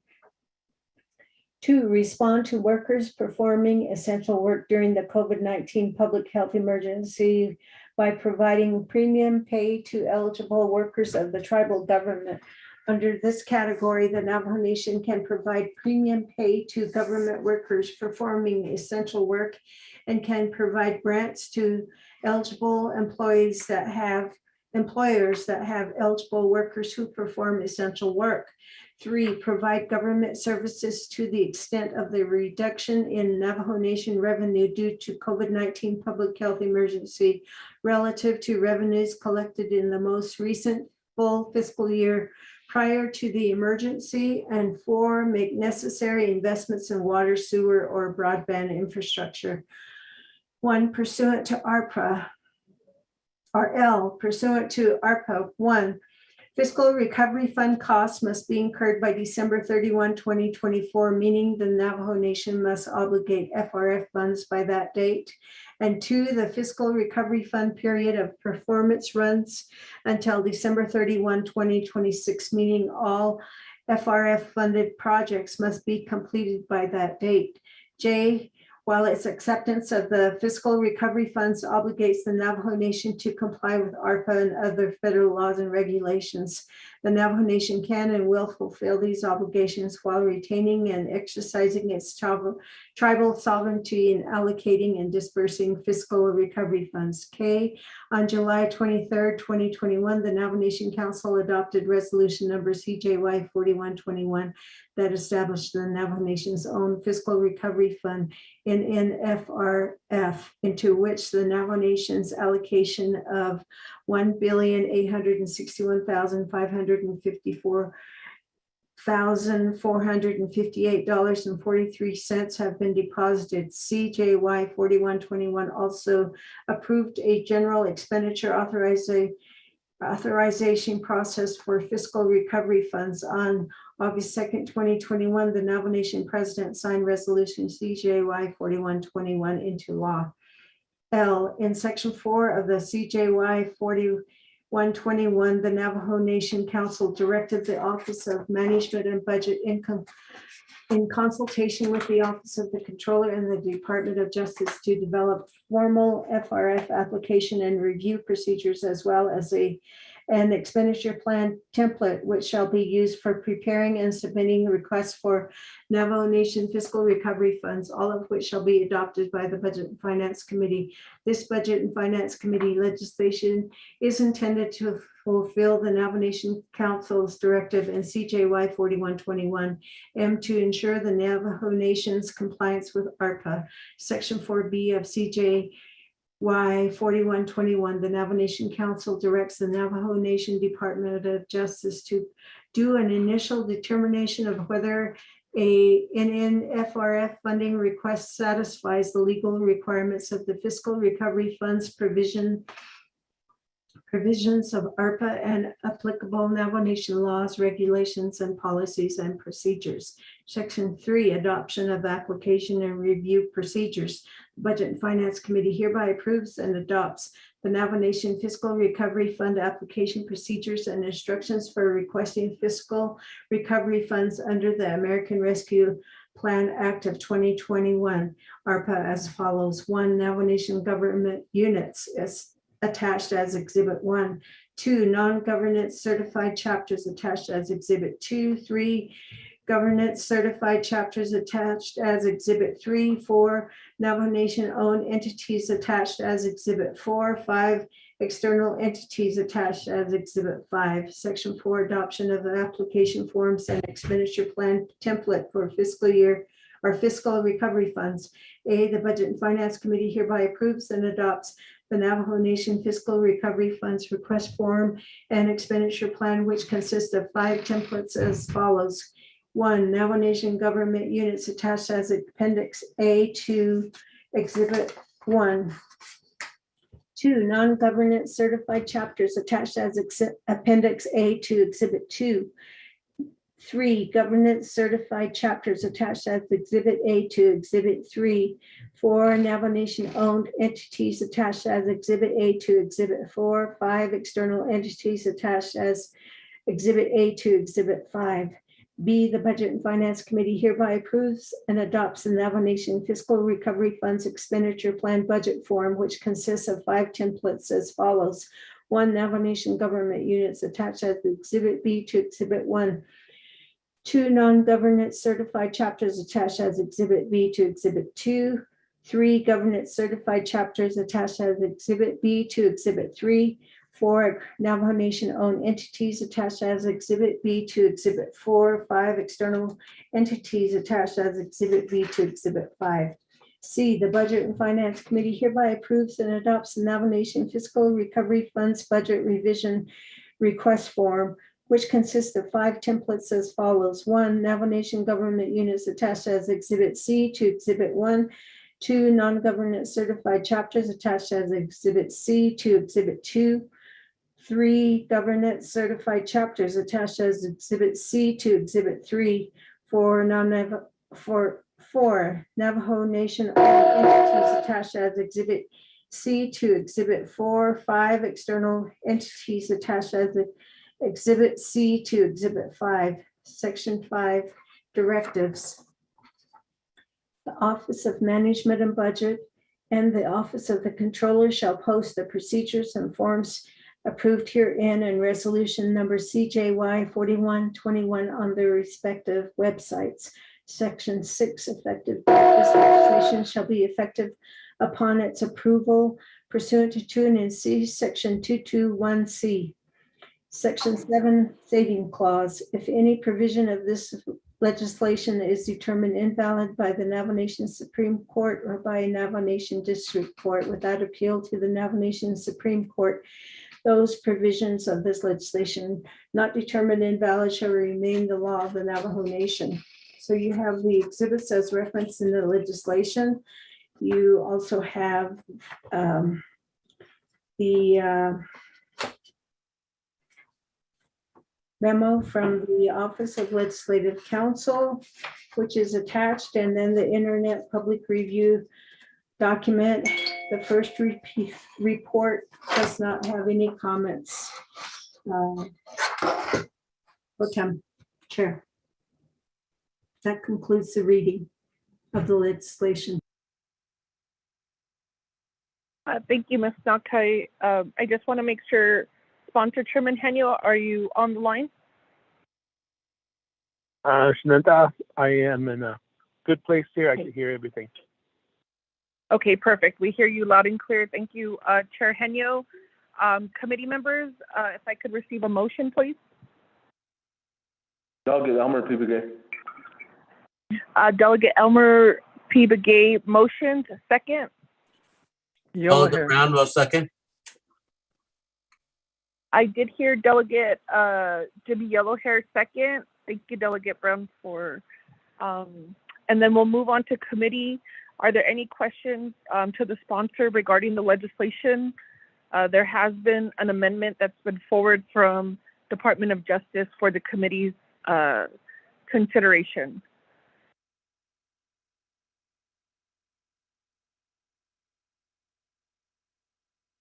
Chairman Henyo, if you could give us an overview of the legislation, and we'll be pulling up that amendment to get it ready. Thank you, Chair.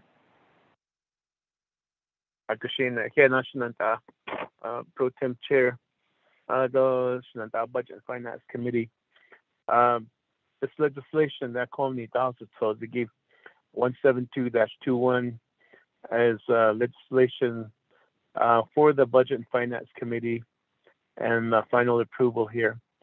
Is the application procedures and application exhibits A, and also the budget forms, which is the exhibit B. And we did discuss this earlier this morning in the work session beginning at 9 o'clock, and we just ended a little bit after 1. And there were many questions that came about, and the agents, Navajo Nation Office of Legislative Counsel, Department of Justice, Office of Management and Budget, all responded to the questions that were posed by the Budget and Finance Committee. Although even this legislation also pertains to 5 entities that ARPA funds, the Navajo Nation has received from the federal government. And earlier it was mentioned by Mr. Melrodas that $1.8 billion was received by the Navajo Nation in May of 2021.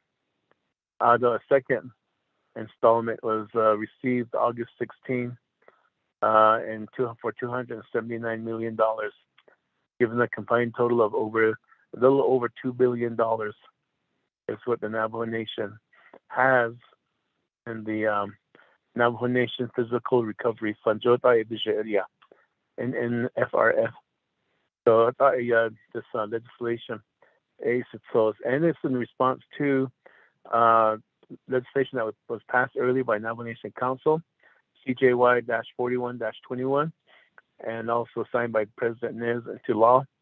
And one of those provisions is instructions to the Navajo Nation Office of Management and Budget to work with the Navajo Nation Department of Justice and the Controller to develop the procedures and applications for entities that will be requesting for opera funds. And these entities that we went over earlier was Navajo Nation government entities, ADON, the Navajo Nation non-LGA certified chapters, ADO Navajo Nation LGA certified chapters, Navajo Nation owned entities, and then outside entities. These are the 5 areas that we covered this morning, and the application procedures, and also setting up their budgets. Then also with OMB, working to set up business units and following the procurement policy. There's also another provision within the legislation, Shinanta, which adds language to Title 12, the procurement, and it talks about emergency procurement also. So that legislation was added also as part of the law here. I mean, the language was added as part of the law. So and I believe what we need to do now is an amendment that was suggested by Navajo Nation Department of Justice. And so with that explanation, Shinanta, Pro Tem Chair, yield the floor back to you. Thank you, Chairman Henyo, for that review. Committee members, I'll go back to the floor. Are there any questions from the committee members or a motion for the amendment? Thank you.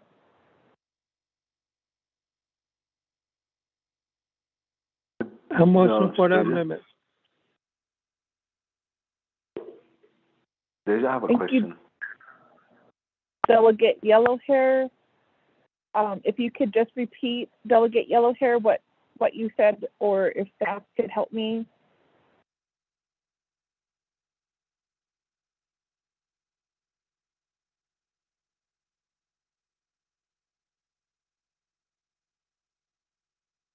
Delegate Yellow Hair, were you asking a question or making a motion?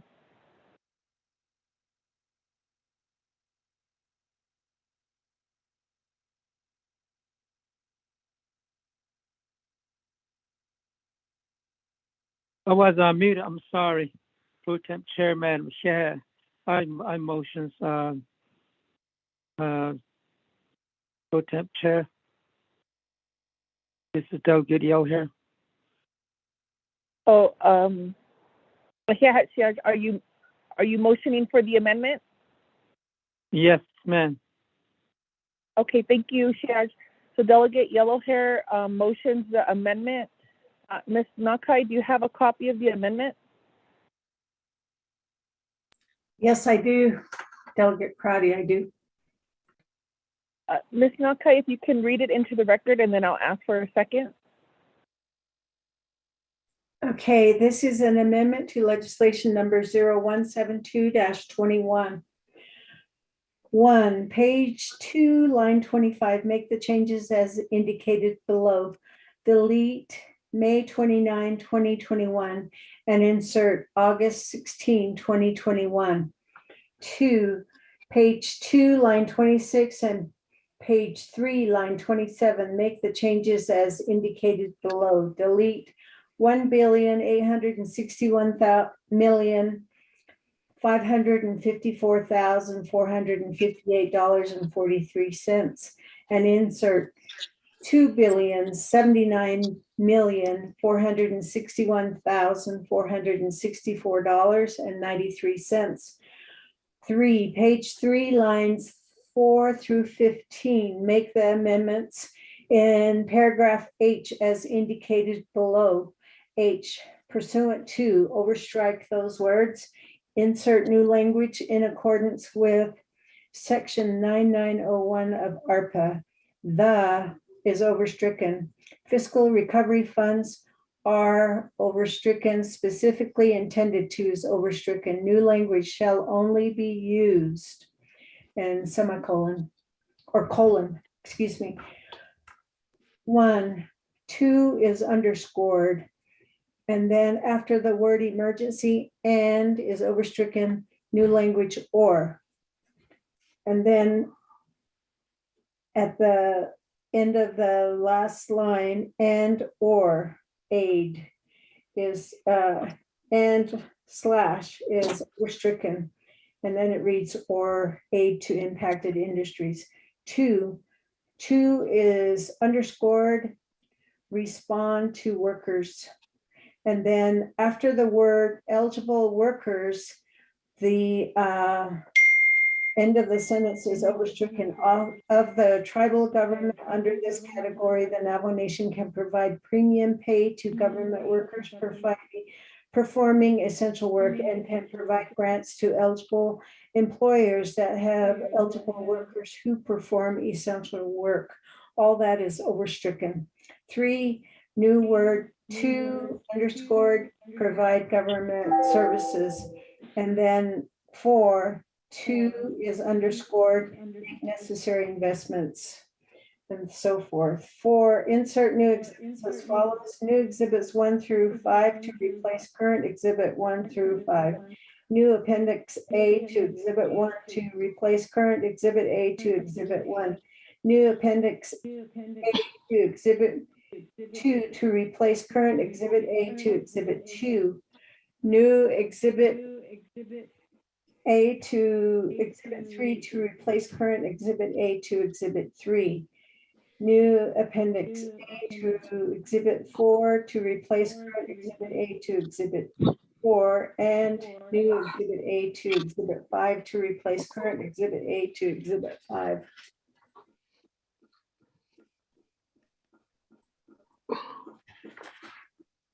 Five, renumber or reletter succeeding paragraph sections or exhibits accordingly if necessary. This amendment shall supersede inconsistent language contained in any other committee amendment which shall be conformed to the intent or language of this amendment. The Office of Legislative Services, with notice to the sponsors of the legislation, is hereby authorized to make necessary grammatical changes. Thank you, Shad. I appreciate that. Committee members, is there a second to the motion for the amendment?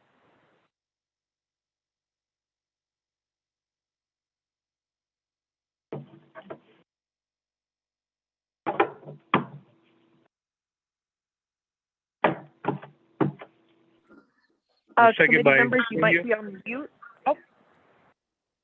Thank you, Chairman Henyo. Second by Chairman Henyo. Are there any questions, committee members, on the amendment?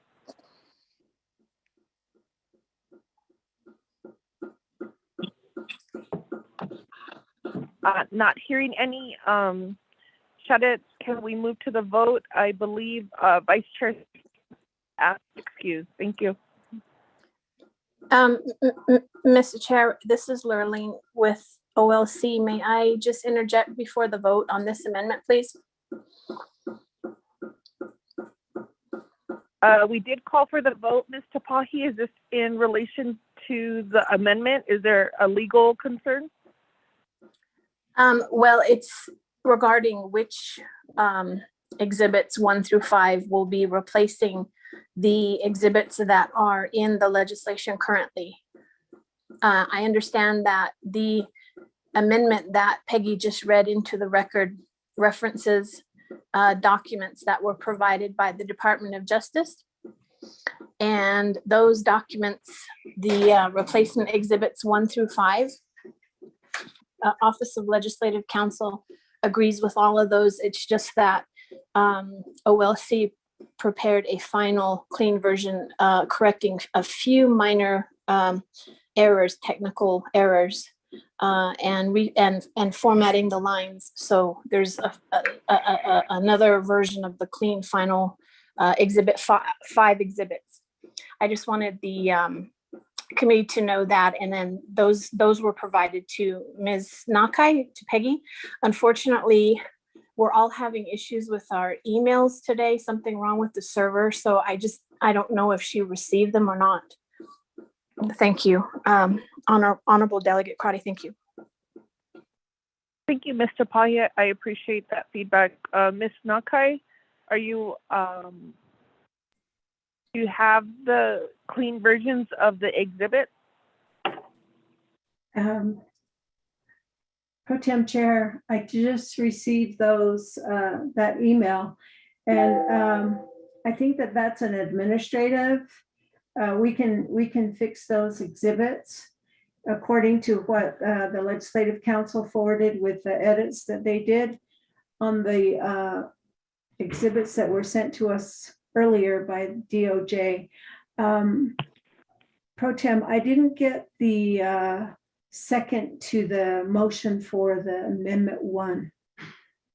Could you repeat that to me, please? Yes, Ms. Nakai, that was second by Chairman Henyo. Okay, thank you. So is that all we need to respond to? Yes, thank you very much. I appreciate that. Thank you, Legislative Council. So committee members will move to the vote. Shout out Ms. Nelson, if you could help us with the vote tally. Thank you.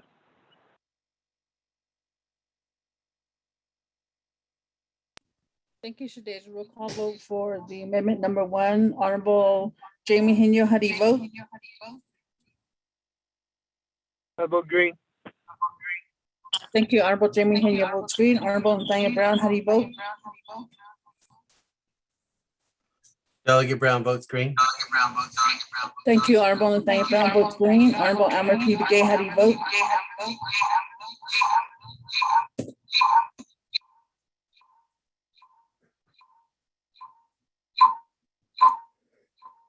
Honorable Elmer P. Begay, how do you vote? You are unmuted. I vote green. Thank you, Can you hear Honorable me? Elmer P. Begay votes green.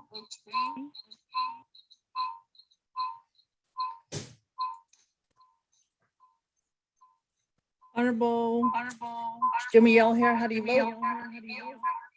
I vote green. Thank you. Thank you. Pro Tem Chair, we have 4 members voting in the affirmative, 0 opposing. Pro Tem Chair not voting, and 1 member excused. Pro Tem Chair. Thank you, Shada. On my end, I'm getting a large echo from your area. Maybe we could get you some help there. So going back to the main motion, committee members, are there any questions?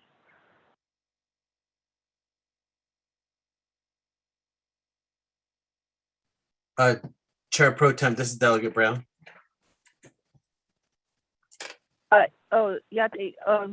Please ask your question. You have the floor. Yeah, thank you, Chair Pro Tem, Ado Budget and Finance Committee members and everyone on the line. Yeah, thank you. My question is, I know that Ajwa, as well as other attorneys, confirmed with the Kayenta Township. I just wanted again to make sure. I know that the last time Township did not, they spend a lot of their own funding responding to COVID, helping our people. So to the legal team, I just want to make sure that the language with Township is still in there. Is that still in there? So that'll be my question. Thank you. Thank you, Delegate Brown. Committee members, are there any other questions?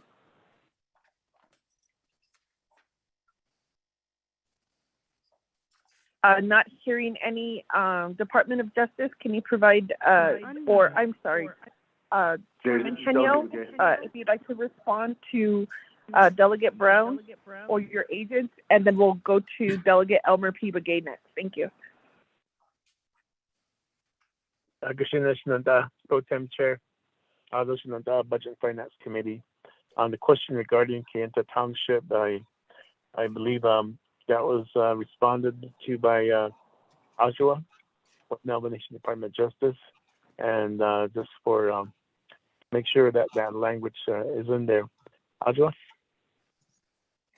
Thank you, Chair Henyo. So to answer your question, Delegate Brown, the new revised version that I'm looking at does in fact contain a reference to Kayenta Township. Specifically, if you are looking at the documents, it is section 3, B for boy, and number 18. The definition of governance certified chapters includes the Kayenta Township. Thank you.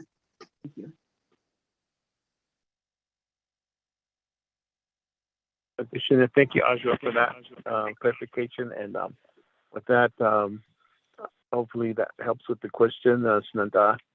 Yield the floor back to you, Shananta. Pro Tem Chair and Member Knuspa-Crotty. Thank you, Chair Henyo. Delegate Brown, are there any follow-up questions? Actually, Ajwa, can you, I'm looking at 18. I don't see it. Can you please repeat where again? Pro Tem Chair, if I Delegate may. Brown. Excuse me. Yes. Ajwa, what's your last name? My last name is Ajay Danso.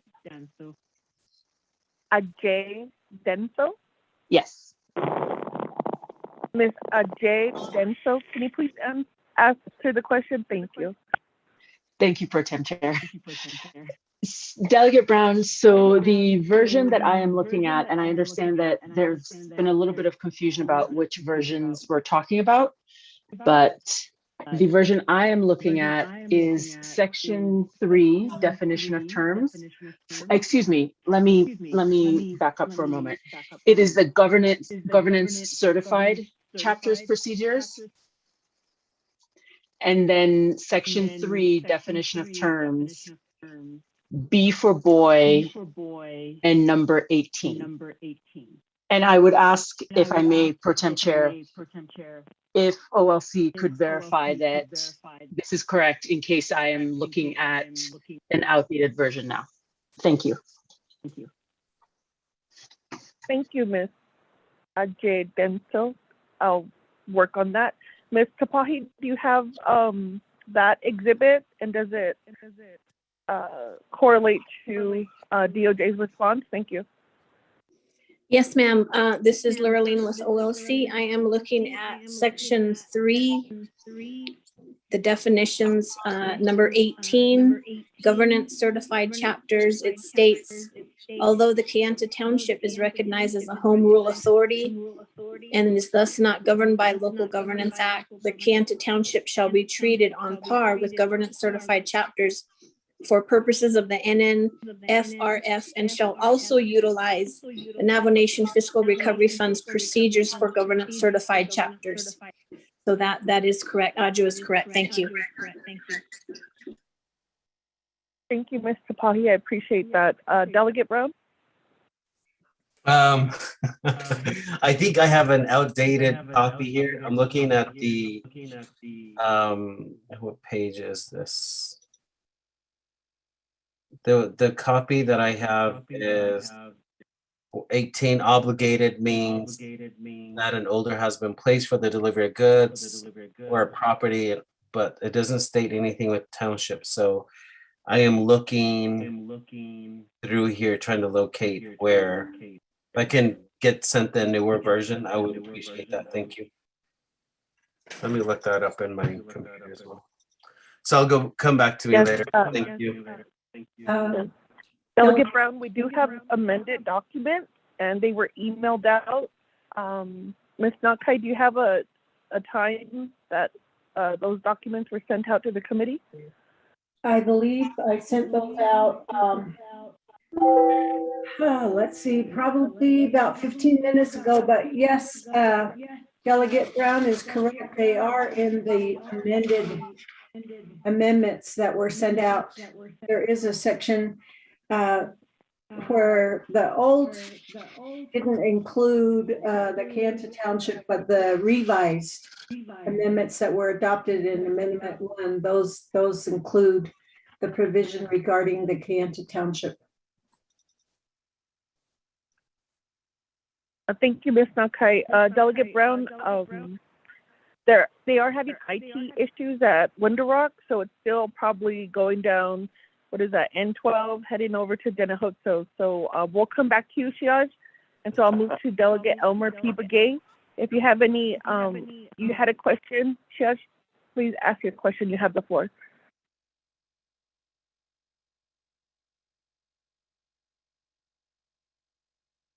This is Delegate Begay. Can you hear me? Yes, we could hear you. Okay. Okay, so you can't stage it. Other than where's the BNF? I'm back to DOJ. I think I'd like to ask a question to Mr. Otis, DOJ. I know you mentioned it regarding that when I was asking the question regarding the Business Opportunity Act and also the procurement law. I heard that you were saying that there's meetings regarding this process of a Business Opportunity Act and then procurement law. And how far are they at? Are they, if there's any changes somewhere, like you said, if they're meeting on it, then we haven't get the whole final version of it, how it's going to be streamlining that.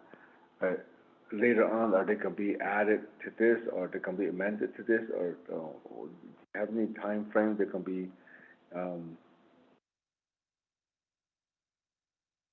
are they going to be any changes or finalizing some of this, what they're discussing on the streamlining it?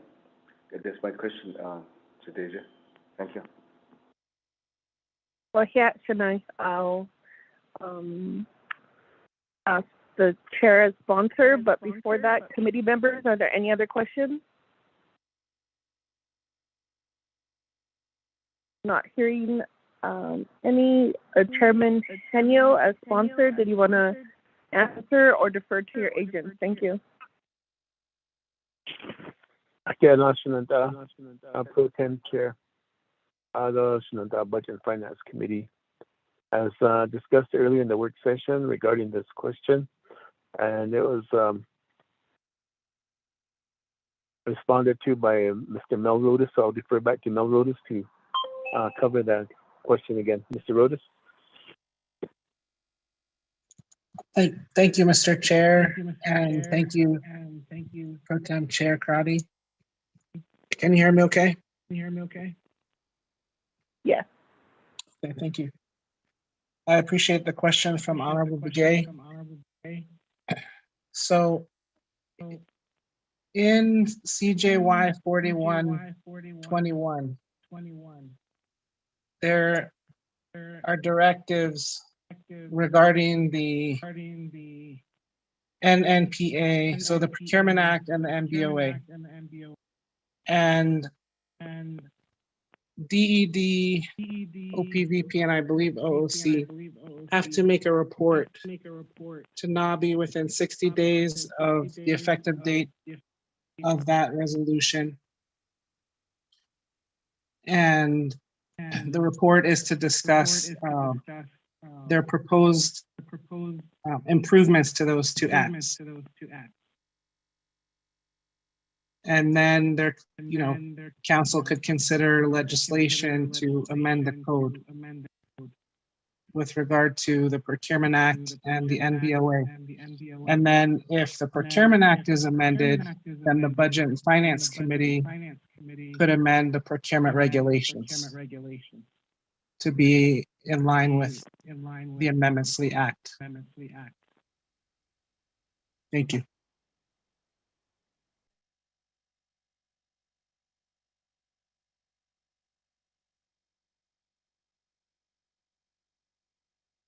Chairman Henyo, did you have anything else to add?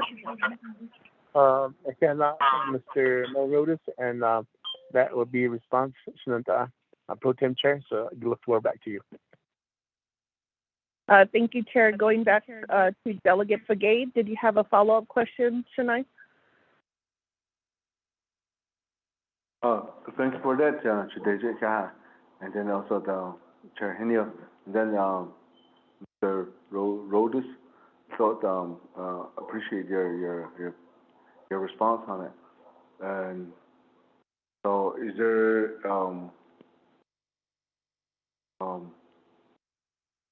if it can be if they discuss it and if there's going to be an amendment to this Business Opportunity Act and then the procurement law, or we can have to go through a legislation to change it, or we can just go by amending through this with this CJY 4121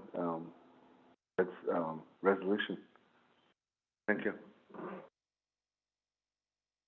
Thank you, Delegate Begay. Will Chairman Henyo, did you want to answer in your agents? Thank you.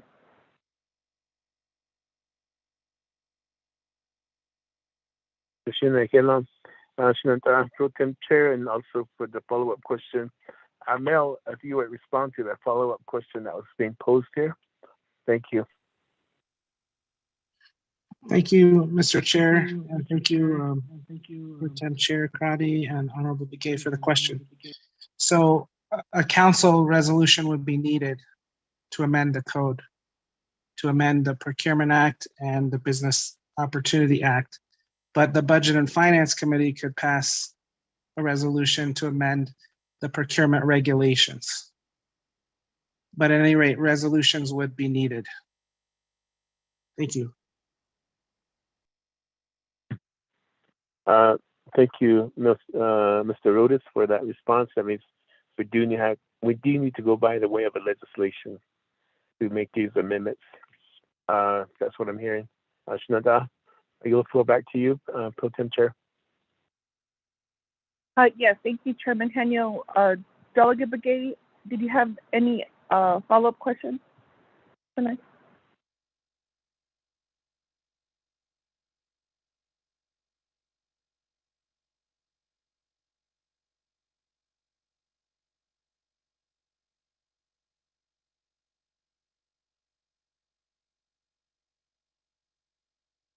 Delegate Begay, you may be muted.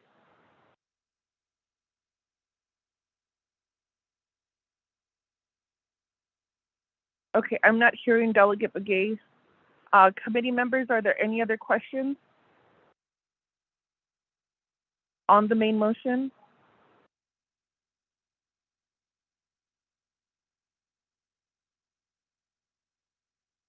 I'll ask a second time. Any questions on the main motion? And third and final call for any questions on the main motion. I'm not sure if Delegate Begay is having some technical issues, but we're not able to hear him. And hopefully he could get back on the call to vote. Ms. Nelson, can you help us with the roll call vote? Thank you. Sure, Pro Tem Chair, roll call vote for the main motion on legislation number 0172-21. Honorable Jamie Henyo, how do you vote? I can vote green. Kayla. Thank you, Honorable Jamie Henyo votes green. Honorable Jimmy Yellowhair, how do you vote?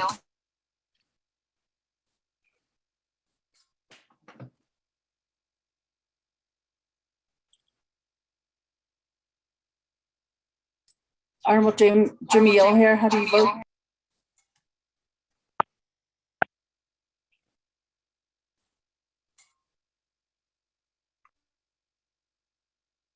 I vote green. I was muted. Sorry. Hello? Can you hear me? Yes, you can. Yes, Honorable Jimmy Yellowhair votes green. I vote green.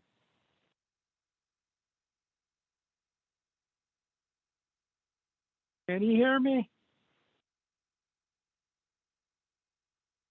Yes, we Yes, can. Honorable Delegate Jimmy Yellowhair, yes, Yellowhair votes we green. heard your vote. Honorable I Tanya think Brown, how do you Ms. vote? Nelson's having some technical issues. Technical issues. I vote green. I hope you hear me.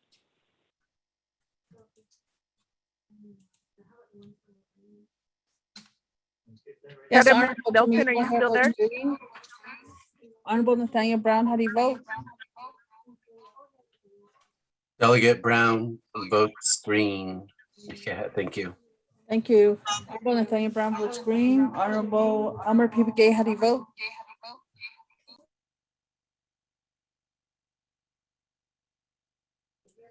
Honorable Elmer P. Gay, how do you vote?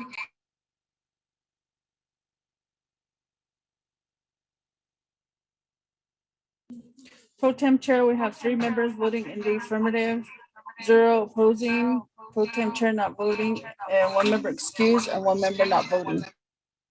Hello? Can you hear me now? Is Delegate Gay?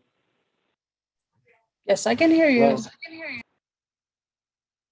Oh, yeah, I finally got back on the on the line. I have a follow-up question there, but then we're voting now.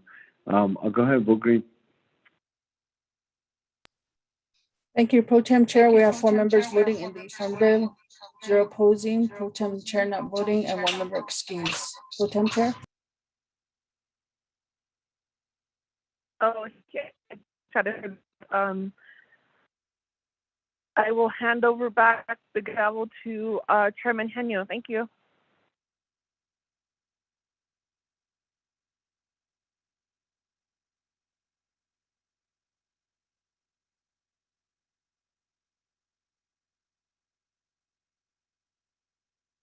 Hello, this is Delegate Yellowhair. Can you hear me? This is Delegate Yellowhair. Okay, I'm unmuted. Can everybody hear me now? Yes. Yeah, I can hear you. Okay.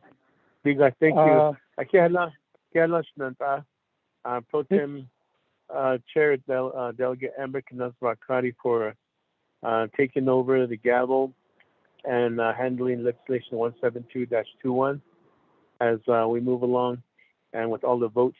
And therefore, we are back on the agenda. And new business item B, Peggy. What's the B? I'm sitting on the side of the road here and I don't have my computer with me right now. Chair This is Henio. Delegate Yellowhair. Can you hear me? This is Delegate Yellowhair. Mr. Delegate Yellowhair, what's your question? Hello. Hold on, Peggy. Delegate Jimmy Yellowhair. What's your question?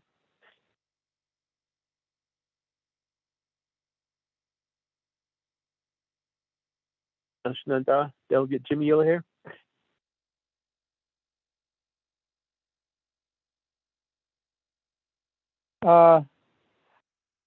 Chair, this is Delegate Yellowhair. I had a problem with my cell phone. I changed my phone. The last vote, I vote green. But we did get your vote. We got your vote 3 times. Oh, okay, good. Some problem with my phone. Thank you very much. Yeah. Nice. With that, let's move forward. Peggy, next item on our agenda. Excuse me. The next item is to reschedule September 7, 2021. And this is because of the fact that the council is going to be in session to complete the comprehensive budget. I believe Navi may meet on Tuesday, the 7th, or the council may meet that day. So we need to reschedule September 7th regular meeting. Chair, members of the Budget and Finance Committee. Good, Shana. So with that, we will move up 1 week to September 14th then. Is that a recommendation? It's up to the committee, Chair Hinio. There is, I did get an email saying that Oil and Gas is meeting at the Hispanic Chamber of Commerce in Albuquerque, and they were wondering if Budget and Finance was going to join them. However, the P card, the last date to use your P card is the 10th of September. Just FYI on that. Okay. Christian, thank you for that. So the floor is open. I will need a motion and a second to begin discussion. Is there a motion? Delegate Elmer P. Motion. Delegate Elmer P. Motion. Is there a second? Delegate Brown will second. Delegate Nathaniel Brown. So we do have a motion and a second on the floor to reschedule the September 7th, 2021 regular Budget Finance Committee meeting. The floor is open for any proposed dates from committee members. This is Delegate Brown. I would say Delegate Nathaniel Brown. yes, the 14th will work for me, Chair. I think that would be really good. Thank you. Tuesday, September 14th, 2021, recommended by Delegate Nathaniel Brown. Is there a second? Or is there any other dates, comments? Chairman Henyo, what's the date again? Delegate Nathaniel Brown, recommended September 14th.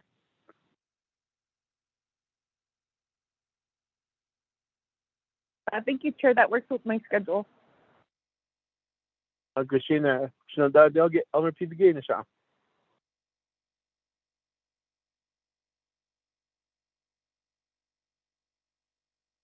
September 14th.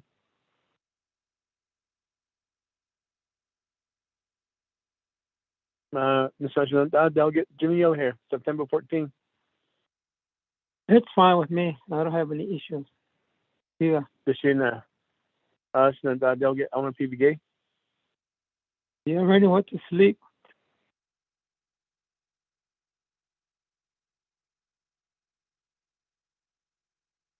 With that, we do have a motion on the floor.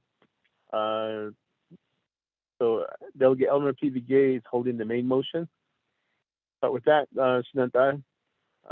Delegate Nathaniel Brown, would that be your amendment number 1 for September 14th, 2021? Yes, Chair, that would be my amendment to have our next regular meeting, the Budget and Finance Committee, on September 14th on a Tuesday. I'm sure it'll be a regular time at 10. Thank you. Regular time at 10 o'clock. Christina, is there a second to amendment number 1? Yellow hair. Motion second by Delegate Jimmy O'Hare.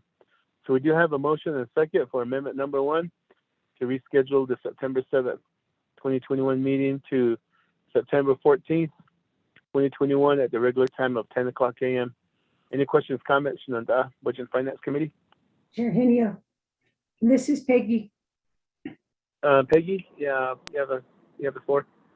You already have, this is going to be your second motion on this floor. So you just need one motion to schedule. You have two.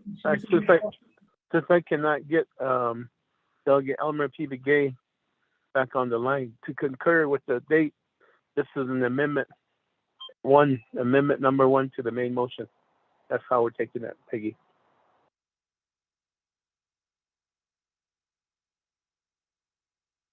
by text, Elmer is saying that he's accepting the 14th meeting. Okay. Okay, with that, to make it a little easier, Senator Delegate Nathaniel Brown, do you withdraw your motion for amendment number 1? Okay, if that works. Thank you. He's on Senator Delegate Yellowhair. The same. Yeah. You're on that. So back to the main motion, and there is a concurrent. Hold on.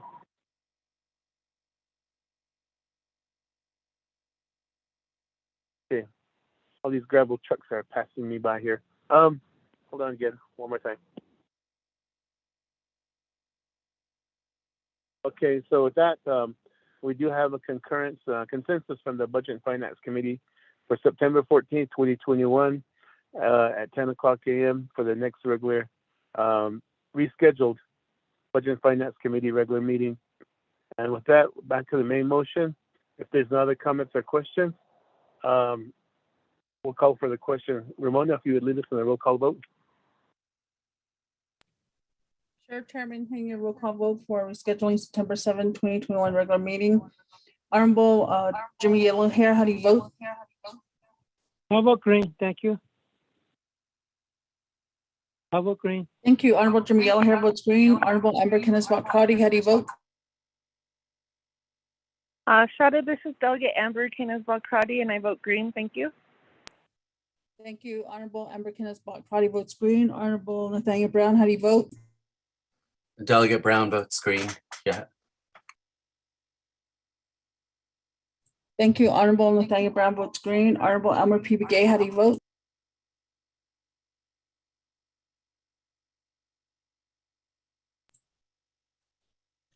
Honorable Elmer P. Begay, how do you vote?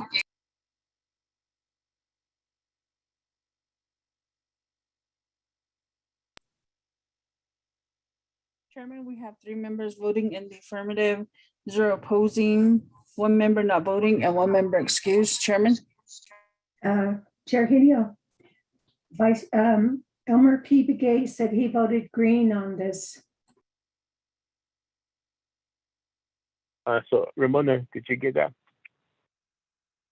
Yes, I did, Chairman. So there's 4 member voting in the affirmative, 0 opposing, Chairman not voting, and 1 member excused. Chairman. Christina, thank you for that roll call vote. We do have a vote 4 in favor, 0 opposed, chair not voting. Motion carries. So we do have a rescheduled Budget and Finance Committee meeting to September 14th, 2021. With that, moving on, next on the agenda, there is nothing in new business. So we'll go to the end of our agenda. Close of business, written reports. Is there a motion to adjourn? Yellowhair? Second by Delegate Brown. Motion by Senator Delegate Jimmy Yellowhair, second by Senator Delegate Nathaniel Brown. So with that, any questions, comments? Ramona, if you would leave us on a roll call vote to adjourn. Sure, roll call vote for a meeting to adjourn. Honorable Jimmy Yellowhair, how do you vote? How about green? Thank you. Honorable Jimmy Yellowhair votes green. Honorable Amber Kenneth-Crotty, how do you vote? Shadow Delegate Amber Kenneth-Crotty, and I vote green. Thank you. Thank you. Honorable Amber Kenneth-Crotty votes green. Honorable Nathaniel Brown, how do you vote? Delegate Brown votes green. Thank you. Honorable Nathaniel Brown votes green. Honorable Elmer P. Begay, how do you vote?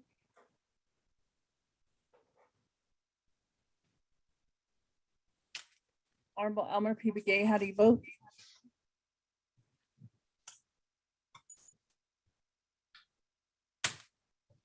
Chairman, we have 3 members voting in the affirmative, 0 opposing, chairman not voting, 1 member not voting, and 1 member excused. Chairman. Thank you, Ramona, for that roll call vote. Peggy, any Texas from Delegate Elmer P. Begay? No, Texas. Christina, please for that. For that, we have vote 3 in favor, 0 opposed, chair not voting. It is 2:28 p.m. and we are hereby adjourned. Budget and Finance Committee for all the work that we've done today. And thank you, Delegate Amber Karate, for that wonderful prayer as we move through our day. We hereby adjourn.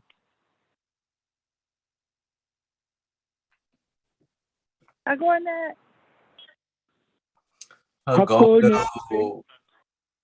Go play in the mud, everyone.